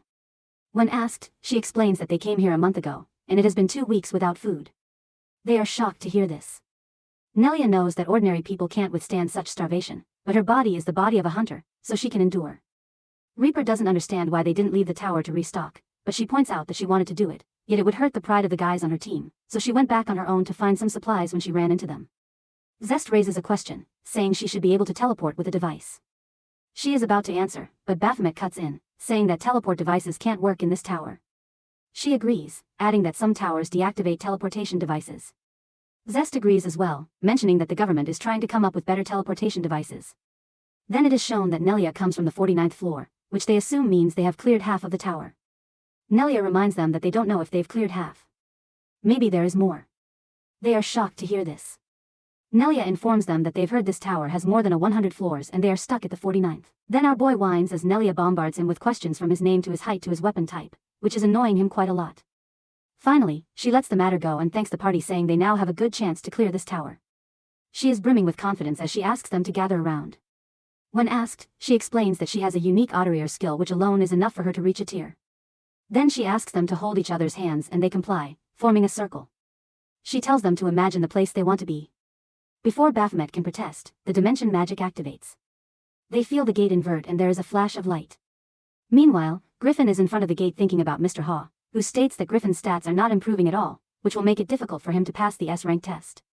He explains that hunters like Griffin, who are irregulars, usually have a special driving force that pushes them to reach their strongest point. He points out that it seems Griffin has lost his driving force. He needs to find it again, otherwise he will remain stuck here. Now, in the present, he is thinking about his problem. Then, suddenly, he becomes alert as he senses an evil force. He looks around to find its source. Turning back, he raises his sword and finds our boy standing there. He remembers Baphomet's words that he needs to get stronger if he doesn't want to be killed by him. He doesn't understand why our dude is here, then looks at Nelia, who is coming down to find supplies. She explains that she was on her way when she found them, who are the support party sent by Mr. Ha. When they greet each other with animosity, Nelia realizes they already know each other. The moment is interrupted by the third member of the advance party, Hunter Chu.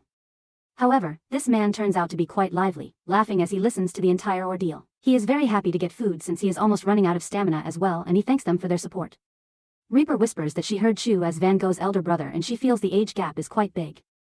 Zest answers that Van Gogh was born late, adding that they belong to a famous hunter family as all the siblings are well-known hunters, but Van Gogh stands out the most.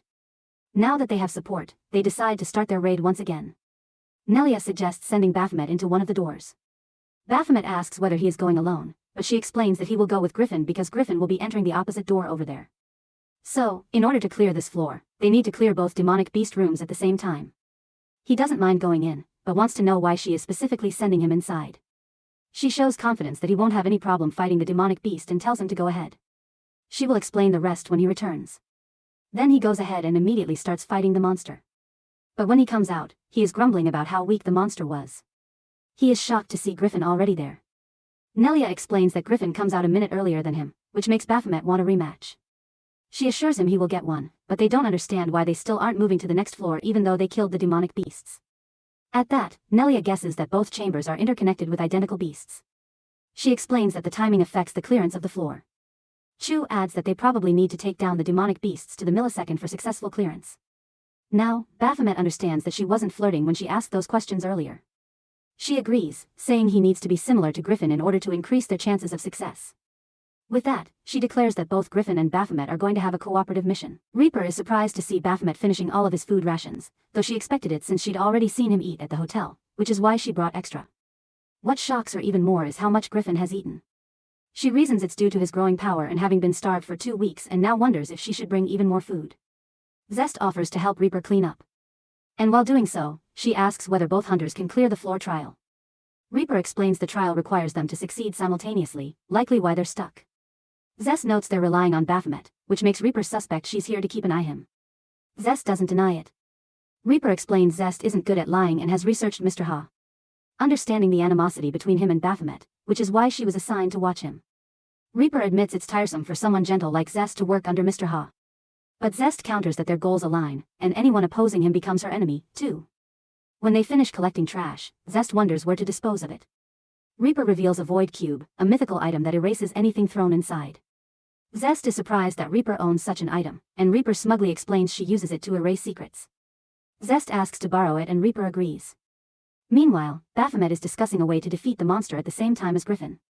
He suggests setting a timer, but she objects that there is a special condition preventing them from using electrical and digital items. He then suggests they should just strike the beast as soon as they enter. Chu objects that it isn't possible because every person has a different level of skill. He suggests again that they should just beat the monster to death.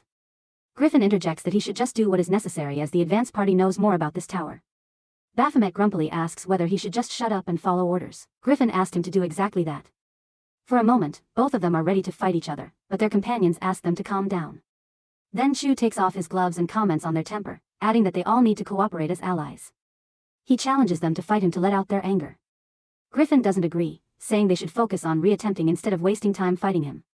However, his next words hit a nerve when Chu provokes them by calling them cowards. Both of them rush toward Chu. The girls are shocked to see them fighting like this. Chu, on the other hand, further provokes them, asking if this is all they have as famous A-rank hunters. Baphomet, already provoked, takes the bait as he states that he hasn't even started. With that, he leaps toward Chu and tries to attack and kick him, but he can't even touch him as Chu kicks him back. Chu comments on his fighting style, saying it is similar to a street fighter's, but his movements lack purpose and precision. With that, he punches so hard that Baphomet is thrown away and coughs blood. The next moment, he is on him again and smashes him into the ground. Griffin appears behind him and tries to punch him, but he can't land a hit either. He dashes toward him again, and Chu comments that Griffin has good technical skill. While throwing him to the ground, he complains that Griffin makes too many wide and unnecessary motions during fights. Both of them are now on their fronts on the ground, while the girls are shocked to see the power of an SELE. Chu laughs, happy to find such talent in them, and even offers to spar with them in the future as well. Nelia, however, doesn't agree that any of them would like to do that. Days pass as Reaper notes everything in her diary. She writes her experiences as Nelia has already informed them that even the waiting area will be raided by demonic beasts. So they usually take turns fighting them. Reaper writes that it feels like the tower itself waves and then gets stuck at the 49th floor. Chu instructs them that usually demonic beasts use the same fighting pattern. To improve their chances against them, they have to create their own pattern instead of depending solely on their different fighting styles and skills. Now their victory depends on the success of Baphomet and Griffin because only one person can enter each death chamber. Baphomet finally admits that he will align his fighting style with Griffin, which shocks him. He reasons that Griffin has already fought the demonic beasts hundreds of times, so he should be the one who knows when they will die. So he asks him to display the fight to him so he can learn to follow his moves. With that, he dashes toward him and tosses a rod at him while clarifying that he doesn't need to copy the exact movement. He doesn't even think Baphomet can pull it off. However, in the next moment, Baphomet's eyes are red as he displays movements identical to Griffin's, which shocks everyone. Seeing this, Reaper hopes they will make progress with it. But even next time, Griffin takes slightly longer than Baphomet. After that, they make a number of attempts until they tire themselves out. When Nelia notices it, she asks them to take a short break. When Baphomet is about to go on his way, Griffin teases him, saying that he thinks he can do it, but he would be faster if he aligns his moves to Baphomet's. Our boy curses him but is cut short by Reaper, who gives him water and states that even if he gives up now, she will still pay him his full fee as her mercenary. However, Baphomet is adamant about clearing this tower even if he dies there. Then he comments on her generous offer of money and wonders aloud whether her archaeology work is quite precious, but she clears out that it isn't her only reason for being there. She adds that she wants this war to be over soon. She explains her opinion that demonic beasts are evil from a human perspective, but humans are the enemy from a demonic perspective as well. She wonders how long this cycle will continue. 1 year, maybe a decade or two. He earlier says that demonic beasts' sole purpose is to kill humans. But she doesn't agree with this logic. She thinks they have their own story to tell. And for this purpose, they need to delve deeper into the abyss to find answers and search for an ultimate peaceful solution. At that, he comments on how annoying she is, which shocks her because he actually has the guts to say that to her face. She agrees that they are here to fight demonic beasts and she shouldn't overcomplicate things, but she adds that they need to delve into things in order to find clues and understand why this floor is really difficult to clear. She then comments that they can't even communicate telepathically, which rules out killing demonic beasts at the same time. Suddenly, he gets up as he gets an idea, realizing they have been doing things the wrong way from the very start. Later, they are ready for another attempt. Nelia turns to both hunters to ensure they are ready.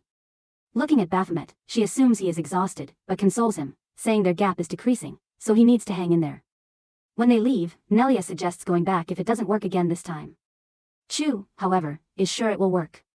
Nelia thinks he is just hoping for the best, but he can sure because of some reason. True to his words, they suddenly receive a message that the elimination has been completed simultaneously and now they can move to the 50th floor. A while ago when they are discussing Baphomet's idea to clear the floor trial, he gets to know from Nelia that the two doors share information. She even tries to break the long thread of mana between the doors but is not successful as it is an impossible task. Then Baphomet gets the idea to use this communication to their advantage. Hugh at first doesn't understand and deems it impossible. But our boy points out that it would work for them. Griffin, however, is not sure because from his perspective the tower is a den of demonic beasts. So everything is designed to give advantage to them.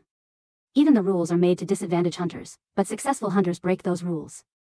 Baphomet doesn't agree because to him, this is a misconception. In reality, the tower is a common battleground for both hunters and demonic beasts. It's up to both opponents to use it to their advantage. He points out that if demonic beasts have such an advantage, then why would they be trapped here instead of going outside to hunt humans? This prompts a comment from Griffin that Baphomet is seeing things from a demonic beast's perspective. Then Chu asks them to share their suggestions regarding the communication system between the gates. Griffin suggests using the same system the demonic beasts are using. Chu is doubtful. Griffin agrees that in theory it is plausible, but they don't know if they can use it to their benefit. He then points at Baphomet, who might have a solution, though Baphomet himself wants them to help him find it. Now in the present, when they emerge victorious, Nelia wants to know what they have figured out. Baphomet states that she is correct that they need to defeat both demonic beasts at the same time. Moreover, the timing should be identical when taking down the demonic beasts. For example, both of them go to chambers A and B.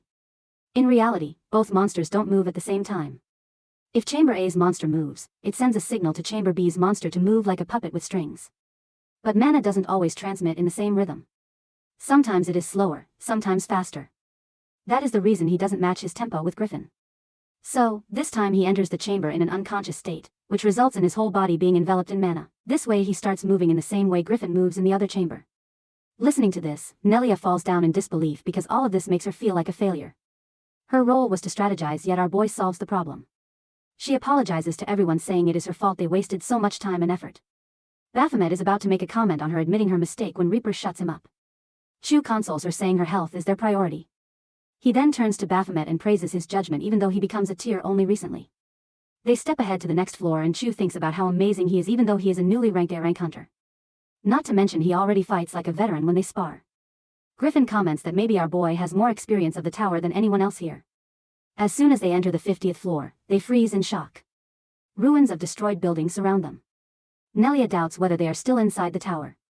The system informs them that they are in a virtual reality and need to complete the quest in order to progress to the next floor. They don't know what the quest is, but in the next moment, a large monster is already upon them. They immediately take action and start fighting. Stepping on the monster, he questions what these creatures are. A number of demonic beasts lunge and charge at each of them, forcing them to fight. Nelia, however, freezes as she observes the ruined city, the monsters, and finally, a person who is begging our dude to help her. Even Reaper is trembling, but the only person completely oblivious to the situation is our boy. Griffin points this out, especially since he is usually so knowledgeable about towers.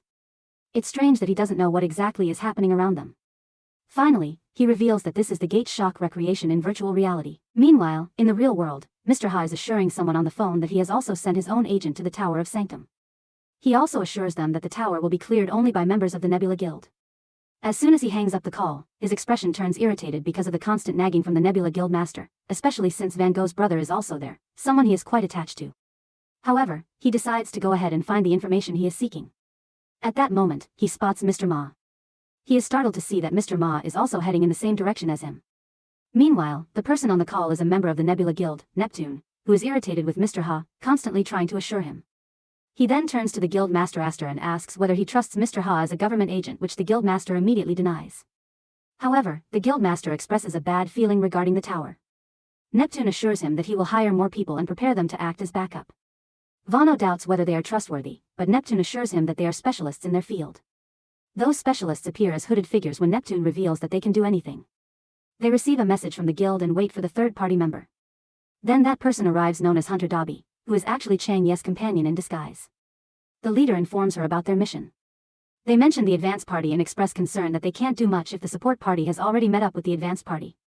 This catches the girl's interest and she asks if Baphomet is part of the support party, but the others have no idea who he is. So, she urges them to go ahead. In reality, it is their first time meeting this particular hunter.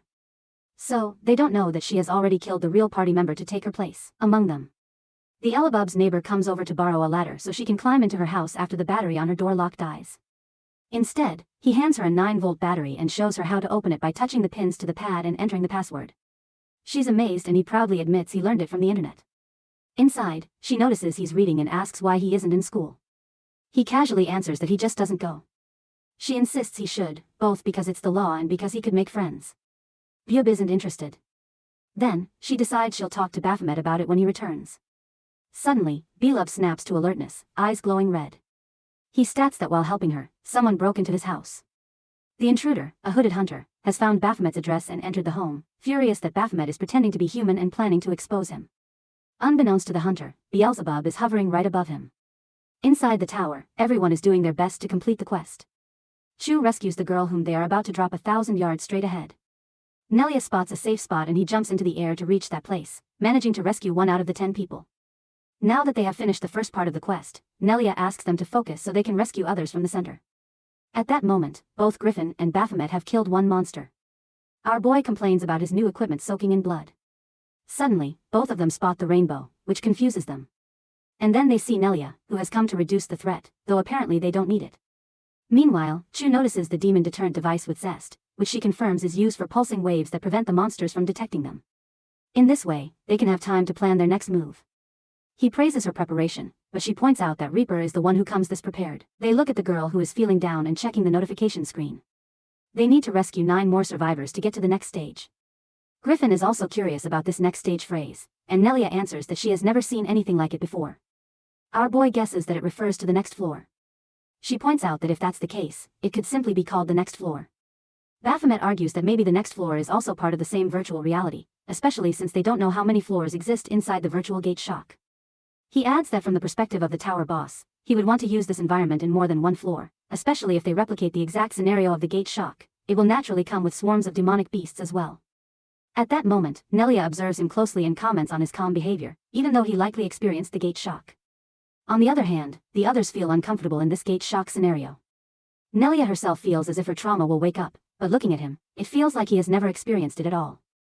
He doesn't tell them, but of course, he has never experienced the gate shock. She then approaches Reaper, who seems quite detached. Nelia shares her own story from the gate shock, especially because Reaper is feeling ashamed as a hunter for not being able to cope with the situation. Nelia consoles her, saying, everyone has their own experiences and different levels of tolerance. During her gate shock, she was newlywed on a date with her husband after a long time when the catastrophe happened.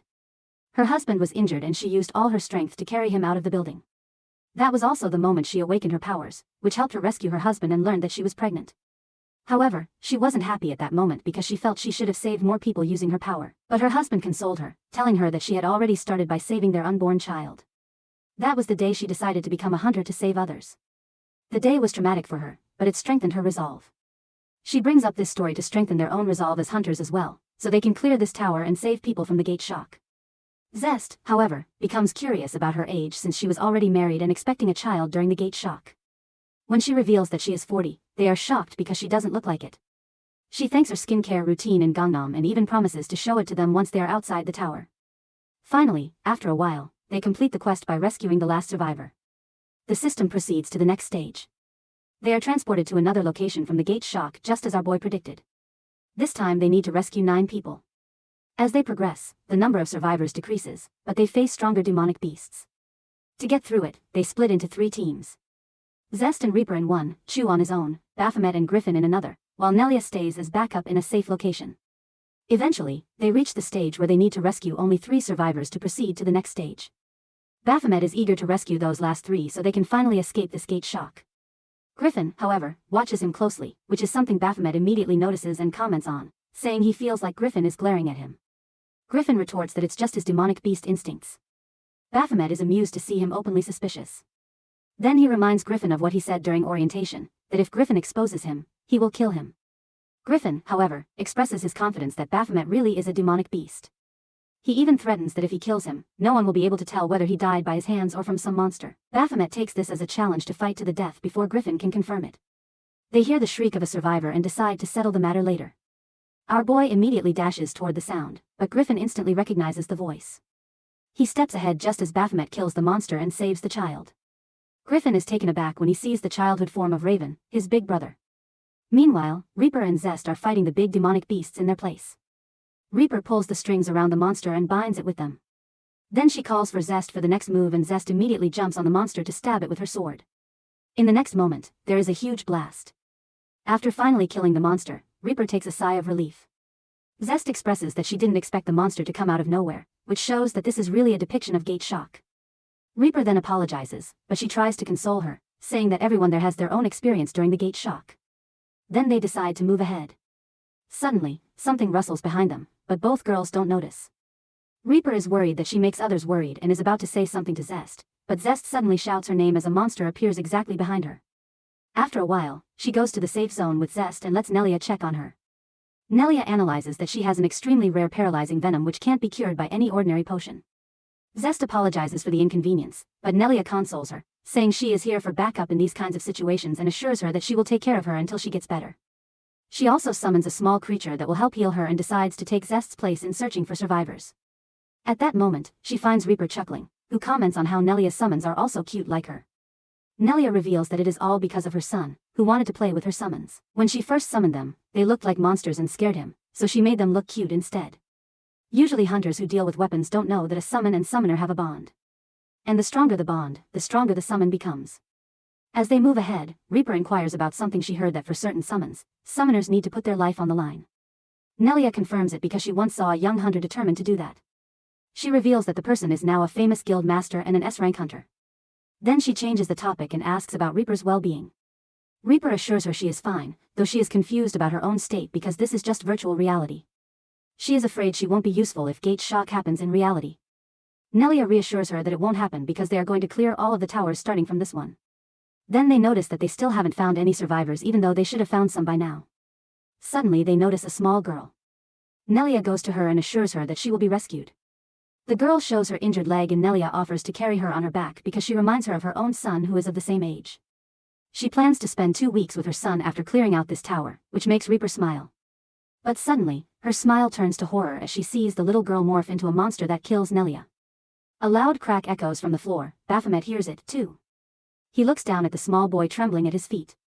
A few hours earlier, when they rescued this boy, Griffin revealed that the boy is none other than Raven.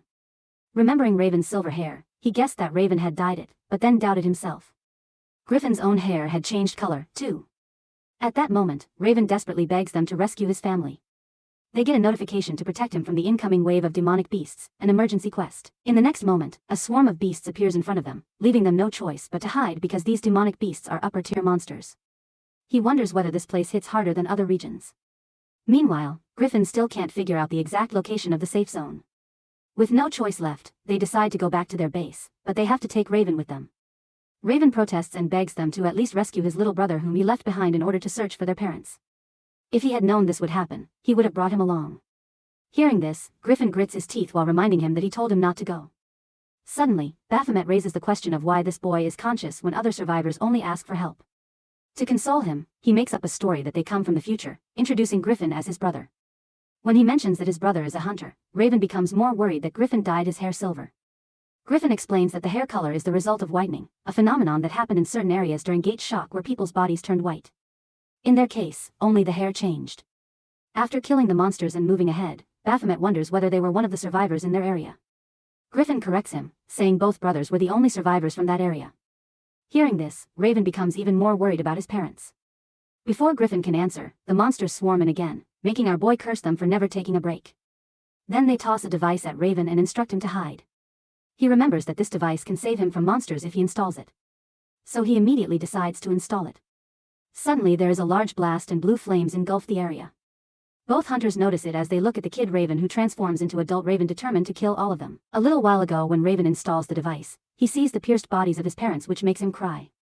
He remembers that he and his brother were the only survivors.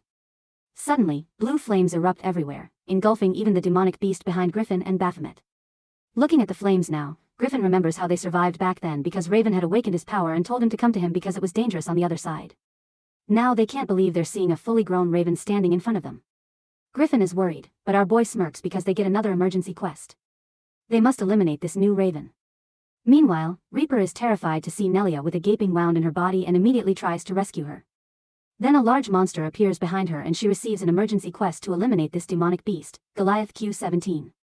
The area will be isolated until she completes the quest. The monster taunts her for running away and warns her that she will never reach their king because it will eliminate her first. With that, it jumps into the air and fires a laser beam. Reaper immediately uses the shield of Verdure to protect herself from the attack, which makes the monster scoff. Inside the shield, she uses every kind of advanced healing potion, painkillers, hemorrhage suppressants, even regeneration potions, but nothing works. At that moment, Nelia weakly tells her that she is fine, which brings back memories of Reaper's mother during gate shock, who had consoled her the same way. She is fine as long as she lives. Reaper repeats those words now and urges Nelia to hold on. Nelia tells her to run, but Reaper scolds her and reminds her she can't lose hope. She's a hunter who has starved for weeks, and a small wound like this can't kill her. She points out that the monster didn't hit her brain or heart, so there is a hope to save her. Meanwhile, the monster keeps attacking the shield from outside. Reaper then asks Nelia whether she wants her son to grow up without her. She pulls out a legendary item, called Pocket Watch, that temporarily freezes time around them. She gets up. She tells Nelia to wait here because she can't let her die like this. Meanwhile, the beast reminds her that she can't stay there forever, that she is trapped. She steps out and challenges it back, declaring that she is not trapped at all. The monster, without wasting any time, attacks her. She is already prepared with her strings and leaps into the air to dodge it. With the help of nearby debris, she pulls them toward the creature, but her aim misses as the creature dodges away and mocks her, saying she can't even aim properly. She tries again and again, but every time the demonic beast prevents the attack from landing. It seems to play with her, constantly taunting her for her slow strikes. It mocks her again, saying it feels like she isn't even trying to hit it. Then it stops when it notices the trap of her strings around it. She confirms that her intention was never to strike it. It was the condition needed to activate her skill, Arachne's Haven. Suddenly, the monster finds itself trapped in a void. She appears behind it, admitting that she is not skilled in direct combat, and that every time she enters the tower, she hopes to find a way to end the war between humans and demonic beasts. Listening to this, the monster calls it nonsense. Enraged, it declares that they are never meant to coexist and that one day they will rule over humans, that it is their reason to exist. Then it realizes it is bound by strings everywhere, its body crackling with lightning. Reaper admits that she expected this kind of response and still respects its opinion. The monster doesn't understand why it can't move.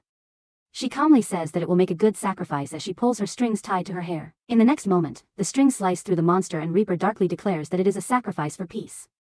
As soon as Reaper completes her quest, the isolated zone restores to its original dimension. When she steps out of the void, someone calls her a hypocrite, saying she won't be able to erase what she has done. She turns back, but finds no one there. Then Nelia calls for her and praises how she eliminated the beast on her own, saying it shows her promise as a high-rank hunter. Reaper, however, is more concerned about Nelia's injuries, knowing she can't heal here. Nelia admits that Reaper has to go down in order to get emergency aid. Then, Reaper notices the blue barrier around them, which she guesses can't be a natural phenomenon. Nelia guesses it must be a divided zone. Reaper worries that it shouldn't be here because she has already completed her quest. But then her eyes widen as she realizes that each zone has its own emergency quest. In a flashback, Beelzebub taunts our boy about being in love with Raven because of his obsession with always searching for information about him on the internet. He protests that he can't just go through his search history like that. Beelzebub understands if he is researching an enemy, but Raven is already dead, so there should be no reason to keep looking. Baphomet admits that this is true, but he still wishes to fight him one more time.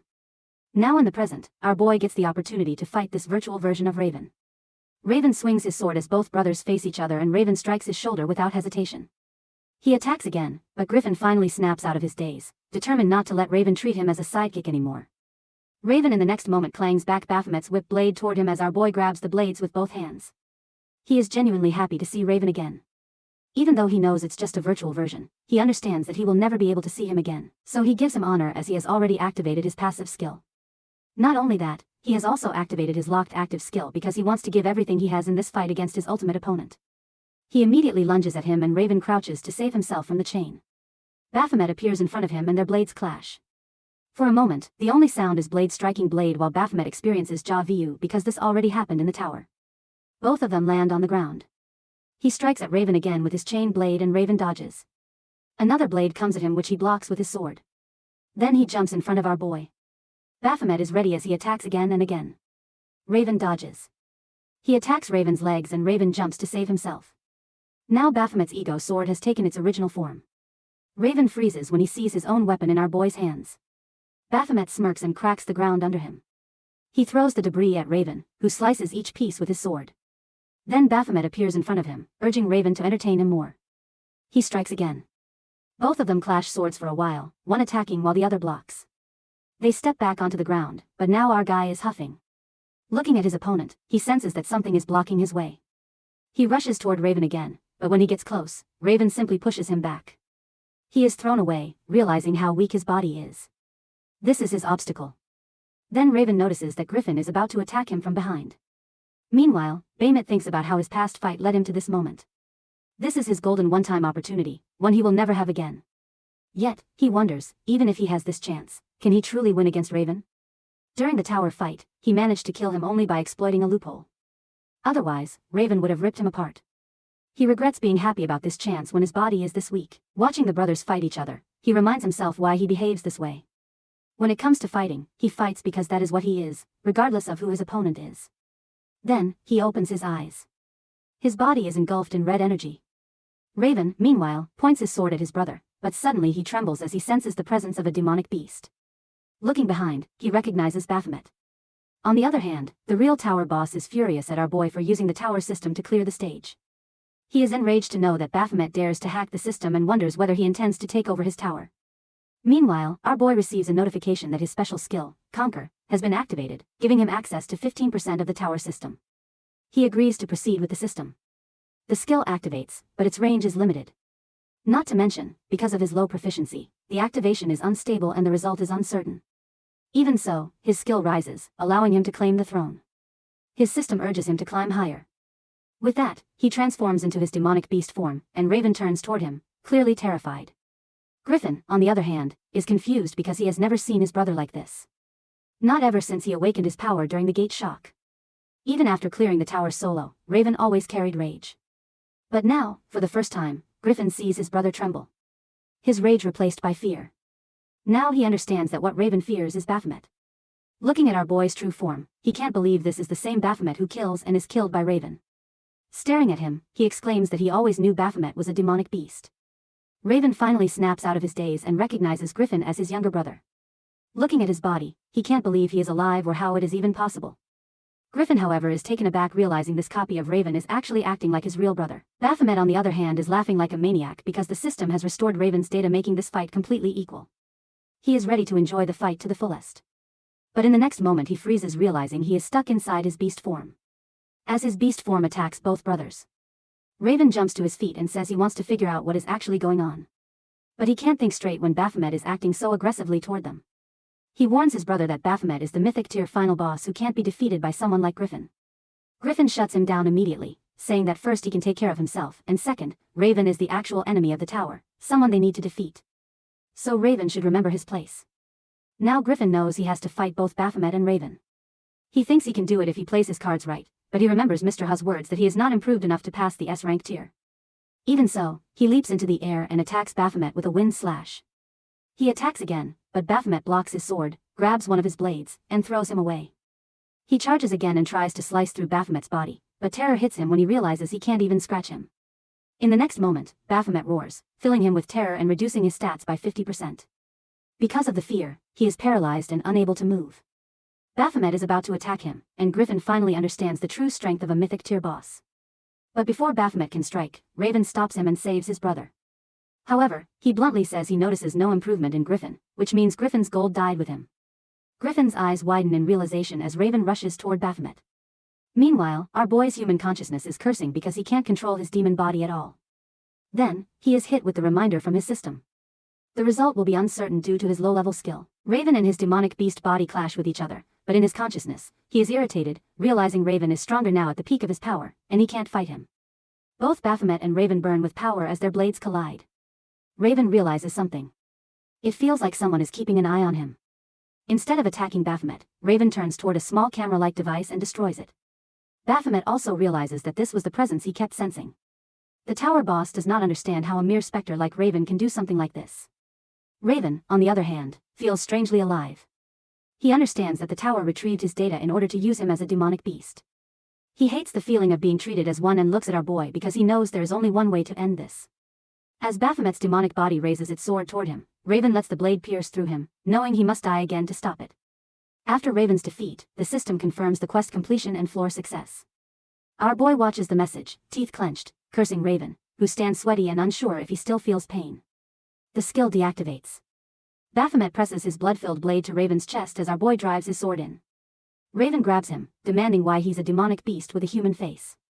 Curious if a quest caused this, he suspects Baphomet lost his original powers inhabiting a human body and mutters quests to make anything possible before disappearing, leaving Baphomet confused and alone. Later, Chu notes a named demon appears in each chamber. Reaper recounts her fight with demons disguised as twins, thankful for no casualties except Nelia, who's badly hurt and can't continue despite emergency treatment. Nelia insists she can manage, but Chu decides to pause for her well-being, prioritizing safety over finishing the tower. Our boy refuses to abandon the mission or go alone. Reaper protests, questioning his solo plan. She senses his sour mood and wonders what happened earlier. Griffin breaks silence, choosing to stay, too. Wanting to investigate something, locking eyes with our boy, Chu asks if others want to stay. Zest opts to return with Nelia, blaming herself for Nelia's injury, but reassured it's not her fault. Reaper agrees to continue with Baphomet, Griffin, and others.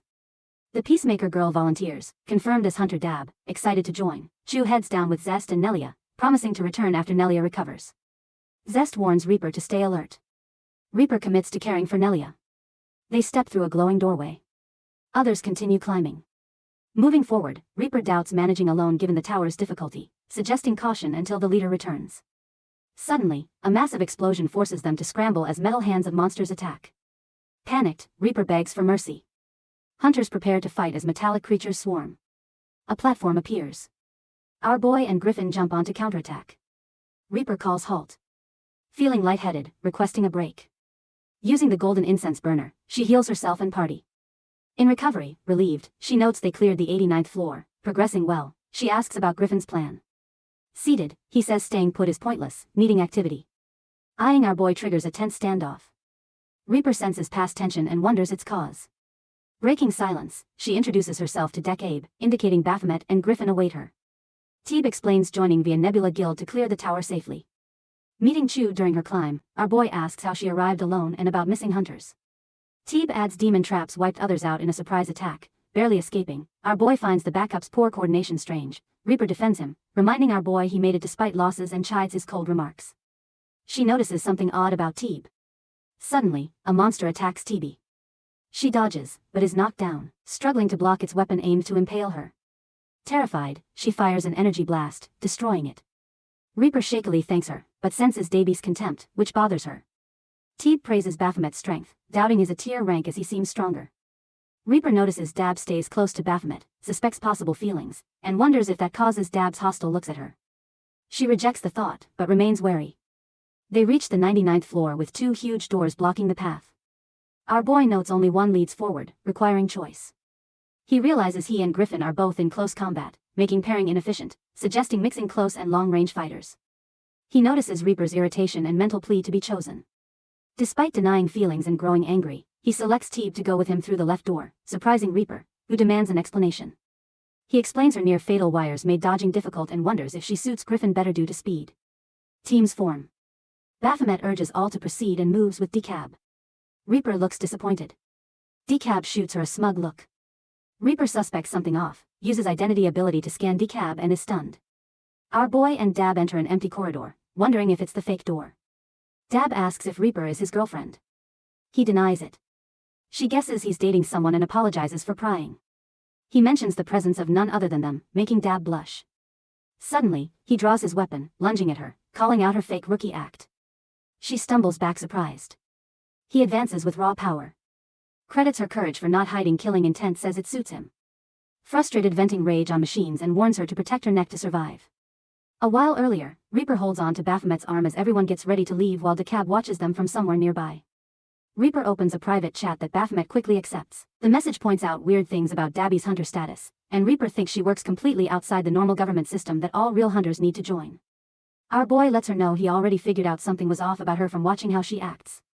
She asks about it in shock and confusion. So moving closer to her, Baphomet brings up getting food once they leave this place. Back to the present, Decab suddenly rushes forward with her gun, ready to fight, which makes Baphomet move straight toward her with his weapon ready. His blade cuts through the air with huge force, creating a deadly attack aimed right at her. Her response comes incredibly fast as she creates her own attack that crashes into his and both strikes hit each other hard in midair. He watches her from behind his weapon and launches another wave at her, but she moves smoothly out of the way. More attacks come one after another, all trying to hit different spots to make dodging harder. She drops down low to stay under the strikes going over her head, but another one comes right away, so she jumps up while attacking back at the same time. Both of them lift their weapons at exactly the same moment and a huge explosion happens right where their attacks meet, sending strong winds everywhere and pushing him back while she lands on her feet. They both stand up at the same time. The ego weapon gives Baphomet important details about how she fights and handles her weapons. She keeps switching between different weapons while fighting, showing skills that most hunters can't match. It also points out she doesn't have a special ego weapon like his, which makes her quick weapon changes even more impressive. Illegal hunters usually use changed programs and forbidden software to hide from government tracking and skip the required registration. Her technique shows she's been fighting for many years and has probably killed tons of targets during her work. Baphomet confronts her about whether he is the one who made her hide who she really is. She admits right away and explains she came here to kill him and mentions being very choosy about which job she takes. She decides to accept or refuse despite the target, but now she considers the situation a waste and she starts wondering out loud if she really needs to kill him at all. Maybe just cutting off certain body parts would work instead of killing him completely. Her grandmother's old advice returns to her that the kind of toys that still move always stay more entertaining than the ones that stop responding. That memory places her beside our boy, watching his broken body struggle to function. She considers a way to keep him alive, but completely helpless. Removing his arms and legs would keep him from running or fighting. During all this, she reveals the identity that is Peacemaker. With her coat tossed aside, she charges toward him with fierce speed. The weapon pushes for his decision right away, and our boy realizes the large weapon in his hand won't help in this cramped place. He needs something steady enough to block bullets. The weapon agrees and warns him again about her strength. He jumps over her next strike. At that, Raven's shattered form flashes through his mind. Using the momentum from his dodge, he drives his attack forward. She doesn't carry that overwhelming terror Raven had. After fighting through Raven's ordeal, he feels sure he can handle her. His beam rushes toward her, forcing her into a fast drop and roll. The blast misses her eye by inches. She flips away and lands farther back, so he rises with his weapon. Steady and ready, she senses something completely different in him. He corrects her mistaken idea, making it clear she's the one who's a toy in this game. He steps in and swings, and she avoids it by flattening herself on the ground. He pushes out another strike that she stops only by raising her weapon at the last moment. Their eyes meet for a second before she slips out of sight and reappears far away, placing distance between them. She wonders when his strength shoots upward and decides to stop playing around. Her weapon spins as she releases a chain toward him. He cuts through it as it tries to loop around his head. Another blade snaps toward his feet, but he jumps over it and keeps advancing. She rushes after him, whipping her chain from every direction. He blocks every strike while thinking of Raven in the back of his mind. He slams the chain aside and pushes forward. A sudden explosion covers everything in thick smoke, and she loses track of him completely. He reappears behind her, moving too fast for her to follow. The difference between this fight and Raven's overwhelming pressure becomes clear in his head. His weapon crashes into her hip with force. She reacts with excitement and throws her chain again, creating more explosions that rip the floor apart. Cracks crawl behind him while he dodges her circling chain. He lifts his weapon and brings it down and meets his strike hidden, shaking the ground. She quickly pulls out a gun and fires multiple bullets. He deflects them and sends another strong slash that hits her. She drops to one knee, a deep cut tearing open across her arm. Blood drips steadily while she presses on the wound. Even hurt, she gives him a warped grin. Just then, laughter erupts out of her, echoing across the cracked floor. She refuses to deny him as her toy and questions why he keeps pushing back. A childhood memory flashes in her unstable mind as she calls him foolish for making things harder. She lifts her hand, insisting she didn't want to reach this point. A massive gun appears from her storage, far bigger than before.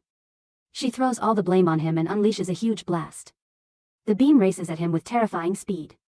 For a moment, he thinks she isn't even close to Raven's level. Just then, a clean slash cuts through the attack and blood splashes into the air. His blade sinks deep into her stomach, sending heavy bleeding down her body. What happened earlier is that she releases energy toward Baphomet, warning him that he brought this outcome onto himself, and the blast spreads through the area, shattering everything. She senses something off and watches in confusion as he rushes straight toward her at full speed. Unable to grasp why he chooses to meet such a destructive attack head-on instead of avoiding it. He lifts his weapon while closing the distance and she freezes because surviving this should be impossible for him. His strike hits her cleanly and sends her flying backward until he crouches on the ground while her mind struggles to catch up how he gained such overwhelming power so suddenly. He forms two magical spheres, releasing them forward, and she realizes he has already shifted behind her position. Before she can turn, he appears in front instead and drives his attack deep into her chest. She is unable to process what just happened and collapses in shock and screams about the unbearable pain. Crying out again and again while calling for her grandmother. He places his foot on her stomach and notes that no quest notification appears. Concluding she is not a disciple. She huffs weakly and asks what he means by disciple while raising her hand. He questions whether someone sent her to kill him and figures Chong Yu wants him gone badly enough to interfere with his mission to wipe out him. She confirms Loki as the one he means and quickly offers information about Loki's hiding place in exchange for being left alive. He asks the reason why he should trust her and she trembles while explaining she cannot escape anyway because he knows her face and can hunt her down easily if she lies. She begs him to let her live, but he studies her for a moment and refuses. He explains he does not need her help to track Loki since he already has many ways to find him. And he points out he is not chasing Loki right now because he must build enough strength to finish him the next time they meet. He pulls out his shimmering weapon and makes it clear she only serves as a way to increase his power. She suddenly jumps up and draws her gun while shouting in panic, but he steps in and launches his attack. Her thoughts swirl as she wonders if this is truly where her life ends. A memory of her grandmother surfaces, a moment from her childhood when she watched an injured and helpless version of herself stare while a cold man killed the old woman. She wonders who that killer was and Baphomet's face fills her fading vision before death takes her. The weapon questions whether killing her in this manner was acceptable. He responds that someone once informed him that when a hunter dies inside a tower, no one can distinguish whether a demonic beast or another hunter caused the death, and he admits he needed to release some built-up frustration. The weapon accepts this reasoning, but still remarks that killing her was test the chance to reach Loki through her. He replies that Mr. Ma will probably locate Loki since Ma assigned him this task in the first place. He begins to mention Belub when a beeping sound cuts him off. The sound comes from her corpse and he turns and notices a red light glowing in her chest and the system identifies it as a detection bomb. He realizes it activates upon her death and curses the trouble. A massive explosion erupts instantly. At the same time, a drop of water falls onto Reaper's head and she flinches while calling out to Griffin. She apologizes and explains the drop startled her. She mentions using a firefly for light, though the darkness still keeps the path unclear. She feels relieved that the ground under them remains firm while they move. She wonders whether Baphomet and Doabi face the same situation after stepping through the other door. Her thoughts shift to our boy and she remembers her earlier warning. She assumes he meant to reassure her he would handle everything when he mentioned eating together after escaping. She briefly considers whether he hinted at something romantic, but dismisses the idea because he does not match her type. Griffin opens a system window and asks if this screen shows the Tower of Sanctum records. She confirms it and notes the detailed information suggests they might be close to the top. He acknowledges this and she glances at him while thinking about how calmly he handles everything and how well he understands the tower's structure. She wonders why he still has not reached S tier. They keep walking behind the Firefly. Both of them suddenly halt. She asks what he sensed and he explains an exit appears ahead and advises her to stay alert because they do not know which boss could be waiting. They focus on the doorway and shock strikes them when they see a busy amusement park-like space. Workers handle various stations while children play and swings move back and forth. They wonder whether this is another simulation and question what kind of tower creates scenes like this. A girl rushes toward them, shouting about a misunderstanding. The two hunters stare in confusion as she stops near a boy who insists he witnessed her with his own eyes, so no misunderstanding exists. She insists nothing happened with the other person, but he grows frustrated and decides he needs time away before walking off. Reaper suddenly appears nearby holding popcorn and drinks. Griffin looks bewildered by her serious tone as she orders him to communicate properly with the girl since the girl clearly wants to fix the issue. The boy leaves while the girl stays behind. Reaper complains about how dramas always stretch conflicts that could be solved with a simple conversation, then admits the entire point probably revolves around creating chaos. She suddenly wonders why she even used the word drama. Both hunters feel something is wrong before a heavy box drops on the boy, splattering blood everywhere as screams echo. Horror spreads across the area, laughter rings out above them and a giant female demon descends. Reaper studies her and notes she looks like a named demon. Then comments on the strange appearance while wondering if the amusement park plans some kind of event. The demon announces that everyone bores her now and orders them to disappear. Light floods the entire space and every person vanishes instantly and the area shifts to black and white. Reaper senses something and spins around and an invisible force launches her backward through the air. Griffin reacts with shock and leaps forward with his weapon while calling her name. She realizes she cannot track her presence anymore and then she vanishes as well. The demon calls them performers and a simple gesture raises a cage from the ground. Reaper finds herself trapped inside and shouts about the situation. The demon complains about not finding human stories interested and decides these hunters will provide better entertainment instead. Just then, a notification appears instructing them to eliminate Jezebel. The demon asks them in a casual tone about their preferred entertainment genre while listing thriller, noir, action, comedy, and fantasy as examples. Yet, she makes it clear they never had any real choice because romance remains her personal favorite. Reaper struggles with everything she has to escape the cage holding her. But the demon orders her to stop resisting. Reaper demands her release and questions what purpose the demon has for her, pushing all her strength into the bars, only to find the cage refuses to move, even a fraction. She immediately attempts to open her inventory, and a system window flashes an error in front of her. The demon laughs at her failure and taunts that proper casting always requires background checks on actors. She reveals she already knew Reaper could use a large number of items, so she adjusted the system to block that ability. She refers to Griffin as the co-star and identifies him as the younger brother of the legendary hunter Raven, commenting that his technique feels lacking and pointing out how difficult it always becomes when someone tries to match an older sibling's reputation. Reaper recalls what the virtual reality simulations already proved that the creatures in this one possess information about the outside world, and the real issue is to find out exactly how much they know. She decides rushing into action would only make things worse. A slash of attack suddenly lands on the demon's face and Reaper turns in confusion toward Griffin who launched the attack while glaring in anger. The demon smirks at both of them and assumes they seem prepared to begin. She raises her hand and snaps her fingers while announcing the start of the show. Reaper watches in confusion as the demon starts narrating a story about an ugly girl who lived in an old village. She identifies Reaper as that girl. Reaper protests instantly, but the demon continues describing how the girl reached her final marriageable years without receiving a single proposal. Reaper tries to argue she is still young. Yet, the demon ignores her and continues with the tale of how no man wanted to marry the girl. Reaper fires back with the claim that her own wealth and appearance attract plenty of suitors. The demon keeps going and introduces the one exception, the most handsome young man in the village. Reaper calls the idea insane, but she continues to say why such a good-looking man would choose someone ugly with a terrible temper. Griffin listens with his eyes closed and the demon calls the man foolish as he was handsome and continues with the tale of the girl who grew jealous of the world's fairest maiden named Jezebel and because of that jealousy she ended up locked in a cage. The demon then presents the question of whether the foolish young man will rescue the ugly girl so they can enjoy a perfect ending. Griffin suddenly launches himself upward toward the demon. She dodges him effortlessly and continues the story while the boxes floating around her begin releasing energy beams toward him. The blast forces him to the ground, and when he lifts his head, he finds every box glowing with power. He jumps between them and raises his weapon while charging toward her. Countless boxes form a circle around him, and another blast erupts, filling the area with thick smoke before he crashes down again. He nearly falls directly onto one of the boxes, but slices through it mid-fall, then continues attacking as more boxes surround him. A beam of light shoots from one of them, and he narrowly dodges it. He thinks about how their speed increases the longer he fights. He hits the ground hard and Reaper shouts his name from inside the cage. She watches the boxes move faster than before and wonders if they study his movements and adapt to counter them. He jumps from the cracked ground while thinking the number of enemies around him feels overwhelming. He pushes himself forward and smashes through each box in his path while slicing through others as he jumps above them. He realizes he will run out of stamina before finishing them. While he battles, strange weapons emerge from the centers of the boxes. The weapons vanish instantly. Both hunters freeze for a moment, thinking about cloaking abilities. Griffin realizes he cannot detect any sound of presence and scans the area in confusion. A beam of light shoots across his face and magical crystals appear around him. He grabs his weapon immediately while glaring at the threat. He clashes his weapon with an incoming strike and a massive weapon swings toward him, followed by several more. He smashes them into the ground and the force cracks the earth beneath him. He senses a large box falling onto him at the worst moment and gets struck.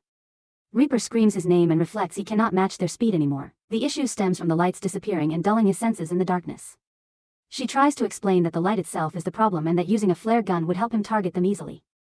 Her voice cuts off when tape suddenly seals her mouth. The demon approaches her and orders her to stay quiet and watch. Griffin trembles with frustration while following her instruction and selects a flare gun from his inventory. The demon interrupts him again, reminding him that she already mentioned the story has an unhappy ending. She rises into the sky and directs him to resent his own weakness despite his good looks. She points her finger and every box rushes toward him at once while she laughs and Reaper shouts in fear for him. Griffin suffers heavy in Valkyries and sinks into his thoughts. He remembers people telling him reaching S tier at his pace would be difficult. Others mentioned living under a famous older brother's shadow always becomes painful. Some acknowledged he reached a tier at the youngest age, but still fell short of Raven's strength. He admits these points feel true. His thoughts shift toward our boy and surprise hits him again. He never expected someone to reach such terrifying power in such a short amount of time. He wonders whether the reason hides behind him being a demonic beast, but the idea collapses instantly because nothing about that explains this level of growth. He questions why he himself cannot break through. Just then, a voice reminds him that he has not grown at all since Raven's death, asking about his target. As he turns back, it's Raven and he freezes while staring at him. Raven continues explaining that irregular hunters do not grow the same way ordinary hunters do. They grow under special conditions and Griffin's condition was Raven himself. Since Raven died, the system that allowed Griffin's growth can no longer move him beyond this point. Blood drips from Raven's wounded body and splashes onto Griffin's face. Raven leans closer and questions why Griffin believes he cannot grow stronger. Our boy's face forms clearly in Griffin's mind. A voice echoes through him and reminds him that anyone who needs a driving force only has to set a goal. The answer stands simple that he killed Raven. Griffin can now use him as that target. At that exact moment, all the boxes around him move apart as lightning bursts across the space. The lightning forms a shell around him and Griffin steps out from within it. His aura surges with power as he declares that he will use Baphomet as his new target while the lightning spreads around him in a powerful wave.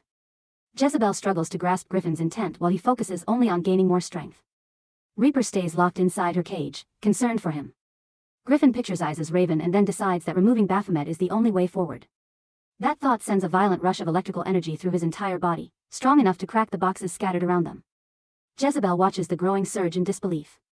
She tries to stop him, but the power shifts toward her before she can react. The force hits her head-on, dragging her to her knees as her body shakes under the overwhelming electricity. Griffin appears in front of her with lightning forming around his hands. Already understanding how this new strength works. Jezebel rises into the air, confused, but still warning him that this path will end badly. She hurls every box she has left at him, asking him to die. But the moment they hit, she realizes she cannot sense him anymore. A small spark appears among the boxes and expands into a storm of electricity. Griffin bursts through the debris and blasts the boxes away with sharp beams of lightning. Jezebel watches in disbelief as he stands unharmed.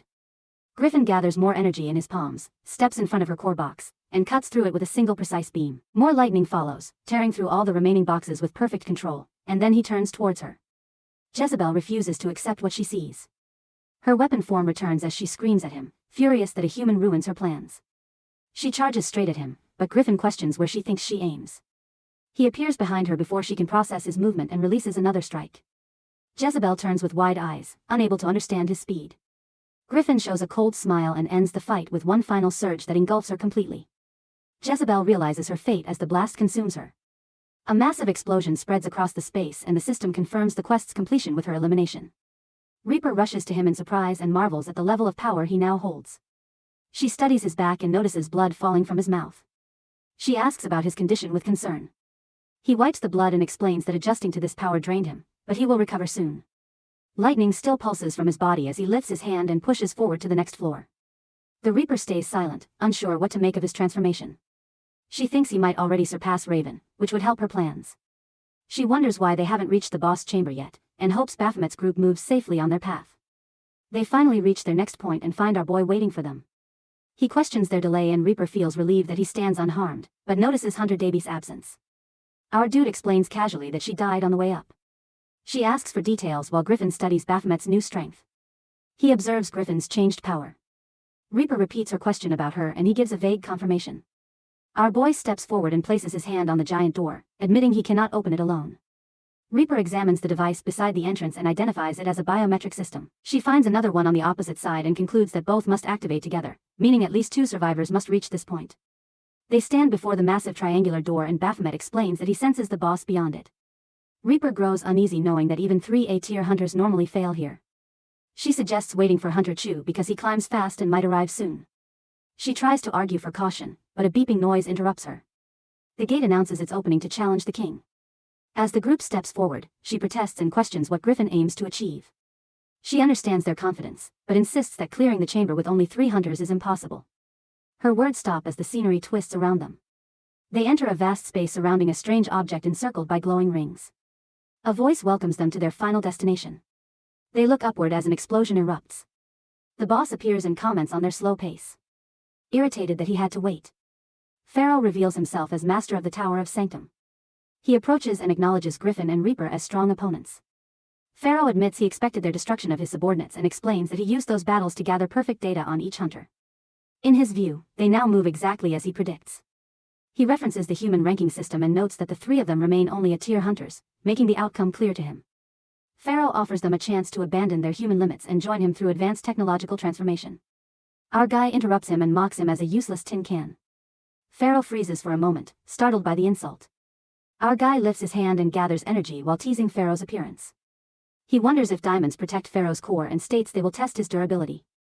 Griffin prepares his own power beside him. Our guy finishes his challenge by declaring they will find out through a direct fight. Pharaoh accepts, points forward, and launches a wave of flying weapons. A massive explosion signals the start of the battle. At the Office of Hunter Association, a female worker handles night shift tasks at her desk. A colleague approaches, surprised she hasn't gone home yet, and invites her for coffee. The worker hesitates because she cannot miss a tower clearance notification or she will face trouble. The colleague offers to bring coffee back for her and she accepts with gratitude. She continues typing until something on her screen catches her attention. The colleague notices her reaction and asks what happened. The worker explains that she cannot understand how the Tower of Sanctum is already cleared when it appeared only recently. Meanwhile, the tower is destroyed. Later, citizens gather along the streets, chatting casually until someone notices a hooded figure approaching. A person points toward a newcomer, and the crowd hurries over with excitement. They surround the hooded figure and mention hearing about the hunter who cleared the Tower of Sanctum. The government labeled the tower as a legendary tier, which leaves everyone eager to know how an A-tier hunter achieved such a result.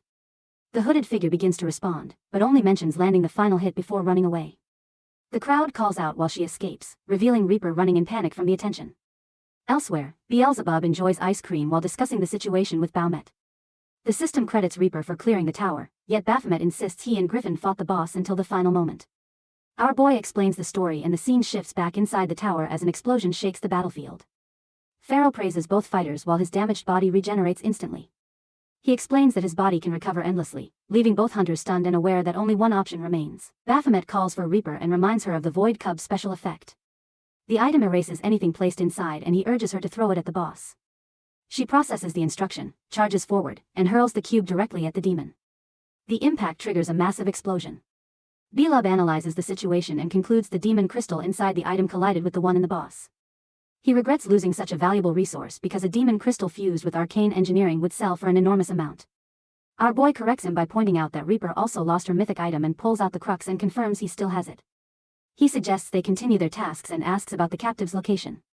Our boy confirms to him about the prisoner being locked in the shed. Later, Baphomet stands before a door and addresses someone spying on him. The intruder broke into his residence after finding his location. Baphomet recognizes the mage who once joined his party in the labyrinthine tower and demands the person's real identity. The intruder kneels when a powerful energy wave bursts from behind a door, forcing him to collapse. Beyond that door, Beelzebub sits eating ice cream under a protective field. The intruder identifies the spell and grows frustrated at meeting that troublesome child again. Disturbed that someone so young handles advanced magic so easily. The link between Belub and the demonic beast Baphomet suggests the child hides far deeper abilities. Baphomet leans closer and demands to know how the intruder learned his nature as a demonic beast. He wonders if the mage witnessed his transformation. He studies the person and questions the feminine appearance. The intruder snaps that he is male, prompting Baphomet to lift his hand threateningly.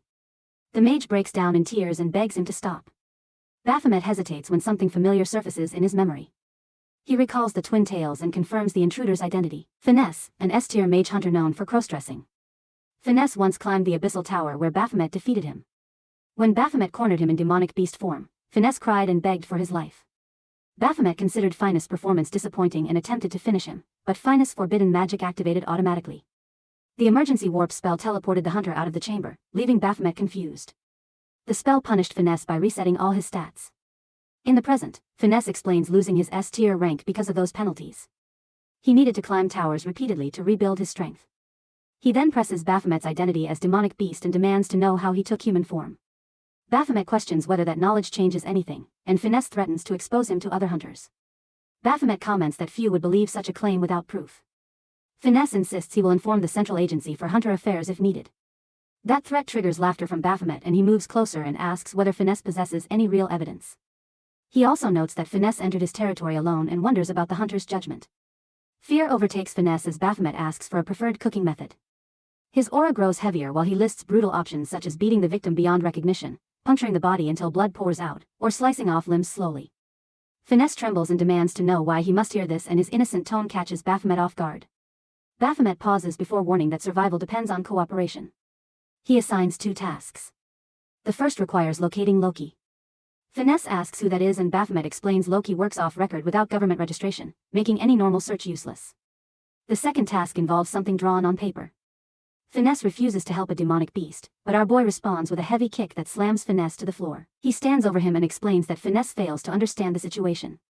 He calls for Belub, who reveals placing one of his familiars inside Finesse during the earlier capture, and any disobedience will trigger a lethal poison. Finesse freezes in shock and Baphomet adds that he does not care if Finesse exposes his identity. Baphomet remarks that letting Finesse leave freely would waste a useful asset. He smiles darkly and promises to drain every drop of usefulness from the hunter's soul. Beelzebub grins and warns that Finesse will soon learn exactly how terrifying demons can be. Baphomet's expression grows even more unsettling as he tells Belub he looks forward to watching Finesse fall into despair. Belub agrees that nothing matches the taste of a miserable soul, and both of them laugh as Finesse flees in fear. As they both watch him run, Baphomet wonders if Beelzebub lied about planting the familiar. Belub confirms the bluff works since Finesse nearly collapsed from fear alone and the threat is enough to control him. Belub then questions our dude why they cannot use Mr. Ma for information instead, believing he could work faster. Our dude explains he has not contacted him in a long time and prefers methods that let him work freely. Baphomet then asks Belub to teach him magic. Belub forms a barrier to demonstrate and questions Baphomet's sudden interest. He wonders if something happened inside the tower and he suggests starting with simple spells since Baphomet favors martial combat. Our dude insists on advanced magic and Belub studies him silently, takes a deep breath, and looks back in shock as Baphomet creates the barrier perfectly after seeing it once. Belub emphasizes that he only demonstrated it a single time and asks how Baphomet managed to copy it so easily. Baphomet never used this ability before, which leaves Belub amazed at his potential. Baphomet responds with confidence that he suspected this talent. Belub suggests changing classes entirely because Baphomet could reach Archmage level with proper training. Baphomet agrees and mentions that he has been using his body incorrectly this whole time. Belub notices the strange phrasing and questions whose body Baphomet actually uses. Meanwhile, another man confronts Vanessa, who appears extremely stressed. The man reminds Finesse about a scheduled meeting and demands an explanation for the absence. Finesse insists the man promised details about Baphomet, but then disappeared. Finesse needed evidence before contacting him again. The man asks if Finesse found anything and questions the point of the meeting without results. He turns to leave, calling the whole thing pointless. Finesse stops him by revealing that Baphomet serves as a boss. The statement freezes the man and Finesse explains that Baphomet is actually a final boss of the Abyssal Tower. Back with Baphomet and Beelzebub, the name shocks Belub and he demands clarification. Baphomet informs that the body belongs to Raven. The scene reveals that the man Finesse met turns out to be Mr. Ma. The goddess explains she only fulfilled Baphomet's deepest hidden desire. During his battle with Raven inside the Abyssal Tower when Raven's blade pierced him, Baphomet wished with all his being to become like Raven. To grant this, she created a body with an empty soul that allows him to shift into human form. She introduces herself as R.A., embracing him from behind. Our boy realizes this matches what Raven once shared, that Raven never truly controlled his own body. Belub examines the massive mana inside the new body. He had never paid attention to it before, but now sees it as overwhelming. He assumes Raven's unique fire magic would need such a reserve, but our boy corrects him. Raven's skills require no mana, activating freely without cost.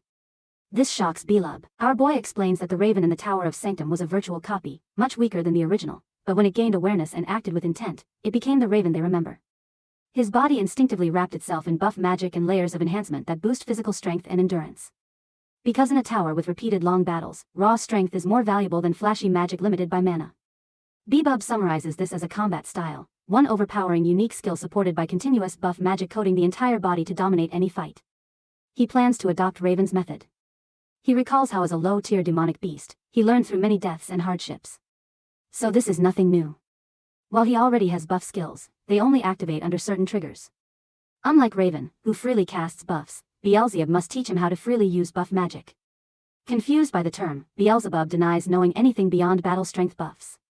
Our boy leans his forehead against Beelzebub's chest briefly, then chases after him in frustration, accusing him of avoiding his teaching responsibilities.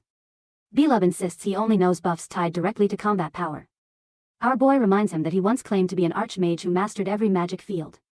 Beelzebub dismisses support magic as beneath him, but hints that someone else fits the role perfectly, pointing our boy toward her.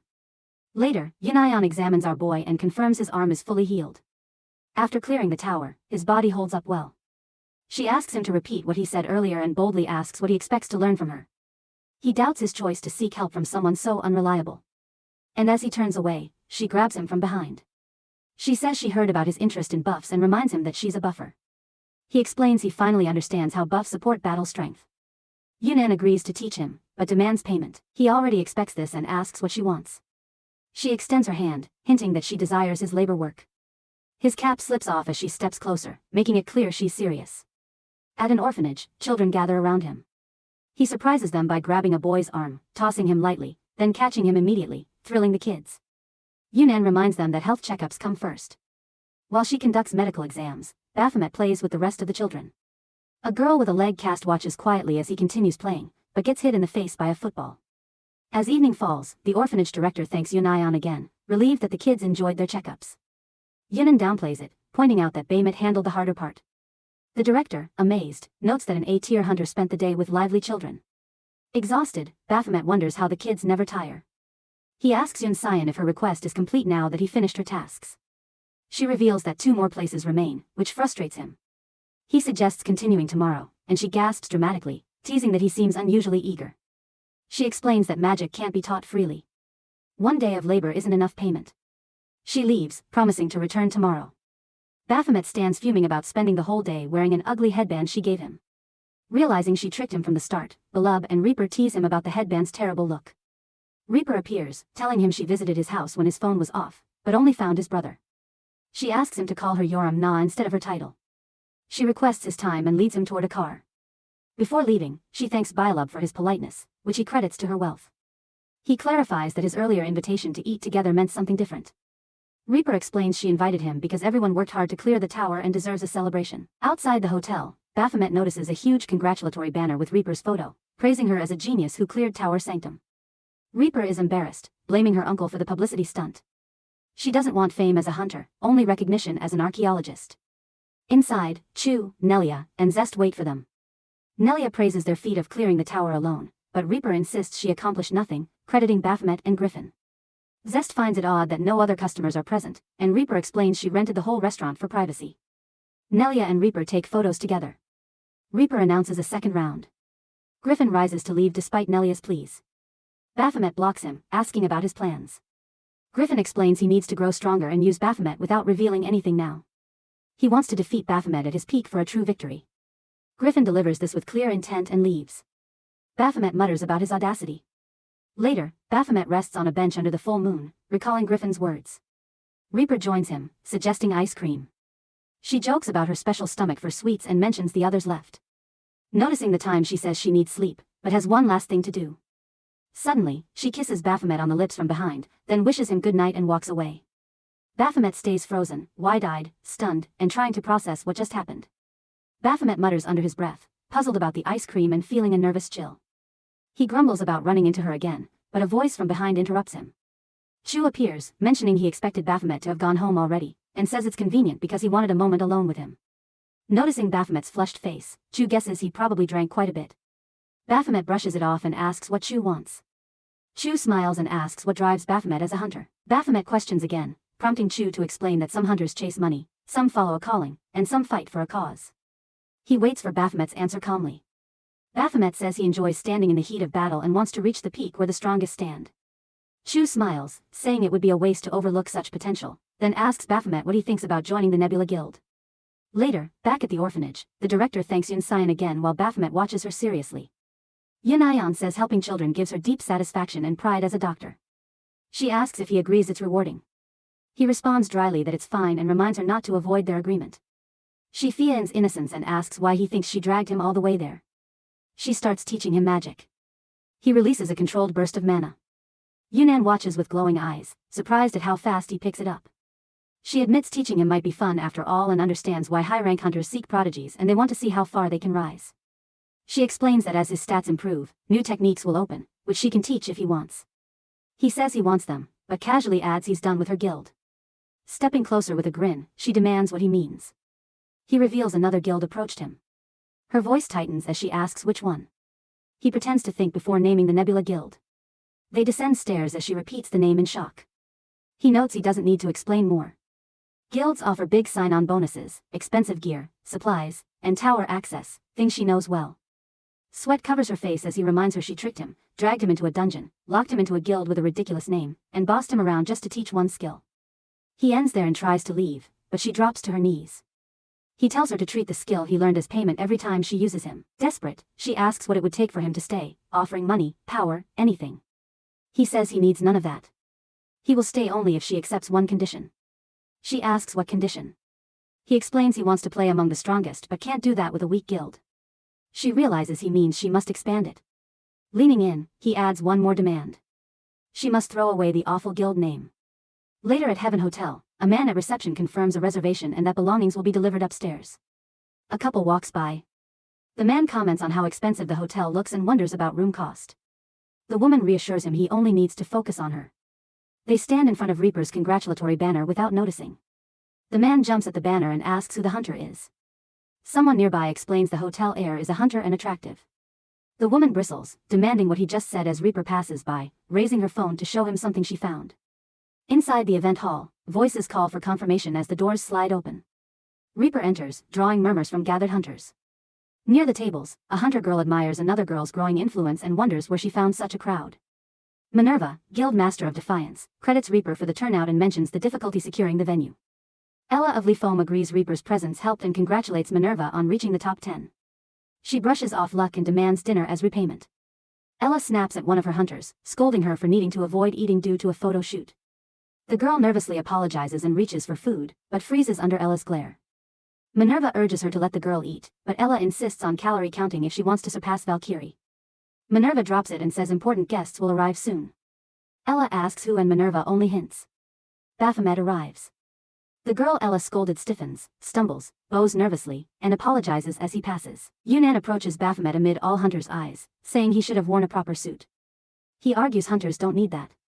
But she explains that top aspirants must look the part at official events since reputation matters. Ella comes to their table, calls Yun's name, and asks if she'll finally take her guild seriously. She asks why Yensun abandoned her cute guild name. Yunnan answers that Baphomet forced her to change it or he would quit. Ella looks at Baphomet eating cake and asks if that's why. Minerva studies him as Ella wonders where Yunnan found someone like him. Yunnan explains he didn't join for money but because he admired her skills.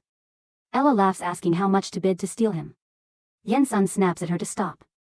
He's their only hope. Minerva narrows her eyes asking if Yunnan contacted her earlier knowing Baphomet would show up tonight. Yun is confused until Minerva mentions her ex-husband. Suddenly, a hand rests on Yunnan's shoulder. She freezes as a man leans close and greets her, asking how she's been.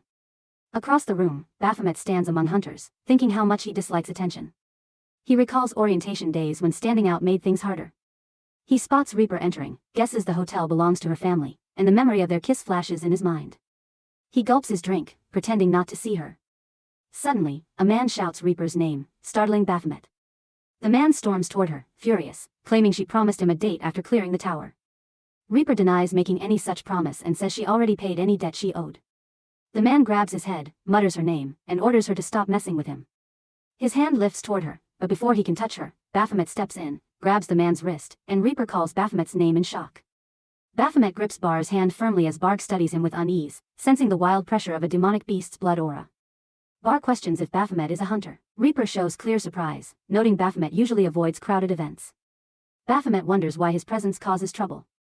When he hints at something, but stops, Bar urges him to finish, then jokes that Reaper might be his girlfriend, concluding, Baphomet must be a hunter, and immediately asks about his guild. Baphomet names the Wilderness Guild, but quickly corrects to Sweet Pink Angel Guild, offending our boy, who explains he's never been familiar with Wilderness Guild, and is disappointed Reaper spends time with hunters he sees as inferior. When Baphomet questions his identity, he proudly states he's from the Guardians Guild, which climbed rapidly into the top 3 by clearing towers at record speed. Baphomet admits ignorance about Guardians and taunts him by bringing up Nebula Guild, angering and shocking our boy. Reaper laughs at the idea someone wouldn't know a top 3 guild. Both men stare at her blankly as she catches her breath. Bar grits his teeth, glaring at Baphomet, wondering how he keeps such an attitude while belonging to a guild Bar deems worthless. Bar notices Minerva, Defiance Guild's master, seated among guests. He approaches Baphomet, suggests leaving, but soon loudly proposes something to Minerva. She shows interest as he explains the atmosphere is too quiet for hunters used to constant action. Some whisper about the refined event while Bar recommends a competition. Minerva asks if he means a friendly duel.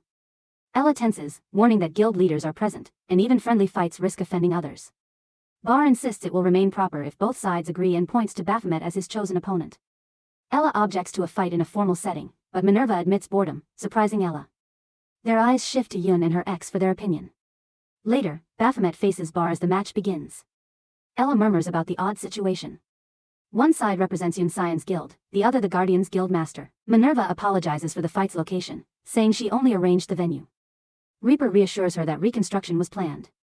Reaper hides worry, suspecting Bar has more experience, though she acknowledges Baphomet's talent is above average. She suspects Bar wants to embarrass him publicly. Bar smirks, revealing he personally requested the venue, but warns the crowd not to expect entertainment since the match will end quickly.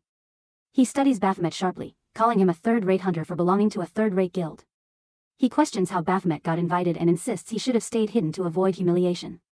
Baphomet interrupts impatiently, urging Bar to start and criticizing unnecessary talk. Bar questions his confidence as tremendous energy erupts from his hand and spreads, declaring he'll crush Baphomet's confidence. Bar lunges at him with terrifying speed. Baphomet bends knees as Bar vanishes and reappears above him in a flash, showing mastery of speed combat. Hands in pockets while Baphomet quietly compares his speed to someone else remembered.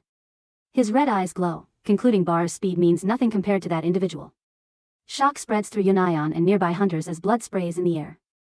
Baam severs Bar's arm, leaving Bar on one knee, cursing, his detached arm falling beside him. Silence freezes the hall, stunned by this extreme result for a supposedly friendly match. Minerva claps, praising Baphomet's overwhelming force and calling him extraordinary. Hunter stays silent since Minerva rarely shows admiration. She asks for his real name and requests to inspect his hand. Confused, Baphomet extends it. She finds the injury and sits with him, opening an emergency kit, noting he hadn't noticed the wound because Bar's fighting style leaves barely noticeable hits. Baphomet brushes it off, saying winning mattered more. Reaper calls him simple as he glances at her before turning away. He says treatment is unnecessary since it will heal naturally. Reaper reminds him hunters must stay fully strong since gate shocks come without warning and small injuries can cause major trouble. Smiling faintly, she bandages his hand and reveals she learned about his labyrinthine tower clearance through his sheer strength. He looks at her then notices Yunayan hiding behind the door watching. Yun steps out, admitting she didn't want to interrupt. She says she buffed his right hand earlier. Reaper quickly deduces he lacked time to buff his whole body and had to focus on one hand. She adds he didn't need to go that far against Bar. Baphomet explains winning was necessary to protect their guild's dignity. Yunan questions what dignity their guild holds when hardly anyone knows its name. Internally, she admires Baphomet's ability to adapt skills to his style and respects his battle instincts, though they frighten her. She wonders how strong he might become and feels grateful their guild gained attention through him. Minerva approaches again, saying greater strength demands more time in the spotlight. Powerful hunters represent their guilds. She cites Valkyrie from Arc Guild and Van Gogh from Nebula Guild. She says reaching S tier makes a hunter a symbol and studies Baphomet, saying he resembles her, someone who needs combat as both purpose and life. She mentions a place called the Colony, perfect for him. Baphomet asks about the colony. Yunan quickly objects, but Minerva insists it's the fastest path to S tier. Yunan counters that the colony is where a tier hunters face near certain death. She stresses that number 302, Baphomet, can reach S tier without entering. Minerva admits that takes longer, but Yunayan argues steady growth is still progress. The three exchange looks as Baphomet asks what the colony truly is. Yunnan sweats nervously while Reaper explains, the colony, aka Demon Land or Demonic World, is where gate shocks bring the most demonic beasts and where towers erupt repeatedly no matter how many are cleared. Minerva adds, surviving alone there is nearly impossible. Yun warns even ordinary hunters there fall into battle madness with fights sparked by mere eye contact. She insists Baphomet cannot go. Baphomet asks if avoiding the colony blocks his path to S tier and confirms entering it accelerates growth. The women stare worriedly. Minerva smiles and leans forward, asking if he wants to enter the colony. Meanwhile, Bar receives emergency treatment and is bandaged, while Ellen notes that the wound looks stable for now, but will not last without proper hospital care. And her earlier wish of enjoying a quiet evening with fine wine fades into complete disaster. The guildmaster watches him, and his mother's old advice about avoiding heavy responsibilities crosses his mind. Just then, Bar offers an apology that barely forms before the guildmaster's foot crashes onto his shoulder. Pain shoots through Barg as he criticizes his failure to handle the hunter who provoked him and accuses him of dragging their guild's honor through carelessness. Barg tries another apology, but the guildmaster dismisses the effort and reaches for his throat with a tightening force that makes Bar plead in panic as sweat runs down his face. Mr. Ma steps in, grips the guildman's arm, and suggests that Barg already understands the entire lesson. Guildmaster acknowledges him with familiarity while Barg pulls free and immediately escapes. He forms a smooth smile, greets Mr. Ma and offers an apology for any rough tone before inviting him for tea. His phone rings before he can continue and he asks for a moment. A voice on the other end questions whether meeting his first love again makes him eager for extra time. The call ends abruptly, leaving him frozen. Mr. Ma remarks that the guildmaster's wife never changes. Later, as Ma prepares to leave, he recalls how he learned about his old government position long ago, yet pretended otherwise, which matches his sly nature. Yun suddenly appears behind him and questions who he calls sly. Ma jumps and demands to know why she stands there. She explains that she had a meeting nearby, noticed the Defiance Guild hosting an event and came to check. He reaches toward her automatically, but she blocks him and states she has no time because an emergency concerns Baphomet. Ma insists on details and she explains that Baphomet plans to go to the colony.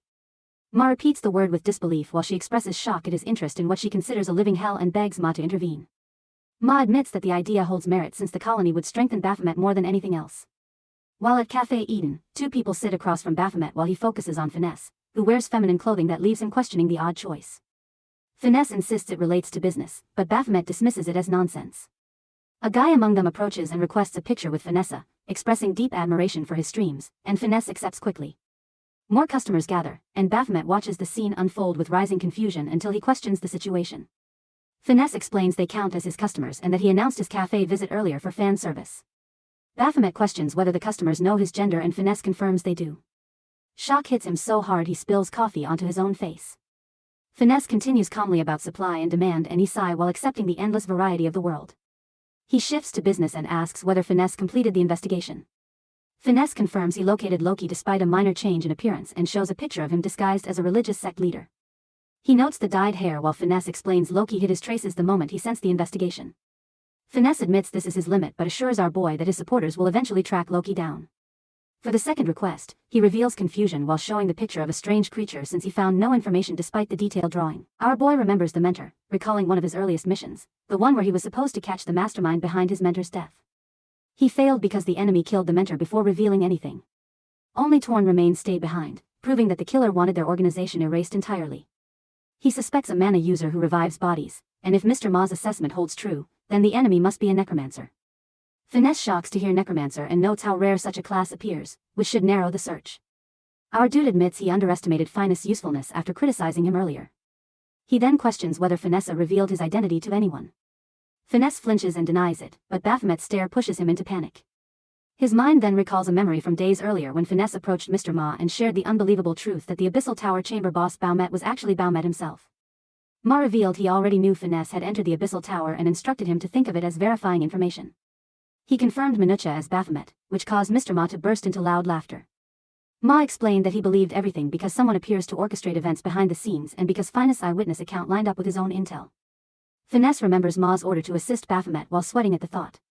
He now questions while unable to understand Ma's logic while our boy gets the call from Yunayan. Echidna asks Valkyrie to test a product during the slow season, but Valkyrie is distracted by trying to clear a difficult game stage.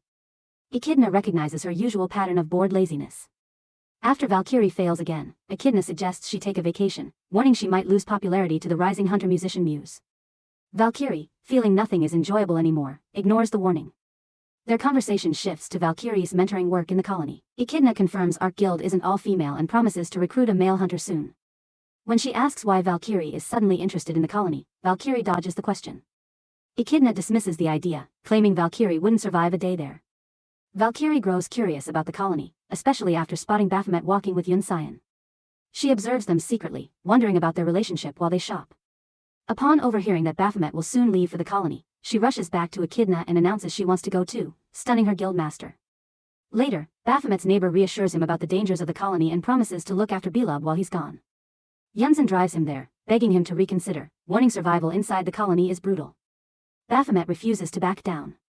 When the towering landscape finally appears, smoke rising around countless massive structures, he stares in awe, grinning with excitement at the jackpot waiting ahead. Yunayan then returns to her hospital where the receptionist greets her and confirms Baphomet has already left. Yunnan lowers her face while accepting this, and her reaction makes the receptionist question whether she worries about his condition there. Yunnan suddenly bursts out screaming how he looked eager to live there forever. She reenacts his jackpot moment with frustration and shouts about his ridiculous response with loud disbelief. Meanwhile, the colony rises with massive towers and a small entrance door at the base where hunters crowd the main square. One hunter grabs another by the shirt while demanding what he just heard. The other meets his glare and explains he only suggested watching where he walks since he moves like someone without eyes. The first curses before drawing his sword and striking. Their weapons clash as Baphomet steps in and questions the point of this fight. Both freeze when they notice him and demand his identity before threatening each other about future encounters and warning each other to watch their backs. Baphomet stands between them until they step away. He observes how simple bumping starts fights here and notes that the A-tier hunters around him are no weaklings but actual threats. He notices everyone keeps weapons drawn instead of stored. Something impossible outside. A sword slash suddenly bursts near him as a hunter gets decapitated. Two hunters behind him laugh and celebrate a perfect hit. They mock the injured man by questioning whether the injury hurt too much before explaining he deserved it for trying to flee the colony in fear. They question why he ran now and complain about tolerating him. Our boy watches with calm understanding that anyone trying to leave becomes a loser in their eyes. A-tier hunters receive respect everywhere else. Yet here everyone judges skill alone. He feels genuine affection for this place as his aura expands. A voice calls his name from behind and Mr. Ma arrives on a bike with Yunayan and confirms they finally found him, which leaves Baphomet confused. Later inside a tower, a man and woman in uniform sit together.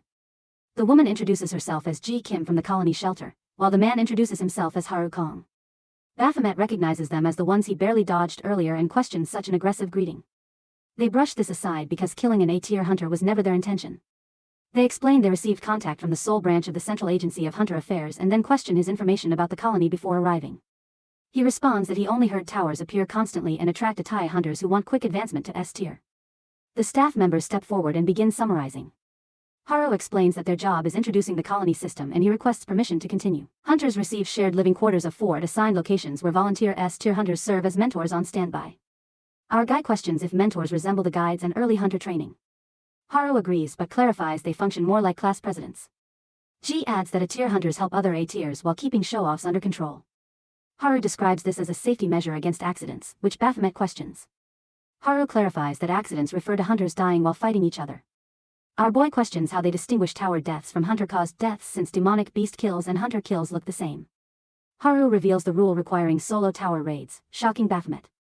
He questions this contradiction with the group of 4.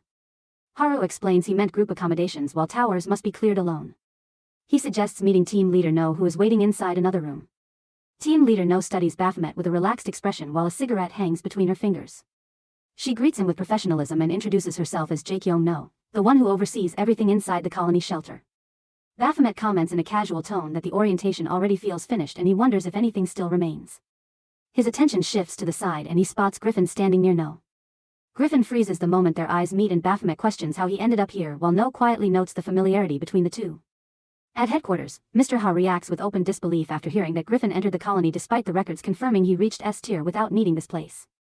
He turns to his subordinate with sharp irritation and demands to know if he encouraged Griffin to go in.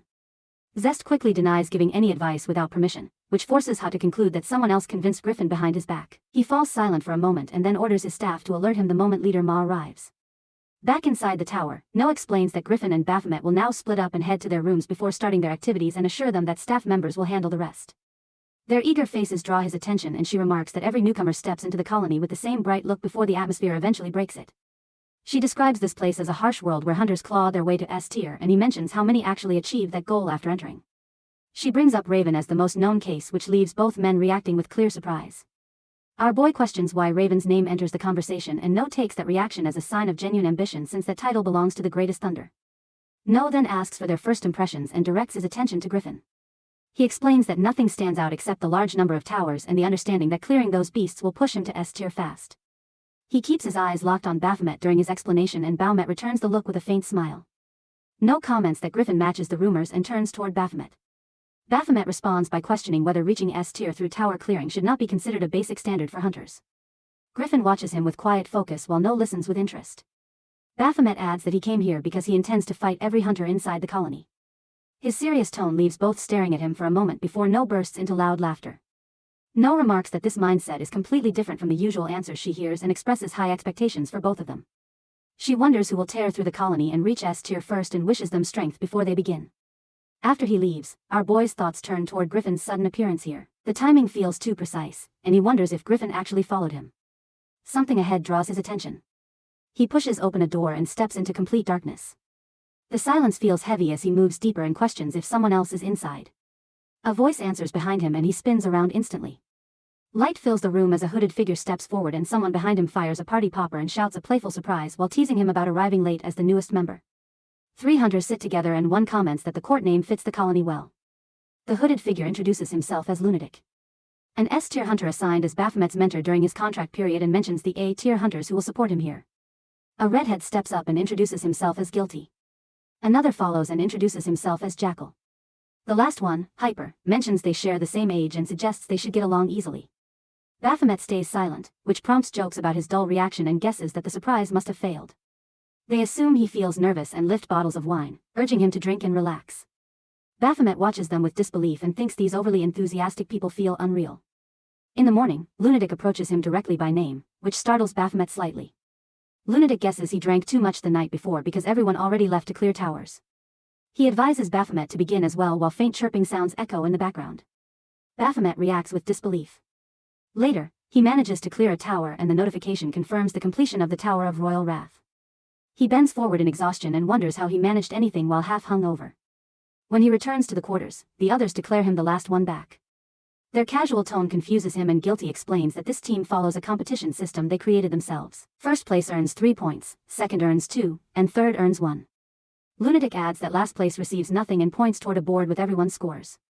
Baphomet gives a small nod. Guilty comments that he drank far too much yesterday because hunters should never let their guard drop. Their laughter fills the room and Baphomet sighed before letting out a small laugh of his own. Without warning, he slams the table, smashing it instantly and shouts that they completely ruined him.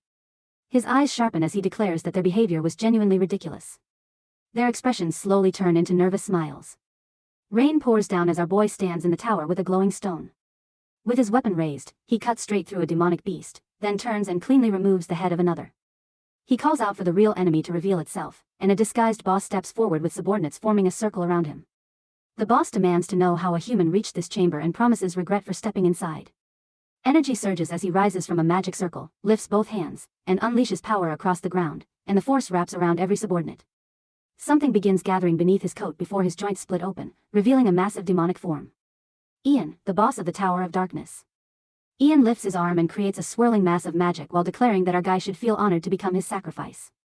A magical blade flies toward him, who responds that the dramatic transformation deserved a better attack. He jumps above Amon and slices through him in one clean strike, shocking the demon. Baphomet calls him another weakling before a massive explosion erupts. Later, our boy cuts down another demon while Hyper watches in disbelief. He drops from above and splits the creature cleanly. Jackal joins Hyper, amused by the display just as Baphomet binds another demon with his chain weapon. Guilty arrives as well, and all three stare wide-eyed. When they look back at Baphomet, he gives them a relaxed smile.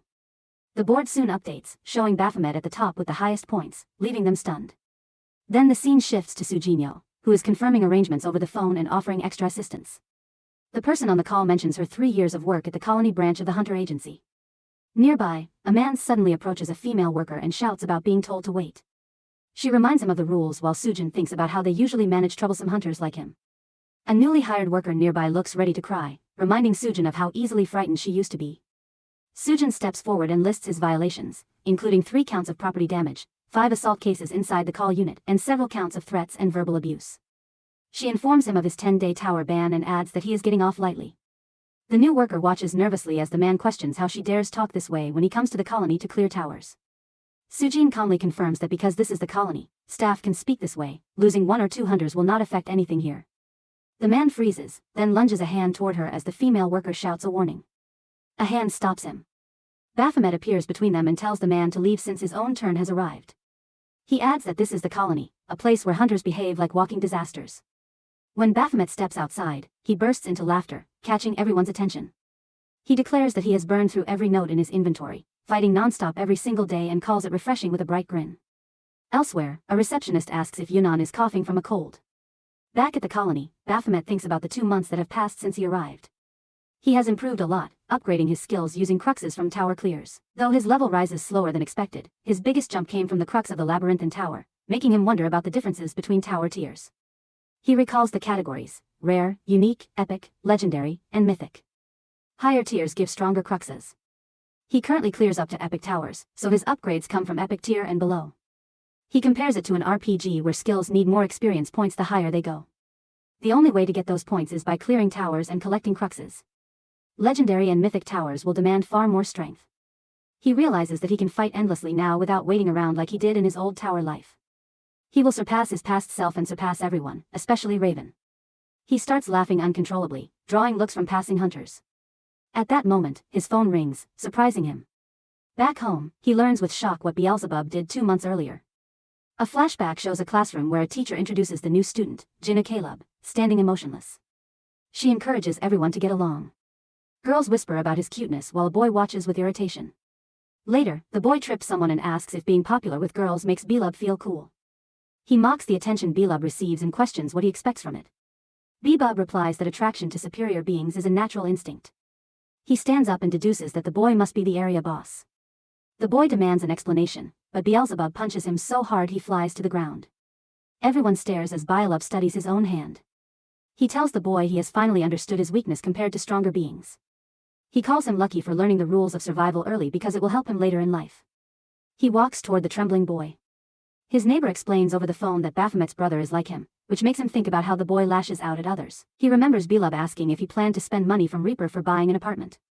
He answered that he wouldn't refuse because Reaper reminded him again that good equipment is crucial in towers. Belub agreed and explained that he wanted a human body specifically to fight. Then he questioned why he became human since he never asked for it. He complained that he cannot use proper magic without hunter status unlike Baphomet. He hated wasting days reading books and insisted that if he had to be human, he should get to enjoy human perks. He yelled and called Baphomet every name he could think of for not knowing how to enjoy anything. Back in the present, she promises to take good care of him and tells Baphomet to be cautious. Though she admits he probably has nothing to worry about. After the call, Baphomet wonders why that memory returned, especially the part about strength by Reaper. Hyper suddenly appears and asks what he's doing. Baphomet looks at him and Hyper stares back before asking why he's acting distant. Hyper claims he isn't plotting anything and insists housemates should be friends. He asks if Baphomet is still mad about their earlier teasing and mentions that grudges aren't healthy. He suggests they go out for a break. Our dude questions the idea and Hyper points out that Baphomet has been clearing towers non-stop. He acknowledges the hard work but warns that burnout is real. He tells him to fix his hair, put on decent clothes, and have fun.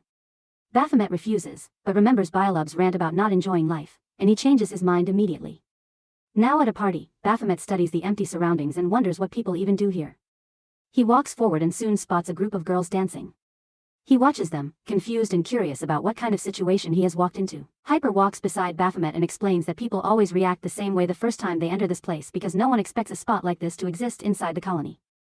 He mentions that it opens only once in 30 days and allows colony hunters, outside hunters, and even ordinary people to come and go freely. He adds that constant battles wear people down, so having somewhere to unwind helps prevent everyone from breaking under the pressure and urges Baphomet to follow him. Our guy watches the crowd drinking while the girls dance in the center. Hyper notices his stiff posture and asks why he looks so wary, as if he has never stepped into a place like this before. When Baphomet admits it, Hyper reacts in disbelief and jokes that Baphomet looks rough enough to fit right in. He questions the comparison as he studies the interior, which feels strangely familiar. Hyper explains that this building used to be a hotel and survived the gate shock while the rest of the district was destroyed during the colony's creation. Our dude inquires how people are supposed to enjoy themselves here. Hyper realizes again that this really is his first time and explains that people either dance, drink, or spend time with others who visit the colony for personal reasons while gesturing toward the girls. When he asks what he means, Hyper explains that hunters naturally develop certain desires in a place like this. Baphomet wonders what kind of desires he means, and Hyper casually asks what type of women he prefers.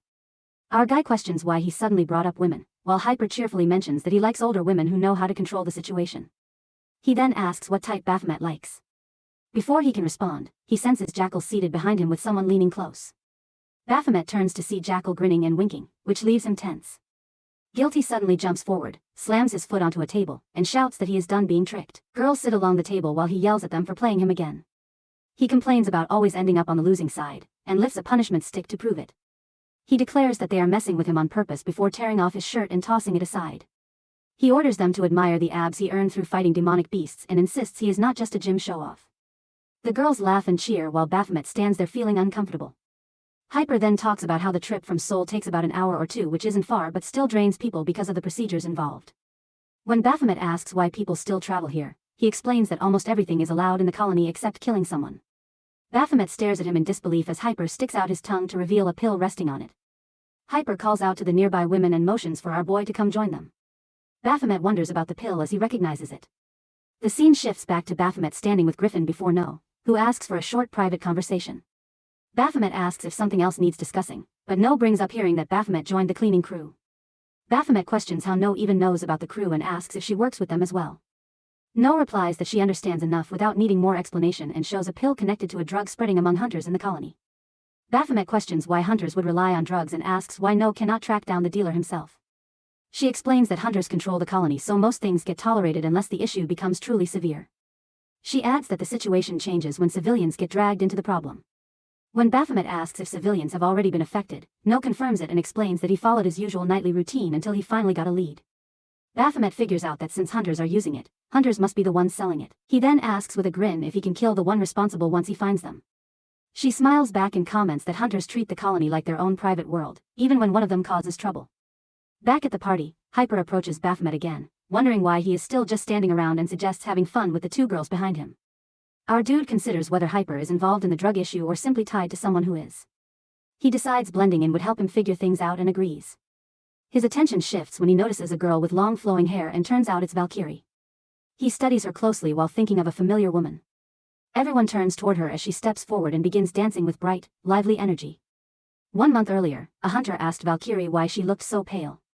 She insisted she was fine, but the hunter pointed out how completely drained she looked and asked if handling A-tier situations had worn her down, and Agatha appeared at that moment. Another S-tier hunter commented that their team had grown stronger recently because of a tier newcomer. Agatha asked if he meant Griffin, which confused the others. Valkyrie then demonstrated how she approached a hunter group, introduced herself, and explained that she had been assigned to work with them.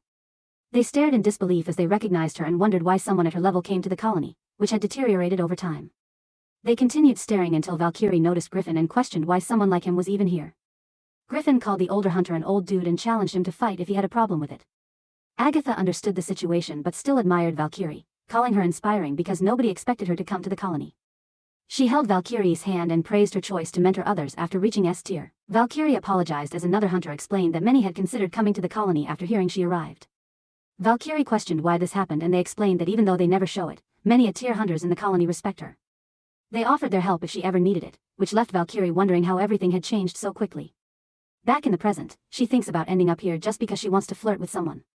2 months have gone by without even spotting Baphomet once. The earlier comment about someone like her not lasting a day here echoes in her mind. She runs around searching for him. In the colony's bathing area, she steps out of the water and someone immediately asks what is wrong. She explains that insects crawled out of the water. The person explains that the colony's sewage system is old, so problems like this happen often and sometimes the water shuts off entirely for days. She is shocked at the idea of not being able to wash for that long. The person points toward another path and explains that an old wooden cabin filters mountain water and works fine. Valkyrie asks if it really works before saying she will be quick and rushing off. She gets warned that skill usage inside colony facilities is forbidden, which confuses her. The person explains that damaging facilities is taken seriously. Valkyrie questions walking around in darkness and they offer to go with her if she feels scared. She refuses and reminds them she is an S-tier hunter before hurrying away. As she walks, she wonders if she should have accepted help because missing one shower would not matter much. Suddenly, she hears movement around her. She tenses as a massive hand appears behind her. She jumps back in shock and ends up landing on someone. When she looks up, she sees Baphomet.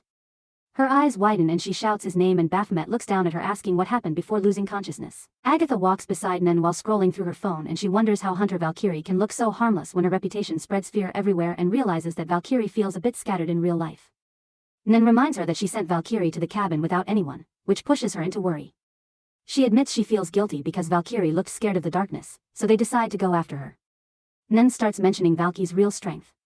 She mentions that an S tier stands far above them and questions if the two of them could even handle her in a fight. Agatha stops and warns her that she is building ideas without any reason to fight Valkyrie. Though she also wonders how far Valkyrie has already gone ahead. They suddenly catch sight of Valkyrie as she kneels on the path and begs our dude to wake up. They are stunned as they notice Baphomet lying unconscious with his head resting in her lap while she calls his name in tears. Later inside the cabin, they settle him on the bed while Valkyrie keeps crying over him. Even in her panic, she notices how attractive he looks while resting. Agatha tries to calm her by mentioning he will recover soon. Baphomet shifts slightly and Valkyrie instantly checks on him. He opens his eyes and wonders how he blacked out. Valkyrie apologizes and admits she struck his pressure point by mistake. Her pure expression forces him to accept that she knocked him out with one hit. Nen examines him and he mentions he feels fine before he questions their identity. Agatha introduces herself and Nen as Hunter Valkyrie's soulmates, then asks why he is wandering in the forest. He explains he wanted a short walk to watch the moonlit forest. As our boy explains, the scene switches back to Hyper walking deeper into the forest with his phone in his hand. A sudden rustle draws his attention as a wild rabbit crosses his path. He mutters that he never knew rabbits lived here and continues onward. Behind him, our boy hides behind a tree and watches Hyper's movements with suspicion. He feels satisfied he followed him and starts wondering if Hyper links to the drug source. He forms the thought that whoever distributes the drugs will face the consequences once caught. He senses something shift and Hyper has vanished from sight. He panics at the thought that Hyper noticed his tailing. Something moves behind him and he whirls around. Valkyrie stands there, which explains how he eventually ended up facing her. Back in the present, Valkyrie becomes crushed by her mistake when she learns she considered him a demonic beast. Baphomet pushes himself up, but notices his body feels slightly off. Valkyrie checks if something hurts, but he denies any problem. He glances at the three women and realizes they sense nothing strange. A faint aura lingers around the cabin, and he recognizes it because of his birth in a tower. The feeling matches the energy that surrounds a tower. He becomes certain something exists inside this cabin, which makes its isolated placement feel even stranger. Valkyrie mentions the cabin once worked as a surveillance point. As he inquires about it, Agatha confirms this and explains that it was built during the colony's early days to watch tower activity. He wonders why anyone would monitor towers from such a high point, but pushes the thought aside since it has nothing to do with his current goals. He gets ready to leave and they inquire about the zone he belongs to and he informs them it is Zone C lying in the opposite direction. Valkyrie stops him before he steps away, her eyes wide with innocence as she asks if they will meet again. He grows confused and points out she is not his mentor. Her friends stare from behind, almost convinced he remains completely clueless. He mentions they will probably run into each other eventually since they live in the same area. Then he walks off. The three women watch his figure fade into the trees. Agatha tells Valkyrie not to take his reaction to heart. Valkyrie tightens her fist and vows to prove her charm the next time. She promises she will make him beg for a date and her friends cheer her sudden determination. Back in Baphomet's quarters, Guilty grumbles about their miserable situation. Jackal asks what bothers him and Guilty points at the broken dining table that stops them from eating together. He blames Baphomet for breaking it earlier. Guilty notices him entering and gives him a sarcastic welcome. Baphomet passes them without a word and walks straight to Hunter Hyper. He spent the entire earlier period searching for him in the forest, but never found him again. He becomes convinced Hyper's disappearance links to the drug issue. Hyper watches him with confusion and questions his purpose. Baphomet mentions he needs something and flashes a calm smile, deciding to use the same approach that worked during the Mentor incident, and he suggests they spend time together. They end up in a small beer place and Hyper suddenly asks where he thinks humans originated, either from evolution or from creation. He mentions how religious people credit God for human life. Baphomet grows confused and wonders why Hyper dragged such topics into the conversation. Hyper smiles and shares a story from an overseas assignment. Someone once explained to him that humans spread across Earth because of their own sins. According to that idea, Earth works as a place for repentance. The man believed God grew angry at humanity and built the towers so demonic beasts could punish those unworthy of existence.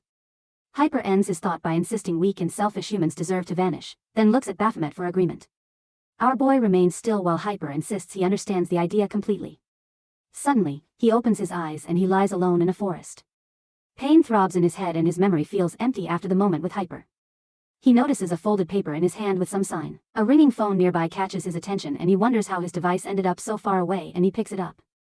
Reaper's voice echoes through the speaker, relieved that he finally answered. He recognizes her tone and questions why she called. She reminds him that he was the one who contacted her, and his confusion deepens as she explains he probably blacked out from drinking. She sounds relieved because he suddenly disconnected last night. He asks what part worried her, which leads her to mention the strange things he muttered. He asks for details and she reveals that he asked her for a date. A long pause follows before he bursts out denying it. Reaper accuses him of assuming she made the story up, which to her means he feels embarrassed. He loudly rejects that thought. She tries to calm him and mentions his colony assignment before wishing him luck. She adds that she might consider dating him if he reaches S tier, and he cuts the call after telling her to shut up. On his way back, he curses himself for drinking so much. He bumps into someone and the man instantly shouts at him to step carefully. Our dude snaps back and threatens to pull out his eyes and feed them to sharks. The men behind the stranger whisper warnings about his unstable mood. Lunatic appears and notices Baphomet's irritation. Our boy recognizes him with surprise, and Lunatic points out that his clothes show he spent the night outside the dorms. He mentions he is also heading that way and offers to walk together. He adds that he expects Bahamut to reach S tier soon. While walking, Lunatic explains that not all S tiers stand equal in strength. Some can overpower 2 S tiers alone while others can defeat 3.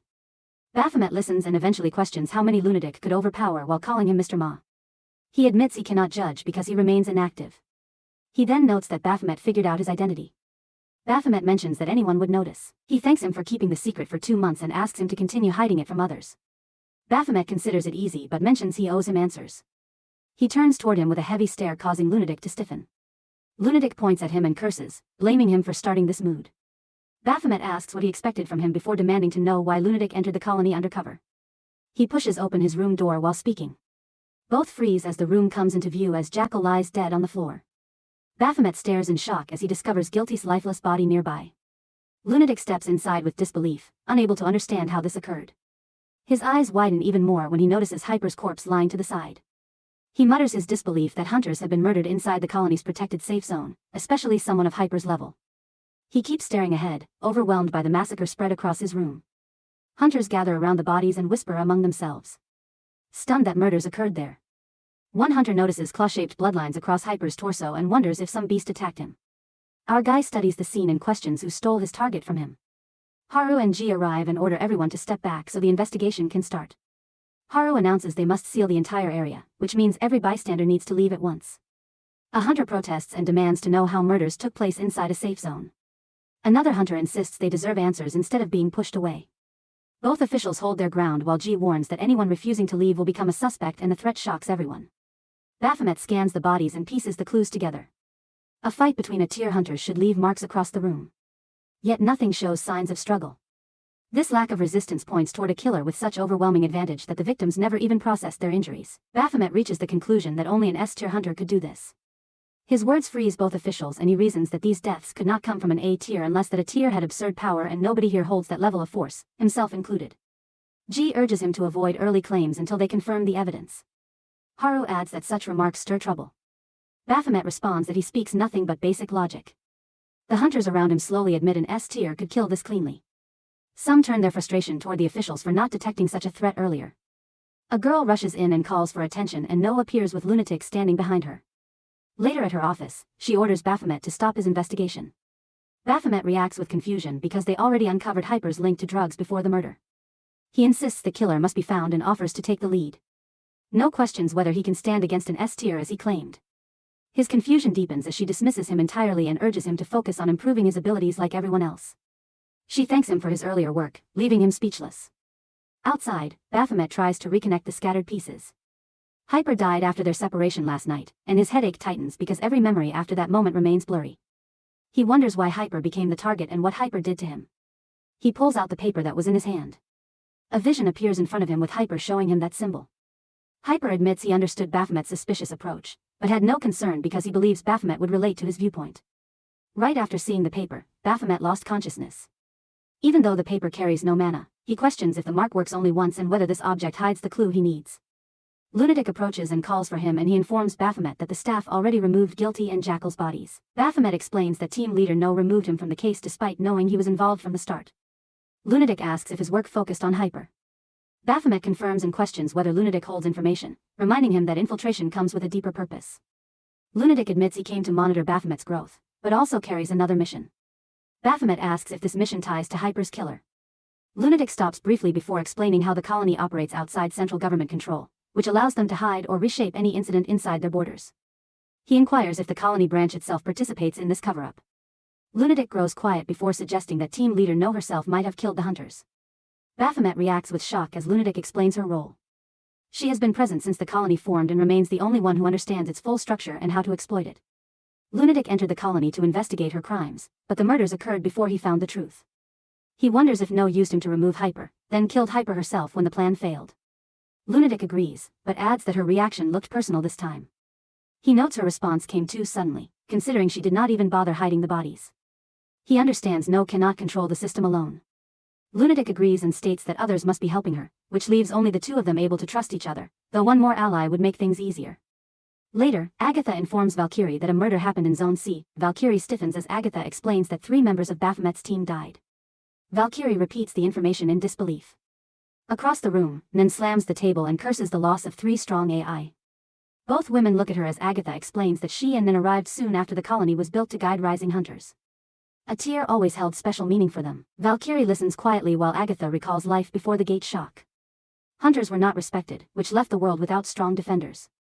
When the disaster hit, countless lives vanished, including people they witnessed dying with their own eyes. Agatha trembles as she mentions how strong hunters could have changed that outcome.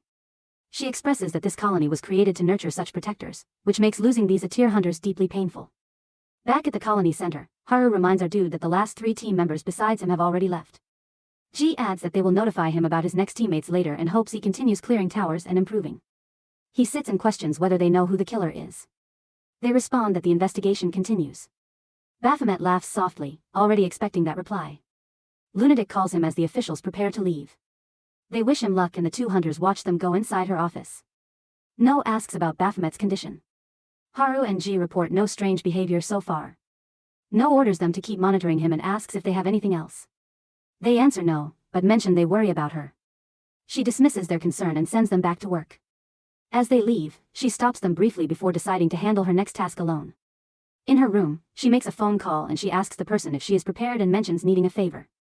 The person responds calmly, saying she expected this request, calling her older sister. In another room, Valkyrie soaks in warm bath water while thinking sadly about the murders until a knock reaches her door. Outside, Baphomet focuses on priorities.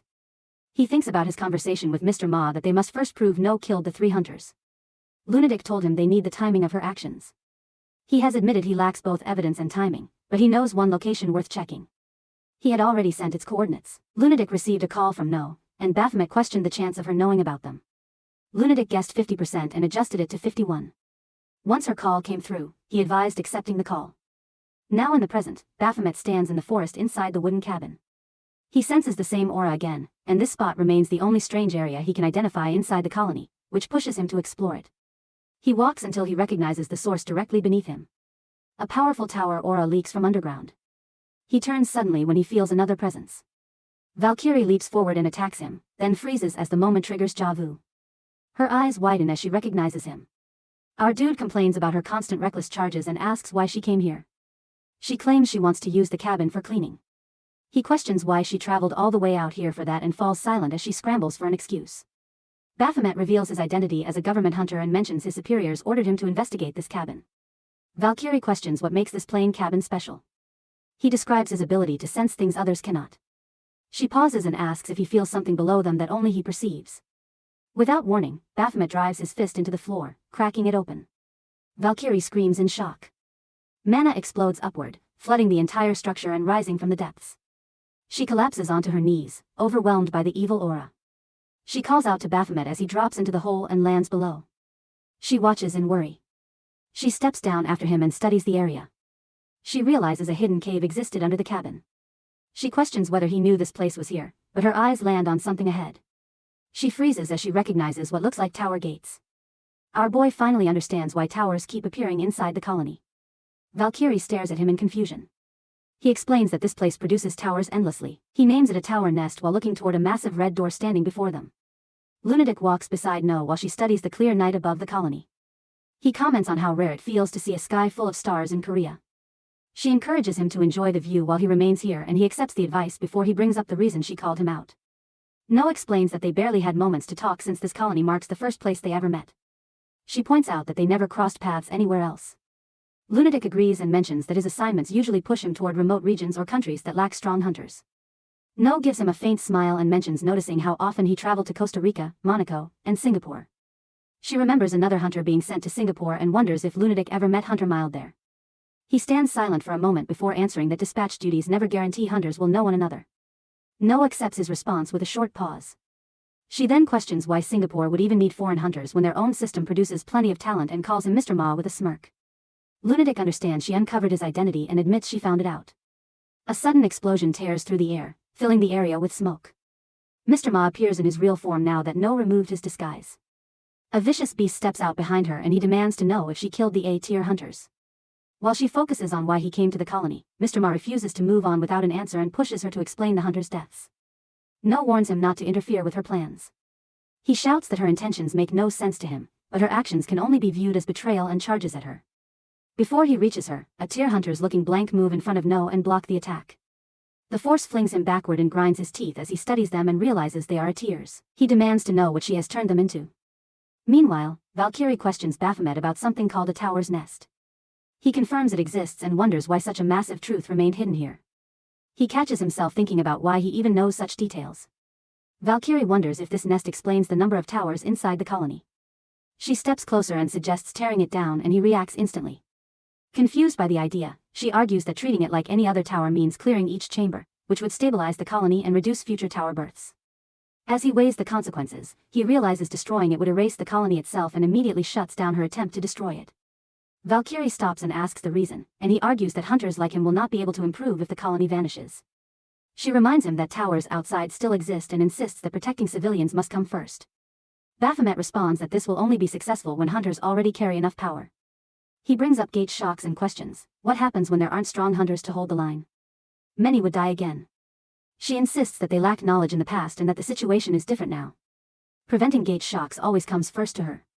Baphomet challenges her stance and wonders what happens if another gate shock already moves toward them, making this entire argument meaningless.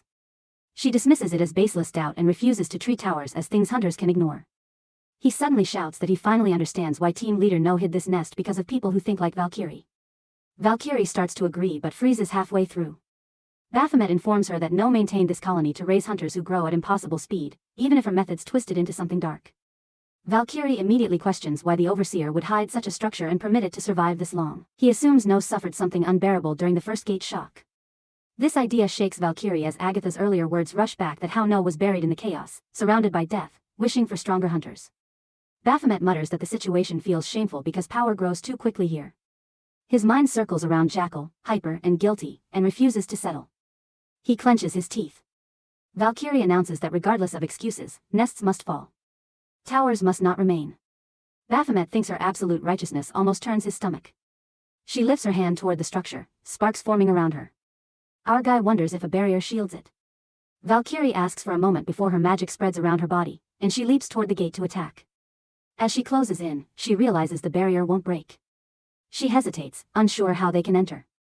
He hears a whisper calling to him by name and the voice repeats the invitation. The tower itself seems to summon him. He steps toward it despite Valkyrie calling out to him. He touches the gate. Mana circles bloom beneath his hand and the doors glide open with a burst of energy that sweeps through both of them. Valkyrie shouts that it opened while trying to move forward. Something yanks her backward each time she attempts to enter. She informs him that the entrance keeps rejecting her. He realizes the tower only accepts him and Valkyrie stares at him in disbelief. The voice inside grows clearer and Baphomet tells Valkyrie he will handle this alone. She objects, reminding him he has no idea what waits beyond the gate. Another sound rings out from afar, making her tense. Baphomet assumes Mr. Ma must be near, and he asks Valkyrie to guard the outside until he clears the nest. He gives her a quick look before stepping inside while she shouts his name. Inside, he senses a strange presence and faces a tunnel filled with light. He debates following it and moves ahead. The goddess interrupts with a notification, questioning if he truly intends to continue. Baphomet smiles, almost amused, noting it has been a long time since she tried to stop him. He wonders if the place is forbidden to him, and the goddess explains that his arrival was always part of the plan, but the moment came too early. He asks if the future data turned worse. She assures him that the outcome remains unchanged. He questions her concern then and materializes in front of him and admits she simply worries about him. She grants permission as the main quest appears, ordering him to clear the tower's nest. Baphomet enters the nest and studies the chamber beyond the tunnel. The air feels different from the outside, almost like moving underwater. A sudden explosion cuts off his thoughts. A massive beast forms in the light and roars toward him. He reacts in alarm. Before the attack lands, a voice echoes behind the monster. A kid walks over its giant head and he freezes on the existence of a human there. She stands above the creature, smiling while announcing with delight that a human finally arrived. Griffin walks with heavy steps, exhaustion spreading through his body. After continuous raids without rest, he decides that tomorrow must become a break day. A memory drifts back from the team leader approaching him while asking for help in the colony. Griffin now considers it a right choice to accept it. Unsure how much power he has gained since then. The street around him feels strangely silent. He slows his pace and scans the area, wondering if anyone even remains inside. Someone suddenly appears behind him with a raised blade. Next moment, an explosion shakes the street as Griffin dodges and turns toward the attacker. The strike tears into the ground, forcing Griffin to leap back. The attacker jumps clear of Griffin's counterattack before releasing another blow. Griffin dodges again and crosses his swords in preparation. He focuses ahead and charges for a direct assault. The opponent springs upward and lands near two more figures. Griffin notices three hunters standing together, each wearing the same lifeless expression he saw on the hunter's undernose influence. He cannot understand the reason behind this, but he considers this a chance to test himself against real threats. Lightning crackles around his weapon as he challenges them to come at him. Meanwhile, somewhere else, Agatha lifts her hand, forming magical circles from her palms, creating mind magic, controlling them. Inside the nest, the kid studies our boy closely while shouting at Banshee. He compares his eyes, nose, mouth, and ears to their own kind, and concludes he was made like humans. Baphomet grabs his ear and demands to know his identity and whether he was the one calling for him. The kid stares with confusion and explains they never called for Baphomet, only wished for someone to visit. Fear flickers into his eyes and our boy questions who pulled him here. He looks at his face again, sensing something oddly familiar. Just then, Banshee lashes its tail toward him, but Baphomet dodges. The kid calls Banshee's name as the beast charges again. The kid shouts for it to stop, explaining that Baphomet is a human shaped after their own kind. The wording shocks Baphomet, and he questions his identity again and the purpose they serve here. He answers that he is waiting for someone named L. The kid explains that L promised to return and play with them if they stayed here and befriended Banshee. He spins with excitement, claiming boredom almost caught them before our dude arrived, calling his arrival perfect timing. Baphomet cannot follow this strange situation and asks whether the kid creates demonic beasts as a method of making friends. The kid answers that demonic beasts simply represent what humans call to his friends and argues that the wording means nothing. The kid spins around again while asking what game Baphomet wants to play. He brightens even more and asks about the outside world. Curious about everything. Since Baphomet is male, the kid assumes women must also exist and asks about them next. The kid's chatter about flowers and trees grows non-stop while Baphomet holds a stiff expression. Irritated by his words, he notes the kid shares nothing with Ra except being trapped in this odd place. The kid freezes at the mention of Ra Baphomet and notices the reaction instantly. The kid edges closer and demands to know how Baphomet knows Ra before announcing that Ra is his bride and the word stun. Banshee suddenly charges again, causing an explosion that throws our boy across cracked stone. He draws his sword and curses as the kid demands to know how he knows Ra. The kid repeats the question with rising emotion. Baphomet wonders why the kid becomes so frantic and the kid decides the method no longer matters and declares their intent to erase him completely. His emotions twists wildly as he shouts that incorrect data must be removed. He watches his unstable shift with alarm. He lunges at him, leaving him confused by the sudden hostility. A notification appears revealing the main quest objective to eliminate the creator remnant of L. Before he can react, L changes into a huge creature with wings that make Banshee look tiny. One eye turns red, the other yellow, and its face reshapes entirely. Baphomet freezes, trying to process the meaning of creator, L, and remnant. L extends a hand and commands him to vanish. Magical circles surround the nest before rushing toward him. Our boy raises his ego weapon to defend, and the weapon screams about unbearable pain. He realizes, shocked, that his weapon hurts because of someone other than its wielder. He jumps back in time to escape an explosion. L points again and orders him to disappear, and a beam of cutting energy races toward him, and he narrowly dodges. More beams follow with the same command echoing through the chamber. His ego weapon warns him that something about the kid's ability feels wrong. As the attacks continue, the weapon explains that the power can erase its very soul and existence. He looks back and sees more glowing circles approaching. L stands rigid with an outstretched finger while issuing another command. The ego weapon apologizes to Baymut, claiming it refuses to be erased. Its form begins to fade. He shouts in disbelief as the weapon vanishes completely. Another beam slams into him and causes an explosion. L's face twists in shock when Baphomet walks out of the smoke without a scratch. El cannot understand how the attacks produce no effect. They raise their hand again and repeat the command. More blasts follow, one after another, filling the chamber with explosions, and none of them harm him. The kid shouts even louder for him to disappear. When they look down, chains wrap around their body, and Baphomet's voice cuts through the chaos. He admits he still doesn't know why the kid's strength fails to affect him, but his own abilities clearly work on him. He lands with a surge of mana, his aura spreading like pressure. He asks whether El intends to begin the second round. Biop has instructed Baphomet to focus, and he confirmed that Raven originally owned this manic body, and Baphomet understands that Raven used all that mana on buff skills. Baphomet questioned where this explanation leads. Bizub pointed out that he copies the same growth method and wastes potential. Our boy ordered him to stop dragging his words and reach the core. Beelzebub explained that magic opens a whole field of supernatural power. A hand can burst into the unknown or turn into a hand of judgment that crushes everything. Magic carries whimsical force where creating a universe waits right beyond one's fingertips. He continued expanding this thought when our boy cut him off. He questioned whether he is being pushed toward becoming a magician. He describes magicians as fragile cowards who hide in corners and wave soft hands, and he wants nothing connected to that path. Belub shouted at him to withdraw those words and insisted that so much work lies inside those hands. He calls it delicate effort far beyond brutes who embarrass themselves. Baymut fired back at the flailing remark, insisting his techniques require precision. He cursed while Belub counters that they look like circus tricks compared to proper magic. Bub darts away and our dude charges after him. Later, Baphomet informed him that he will not switch paths because he already mentioned preferring magic that supports combat. Belub replied, magic can support fighting even better, and states he already learned several useful tricks while holding his aching face. In the present, El stands frozen before Baphomet in disbelief. Confusion hits him when he realizes Baphomet uses simple chain magic against him. Baphomet leaps forward and delivers a punch that sends him flying. He turns red as he stares at Biom before rising, and another explosion erupts when Baymut lands. Baymut watches him and the child nervously meets his gaze. The kid reminds him that he is nothing more than someone's creation. Lifts his hand again and orders Baphomet to vanish. He questions why Baymut refuses to disappear as another massive blast bursts and fills the air with smoke. Baphomet stands inside the smoke and raises his head.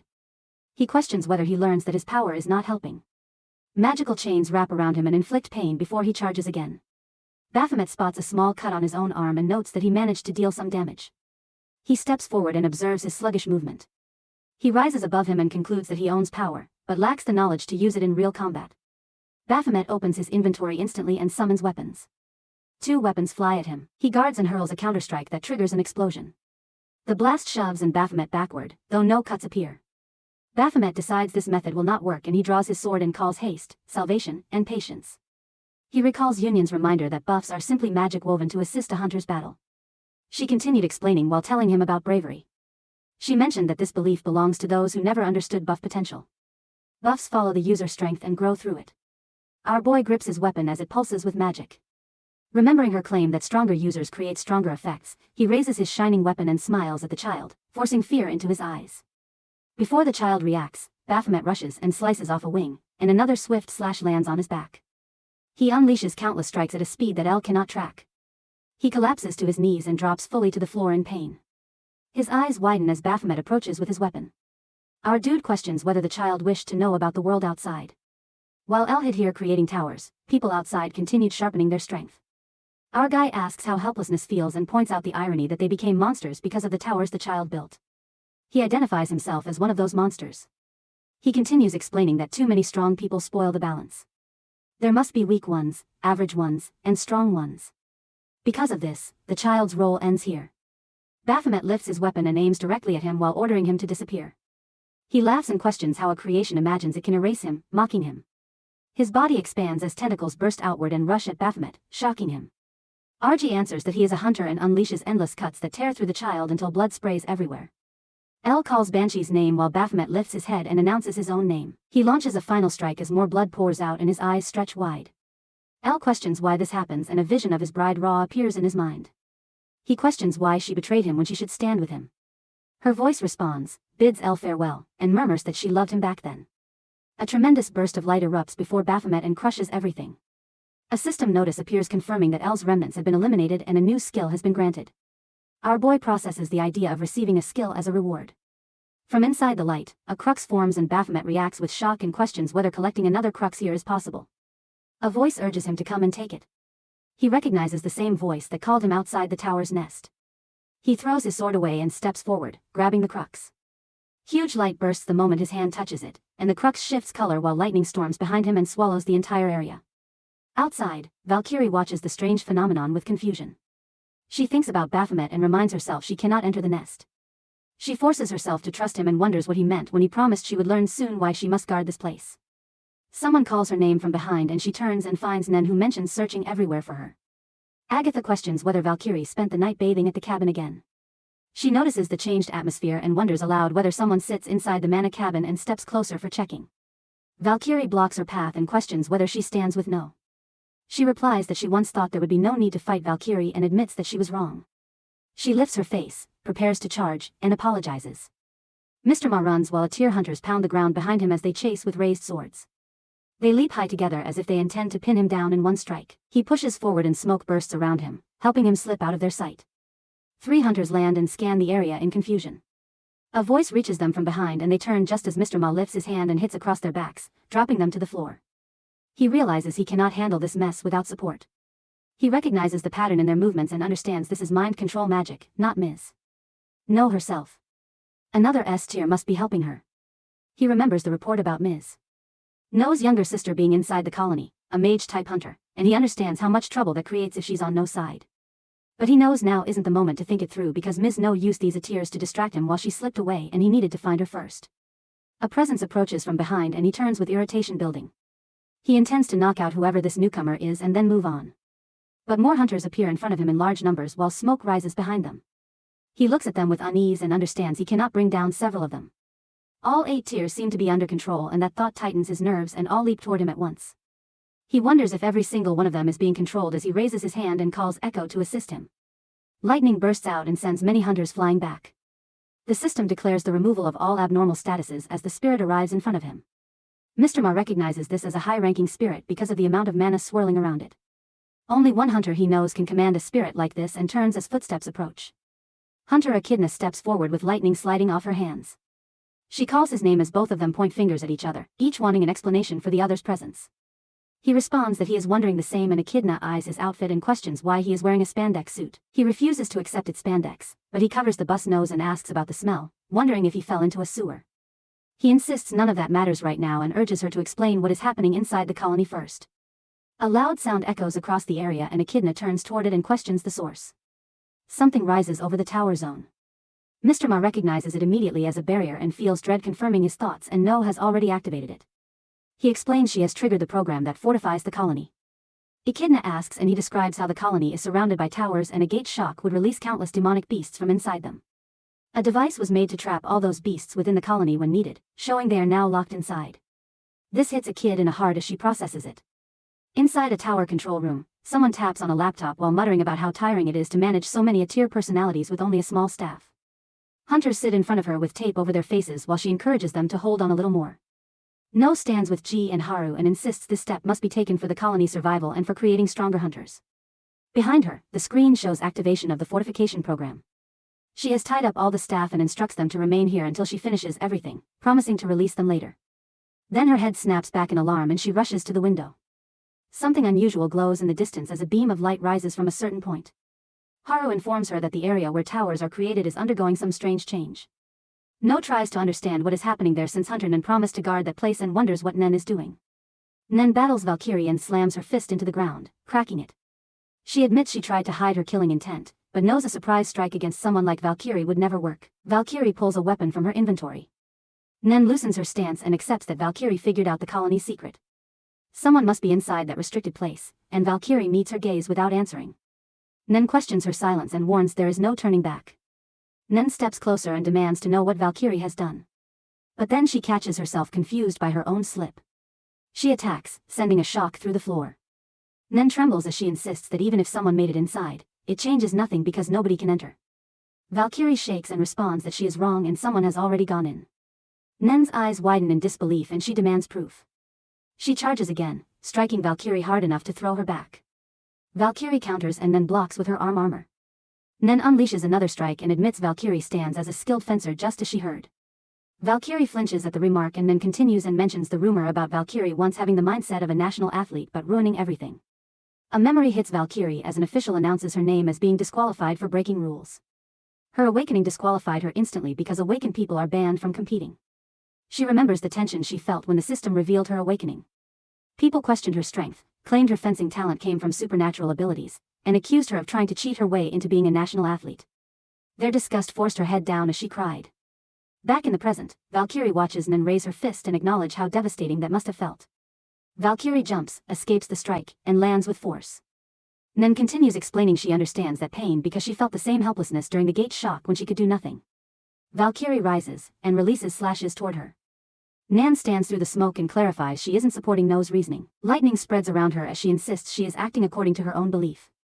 Her aura erupts into a powerful storm as she activates her skill. The second coming of the tiger.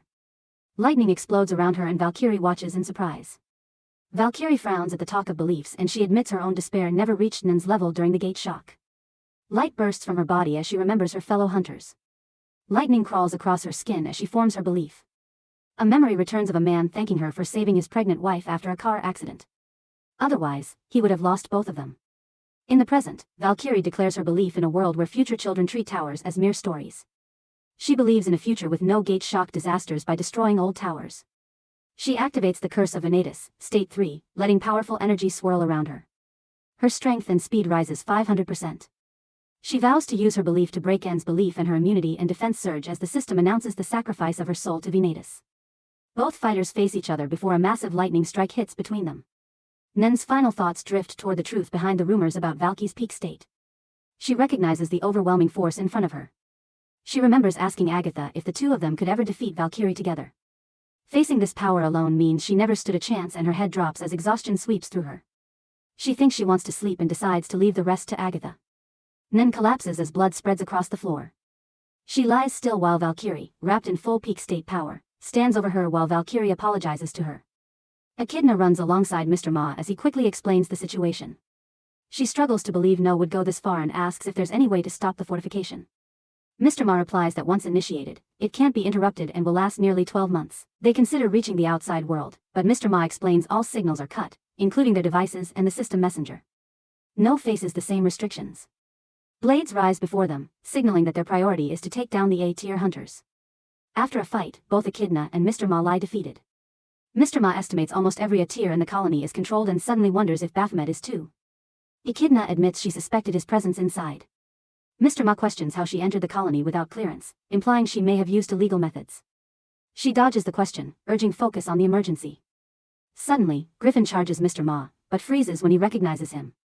Mr. Ma is equally shocked. Griffin then sees Echidna and reacts similarly. He says he feels fine and tries to understand the colony's chaos, the sirens, and strange A-tier behavior. Echidna points out Griffin's unaffected A-tier status, and Mr. Ma deduces not all A-tiers are controlled. The two hunters they defeated earlier suddenly rise, moving like puppets. Alarmed, Echidna and Mr. Ma realize the need to find the mage controlling them.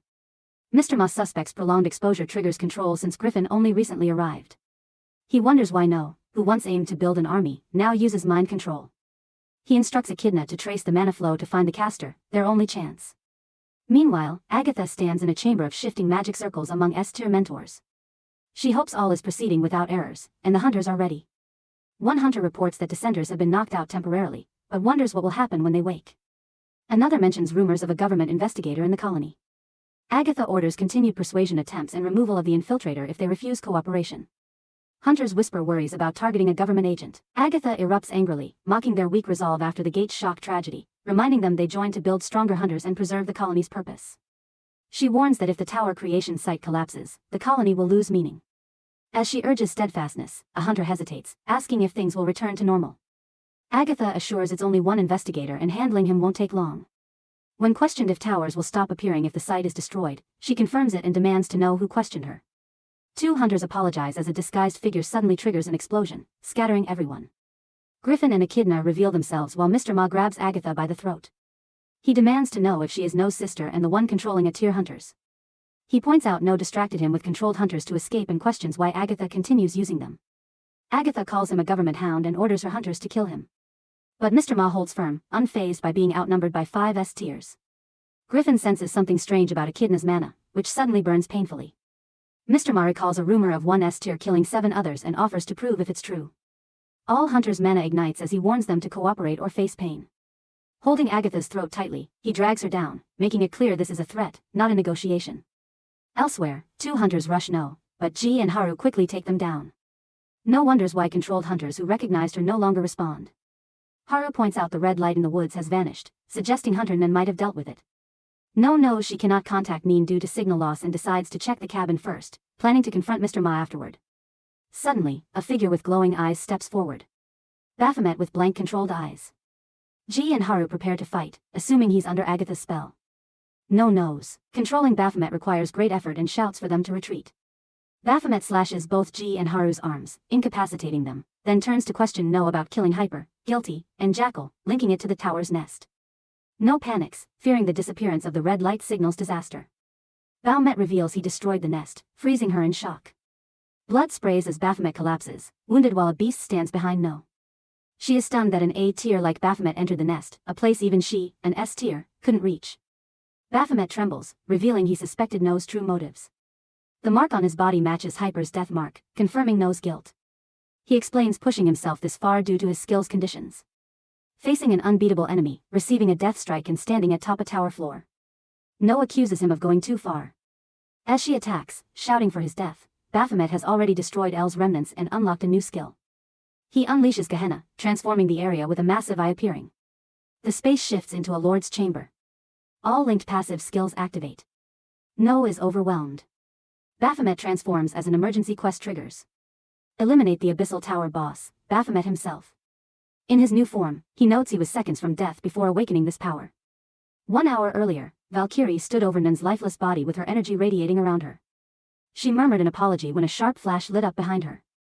A violent burst of lightning erupted at her back, cracking the entire ground and causing her to startle.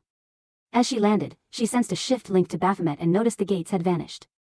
She assumed he cleared the nest, yet wondered where the exit sent him. If this nest followed normal tower rules, an exit gate must have opened somewhere in this forest. Meanwhile, a giant lightning portal ripped open and Bahamut dropped out of it and hit the floor while breathing hard. His thoughts scattered as he tried processing the moment he grabbed the crux. Something had dug through his head as if trying to split it open. He swore never to feel that again, though he admitted the nest was cleared. Heat pulsed under his skin, reminding him of team leader No and the S-tier hunters chasing her orders. The situation felt heavier than he wanted to handle, so he decided Mr. Ma could deal with them instead. A notification sprang up in front of him and he froze as the main quest ordered him to eliminate team leader No and survive inside the colony. He questioned if the system planned his death through this. He opened his skill list and scanned Chrono, the power that let him draw on what he once held as a demonic beast. The cooldown still stretched endlessly until max level. The labyrinthine tower had been the first and last time he used it. Lowering that cooldown became possible only after he gathered cruxes. He pulled the nest's crux from his inventory as Ra never handed him tasks he couldn't handle. Yet this one felt uncertain. He questioned whether to trust the risk and his form shifted while he wrestled with the thought. Back in the present, he acknowledges he almost dies a moment ago. No stares at him as her own notification appears. The emergency quest orders her to eliminate the boss of the Abyssal Tower. Baphomet. Her confusion grows as she reviews the words. Baphomet examines her expression and asks if she receives a quest, too. While his own quest demands her death, he realizes her system recognizes his current form as a demonic beast. She offers a smile while admitting none of his words make sense to her. She brings up Hunter Raven and how he sacrifices himself to clear the Abyssal Tower. She questions whether he plans to claim he is the tower's boss. He responds with a smile of his own, recalling someone who once mentions that anything can happen in this world without feeling strange.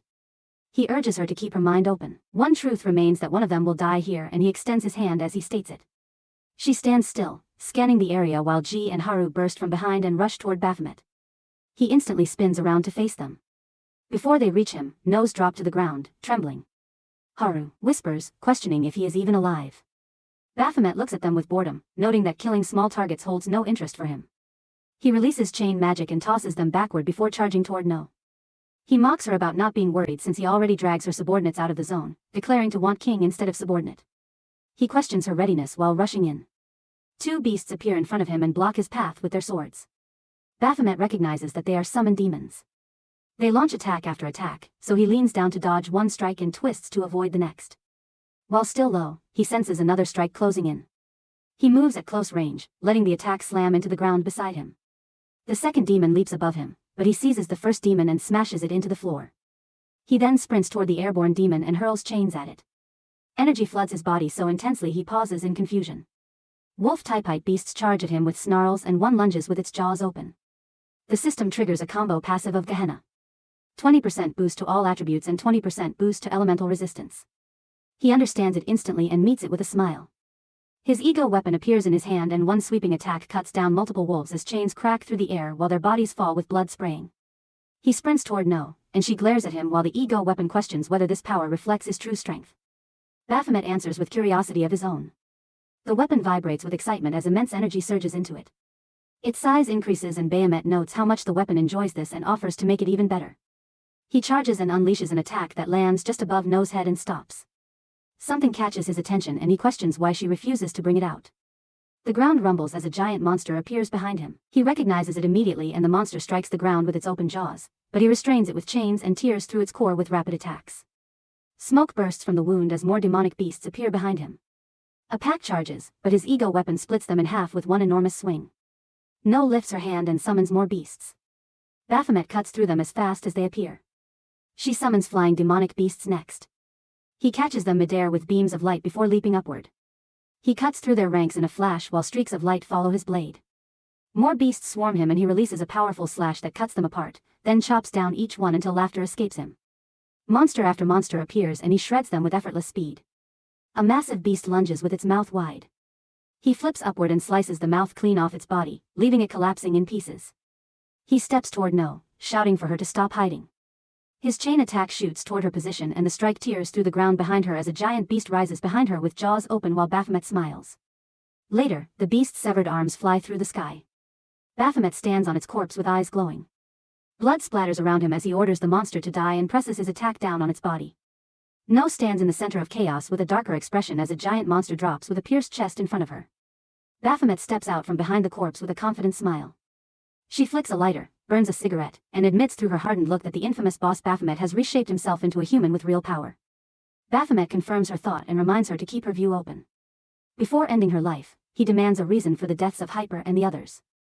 No releases harsh laughter and wonders why a beast like him acts shaken over dead teammates. She questions whether he formed emotional ties with them, which feels absurd to her. She suspects maybe he likes humans enough to become one. She dislikes revealing anything to a beast. Yet, she forces herself to unfold the past. Hyper, real name Ehian, had been the first survivor she saved during the gate shock. Baphomet is confused as she continues. Hunters lived at the lowest social level before the shock. She hurried along with her friend toward a popular area, but stopped when a sign bars hunters from entering. That era treats hunters like infected beings. While eating elsewhere, her friend vents about how science already proves hunters cannot harm others, yet people still cling to rumors. She insists hunters start life as normal people, making the discrimination ridiculous. They focus on their meal afterward. While No walks home with a cassette, tired of repeating the same dishes, she considers ordering food again and notices a restaurant named. Her plain clothes hide her hunter identity, so she steps in, planning to store food for later. The world suddenly fractures with a familiar pressure, the same aura from the first gate shock. Screams cut through the street as people reach out for help, calling specifically for hunters. Their desperate voices give her a brief sense of superiority. She spots terrified Ian crouching in the chaos and checks on him. Later, the captain questioned why she returned to the danger zone when rescue teams claimed all survivors had been evacuated. She explains the grandparents and sisters of Ian remain inside a collapsed building. He accepts this since trapped victims are hard to detect and mentions the adjacent red zone where only 2 survivors have been found. Another hunter doubts her actions because the captain has not given approval. She insists on joining the mission, arguing they can track her location as long as she returns immediately after saving anyone. Her partner finally taps her shoulder and yields. She studies him and reflects on the desperate choices people make for their loved ones. But her boyfriend soon lies dead in front of her. She mourns as the captain curses their return and places full blame on her. Later, Hyper had demanded a reason for her broken promise to save his family. She had met his accusing eyes as he called her a liar. Then demonic beasts from the red zone burst into their sector, killing 70% of civilians and hunters. She fails to stop any of it. After the shock ends, she withdraws completely, drowning in thoughts that greater strength might have changed everything. Eventually, the captain guides her to an area overflowing with towers. No one understands why towers gather there, but the pattern repeats endlessly. As she observes lines of structures resembling a colony, the captain adopts the term and names the region the colony. He assigns her to manage it, explaining that traumatized hunters need a place to return to work. He believes her talent can serve the government. She commits herself fully. Determined to raise stronger hunters, she recruits more people, and her sister initially shares her purpose. Over time, her sister's goal shifts, but she causes no disruption. Everything runs smoothly until they uncover something beneath the ground. During construction, workers reveal a hidden nest. They fail to recognize it, but she instantly understands that this nest explains the never-ending flood of towers. A constructor prepares to report the find to the government. Panic grips her because revealing the nest would erase the colony's purpose. Memories of the gate shock surge back, and she fears the same disaster will repeat. The moment she confirms that only a few constructors know, she kills them before the information spreads. She admits she committed countless wrongs to protect the secret. She builds a wooden cabin over the nest and disguises it as a harmless gateway. Only a small circle of hunters learns the truth, but Ihan arrives at the colony already aware. She recognizes him immediately and feels relieved to see him alive here. She had always carried guilt for failing him. Ion heads straight into the topic and asks about the place that creates towers. She questions how he discovered that truth. He challenges her for hiding the nest from her superiors and reminds her of her earlier apology before presenting a deal. He wants permission to distribute a special drug to civilians visiting the colony. When she questions his reasoning, he explains his belief that weak people do not deserve to exist. The twisted thought horrifies her. The Ihan she once saved has disappeared. However, she cannot force herself to kill him. Listening now, Baphomet concludes she attempted to use him. She acknowledges trying to use him to restrain Ihan, only to fail because of his interference. In the memory, Ihan confronts her for planning to use Baphomet to kill him. He admits he tried to act with mercy because of their shared past, but claims her actions proved otherwise. He reveals the presence of a government investigator already in the colony and warns that she is likely a suspect. She wonders how he learned everything so fast. He threatens to expose her. She grabs him and demands a reason for his transformation, inquiring if he joined a cult. He responds that if his family was there, he would never have become like this. She kills him instantly, guilty, and another person witnessed the scene and rushed toward her. She kills them too as they witnessed it. She ends her explanation with the full truth he wanted. Our boy forms a crooked smile and judges her actions as disgusting. She takes it as a compliment and drops her cigarette and accepts she is a disgusting human. Yet she asks for the right to die as a hunter, one who hunts demonic beasts. Baphomet raises his weapon. She thanks him and presses her hand to her chest, awakening her power. Her form transforms as her aura bursts outward. Amused by her strength, eager for an S-tier opponent, she hopes he will not hold back. He finds her interesting and charges forward, ready for their final clash. Inside the collapsing structure, scattered shadows shift as clusters of small monsters crawl toward the center. One creature lifts a severed arm above its head, as if claiming a trophy. That gesture ends instantly when a massive fused beast crushes it. The fused monster unfolds into our boy's transformed body. His growl echoing through the broken walls as he tears through the crowd. Blood bursts across the room while the floor shakes under the weight of his slaughter. Through the haze, No drifts into a childhood memory. A voice from long ago admires the beauty of the colony's night sky. Even inside the strange realm she created, and wonders if Baphomet once shared that view. Baphomet lunges toward her with violent force, questioning through his expression if this moment suits sentiment. He rises with his weapon angled for the kill and unleashes a heavy slash. She dodges as a wall of tiny creatures forms around her and absorbs the blast with a single thunderous burst. She admits through her movement that her sister once insisted she carried too much softness to stand as a hunter. She steps forward without hesitation. Baphomet's disbelief flickers across his face. Impressed by the talent, she tries to dismiss. He bounds upward, ricocheting between walls to narrow the distance in seconds, then drives a strike toward her. She knocks it aside and counters with a blow to his face. In the exchange, he shears off one of her horns. He comes at her again with greater force. Their clash triggers a blast that slices deep cuts across her hands. He charges once more, and her attempt to block only earns her another gash. A ruthless slash tears across her chest, followed by another across her face. His blades sweep from every direction until she stumbles back and crashes to the ground. He lands in front of her fallen form and leaps again with his weapon raised for the final cut. Mid-fall, he notices the shift. A massive combined creature forms between them. Summoned as her last barrier, he hurls a wide slash toward it. A hand bursts out from inside the creature, meeting his blade with a shock that rattles the room. The creature twists unnaturally before standing tall. Its mouth splits open, lined with layered teeth, and it hurls itself at Baphomet. He responds with a slice that tears across its back. He then drives forward with a storm of blows, yet each wound closes as fast as he creates it. He cuts off its head, then slices the body apart again and again. Both pieces reform after every hit. He pushes deeper into the assault and releases another strike just as No materializes in front of him. The fused creature appears above his head with its mouth stretched open, teeth reaching downward. Baphomet lifts his hand and blasts it away with a concentrated burst that cracks the ground and ceiling at once. He leaps upward and carves through the air with multiple rapid strikes aimed at its body. He pivots back toward No and drives another attack. She meets him with her own counter while the creature coils protectively around her.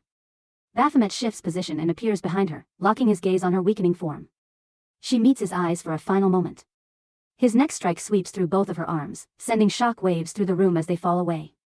She admits through her fading breath that victory never belonged to her. Baphomet prepares to end it. She releases every scrap of power remaining in her and he responds with a surge of his own. Their forces collide in a massive explosion of electric light, scattering feathers across the darkened sky. When the dust clears, Baphomet rises through the drifting feathers with an intense red aura flowing off him and enormous wings unfurled. He faces the towering branch-like creature linked to No's demon form. He lifts his weapon and charges toward it with full lethal intent. Outside the collapsing zone, Mr. Ma and Echidna watch the sky shift. Mr. Ma senses the battle reaching a turning point. Valkyrie steadies herself in the chaos and focuses on the explosive light where the two forces collide. Inside the ruins, Baphomet and the armless creature stand across from one another. No turns away from him. He closes the distance in a single swift movement and draws a clean arc across her neck. A memory flashes through his mind of her younger self with identical wounds, smiling quietly as if accepting a fate carved long before this moment. Above them, the moon shines with perfect clarity, spreading its gentle light across the final scene. The interrogation begins without delay.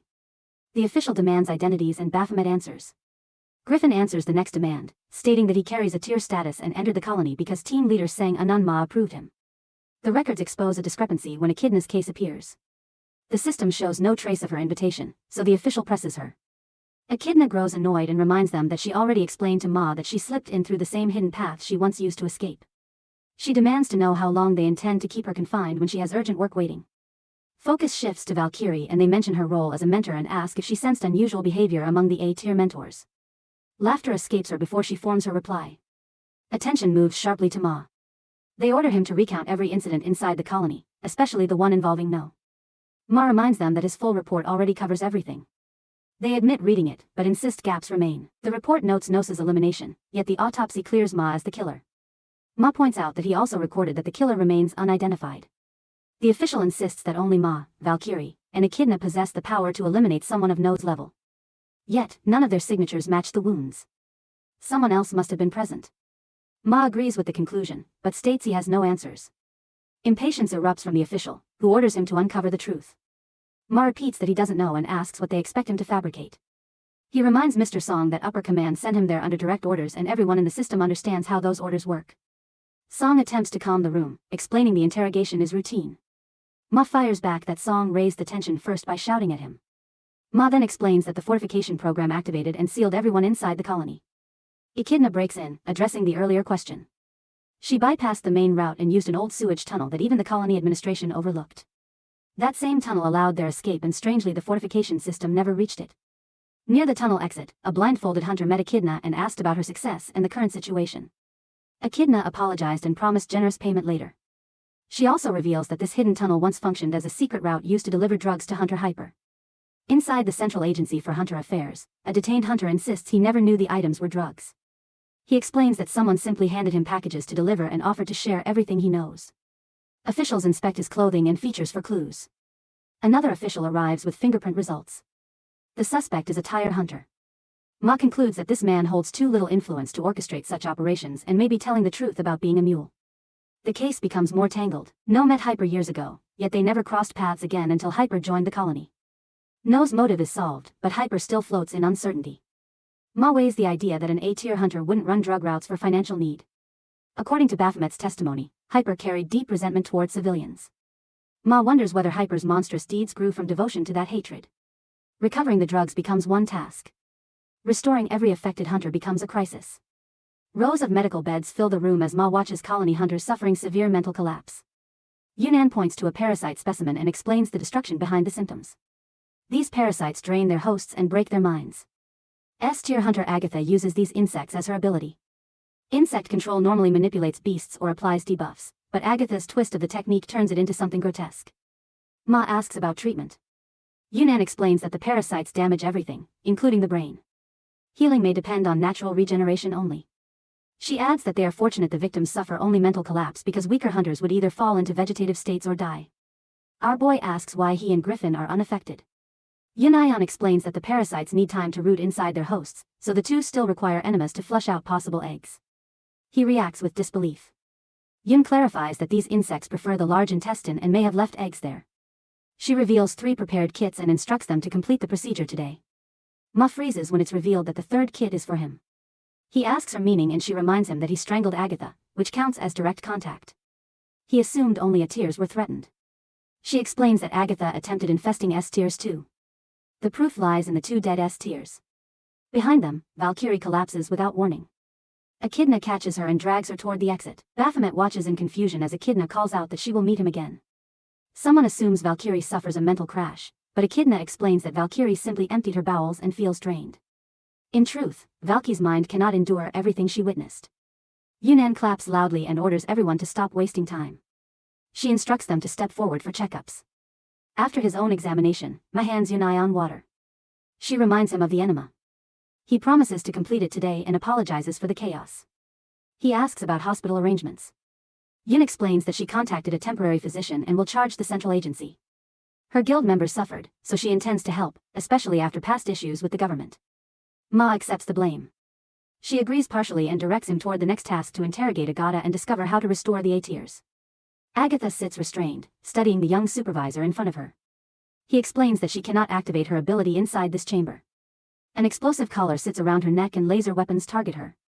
She already heard these warnings earlier. The interrogation begins instantly. Agatha asks whether he recently suffered a breakup, leaving him staring in confusion. Later, Ma checks on the progress. Taeyong confirms that the session continues. He inquires whether the hyper-investigation uncovered anything. Ma explains that the situation remains too vague and tangled. He assigned Taeyong to investigate the tire hunter and every connected part of the case. The supervisor mentions the mule incident and remarks that if Ma devotes so much dedication to his duties, he should do the same with No's death and reveal the killer. Ma repeats that he genuinely does not know and asks what they believe he is hiding. The supervisor from Agata's chamber suddenly bursts out crying, apologizing while fleeing. Ma and the remaining supervisor grow alarmed. This marks the fourth interrogation meltdown. Agatha's appearance misleads everyone. Her voice shatters composure the moment she speaks. Ma chooses to confront her himself. Agatha brightens when he enters and claims she hoped to see him again. He comments that he didn't know he matched her tastes. She explains that she simply never forgot the pressure of his grip on her throat. He asks whether that excitement counts as one of her comforts and wonders whether No held the same trait. Agatha explains that her sister was fragile, a fact he should already understand from meeting her. Ma informs her of No's death. Shock sweeps across Agatha. She absorbs the information and remarks that the time finally arrived. Ma asks whether she feels anything. Agatha insists she does and asks whether tears are required to prove her grief. She expected this outcome ever since the Gate shock 10 years earlier. No survived only because the colony existed and so did she. Agatha then asks whether Ma understands the feeling of receiving disgusted stars from the people one protects. The signs banning hunters, the cold eyes, betrayal plants a violent impulse inside the heart. Ma concludes that this is why she controlled the A-tiers, turning them into puppets. Agatha smiles and asks whether the 7 dead S-tiers wanted betrayal from him. Her research shows they once stood as his close comrades. She wonders what they would do if they returned. She claims that in their place, she would hunt him down. Ma orders truth serum. He instructs the staff to prepare her for transfer and promises that she will spend her life in solitary confinement where no one will endure her voice again. Agatha mocks him one last time, asking whether she touched a nerve. Officials end the interrogation, extract everything possible, and load her onto the transport bus. The door shuts and the vehicle departs. Ma's phone rings. Jensen informs him that she has discovered a way to revive the act quickly. Elsewhere, Griffin and Baphomet sit together in uneasy silence. They consider the possibility of meeting again and notice Ma's absence. One prepares to ask about Ma's whereabouts when a sudden noise makes someone tremble. He vanishes instantly, leaving behind only a card. Griffin picks it up and studies it. In another office, a worker prepares the files. Ma requested for the daytime hunters. She confirms completion. The subordinate asks her to include everything, even minor details for the investigation. She continues until she freezes, realizing the photo has changed. It looked normal earlier, yet the system now records that this person died inside a dungeon 2 years ago. Somewhere else, a hunter scratches his head, thanking someone and promising not to forget Hyper's sacrifice. A mark rises under his skin, the same mark Hyper planted on Baphomet. His expression grows fanatical as he declares that the weak deserve death. An explosion erupts inside the building. Ma keeps drifting back to Agatha's question about the 7 S-tier hunters who once fought at his side. Her threat to hunt him down if they ever return presses against his thoughts. He forms his own answer, believing that if his death brings them back, then they can come for him whenever they wish. His phone rings and cuts through the memory. Taeyong's urgent voice reports that the tire hunter isn't Tire at all. He used a disguise and is actually a terrorist. The news hits Ma instantly. Inside the washroom, Baphomet senses the building tremble. Cracks spread along the walls. Outside, the disguised terrorist stands over unconscious workers and admires the destruction. When he turns, Baphomet steps out and challenges him about the fallen staff in agency uniforms. The terrorist recognizes him as one of the hunters who escaped the colony. He mocks Baphomet's nerve for confronting him here and prepares something special for an A-tier. His form shifts into Raven and he charges. Baphomet spots the Raven mask and erupts with anger. He rushes forward, slices off the terrorist's arm, and throws it aside. He makes it clear he cannot tolerate anyone wearing that face in front of him. A violent shock shakes the building. Employees run toward the source. Griffin stands frozen. Ma appears and demands an update. Griffin tries to explain the disturbance, so Ma urges him to evacuate. He asks where Baphomet went since Griffin was supposed to stay with him. Griffin mentions a symbol drawn on a note. Ma questions the symbol. Griffin explains the note isn't his. Ma grabs it before he can finish and walks off, leaving Griffin confused about where the note originally came from. Inside, blood spills from the terrorist's severed arm. He complains that Baphomet must really hate that face. Baphomet corrects him with another strike and discards the arm without hesitation. The terrorist drops the Raven disguise and attacks with a fast kick. Baphomet slips past it and drives a punch into his stomach. A female disguise appears next. Baphomet asks which gender he is even fighting. The terrorist mocks his pickiness and lunges again. Another disguise vanishes. The terrorist raises his hand and fires a glowing beam. Smoke bursts across the room. Believing he succeeded, he grins until Baphomet rises above the haze, grabs him, and slams him into the wall. Blood splashes against the concrete. Baphomet asks which form comes next. The terrorist shows his true body. Baphomet questions the new appearance. The terrorist acknowledges his strength and shouts the name Baphomet. Ma raves and Baphomet announces that he handled his part. Ma instructs him to stop the terrorist. Baphomet turns back. The terrorist now wears Baphomet's appearance, claiming he only needed someone to look at him. He bites into the symbol page and tears it. Later, tense employees linger around the aftermath while Baphomet completes multiple sketches.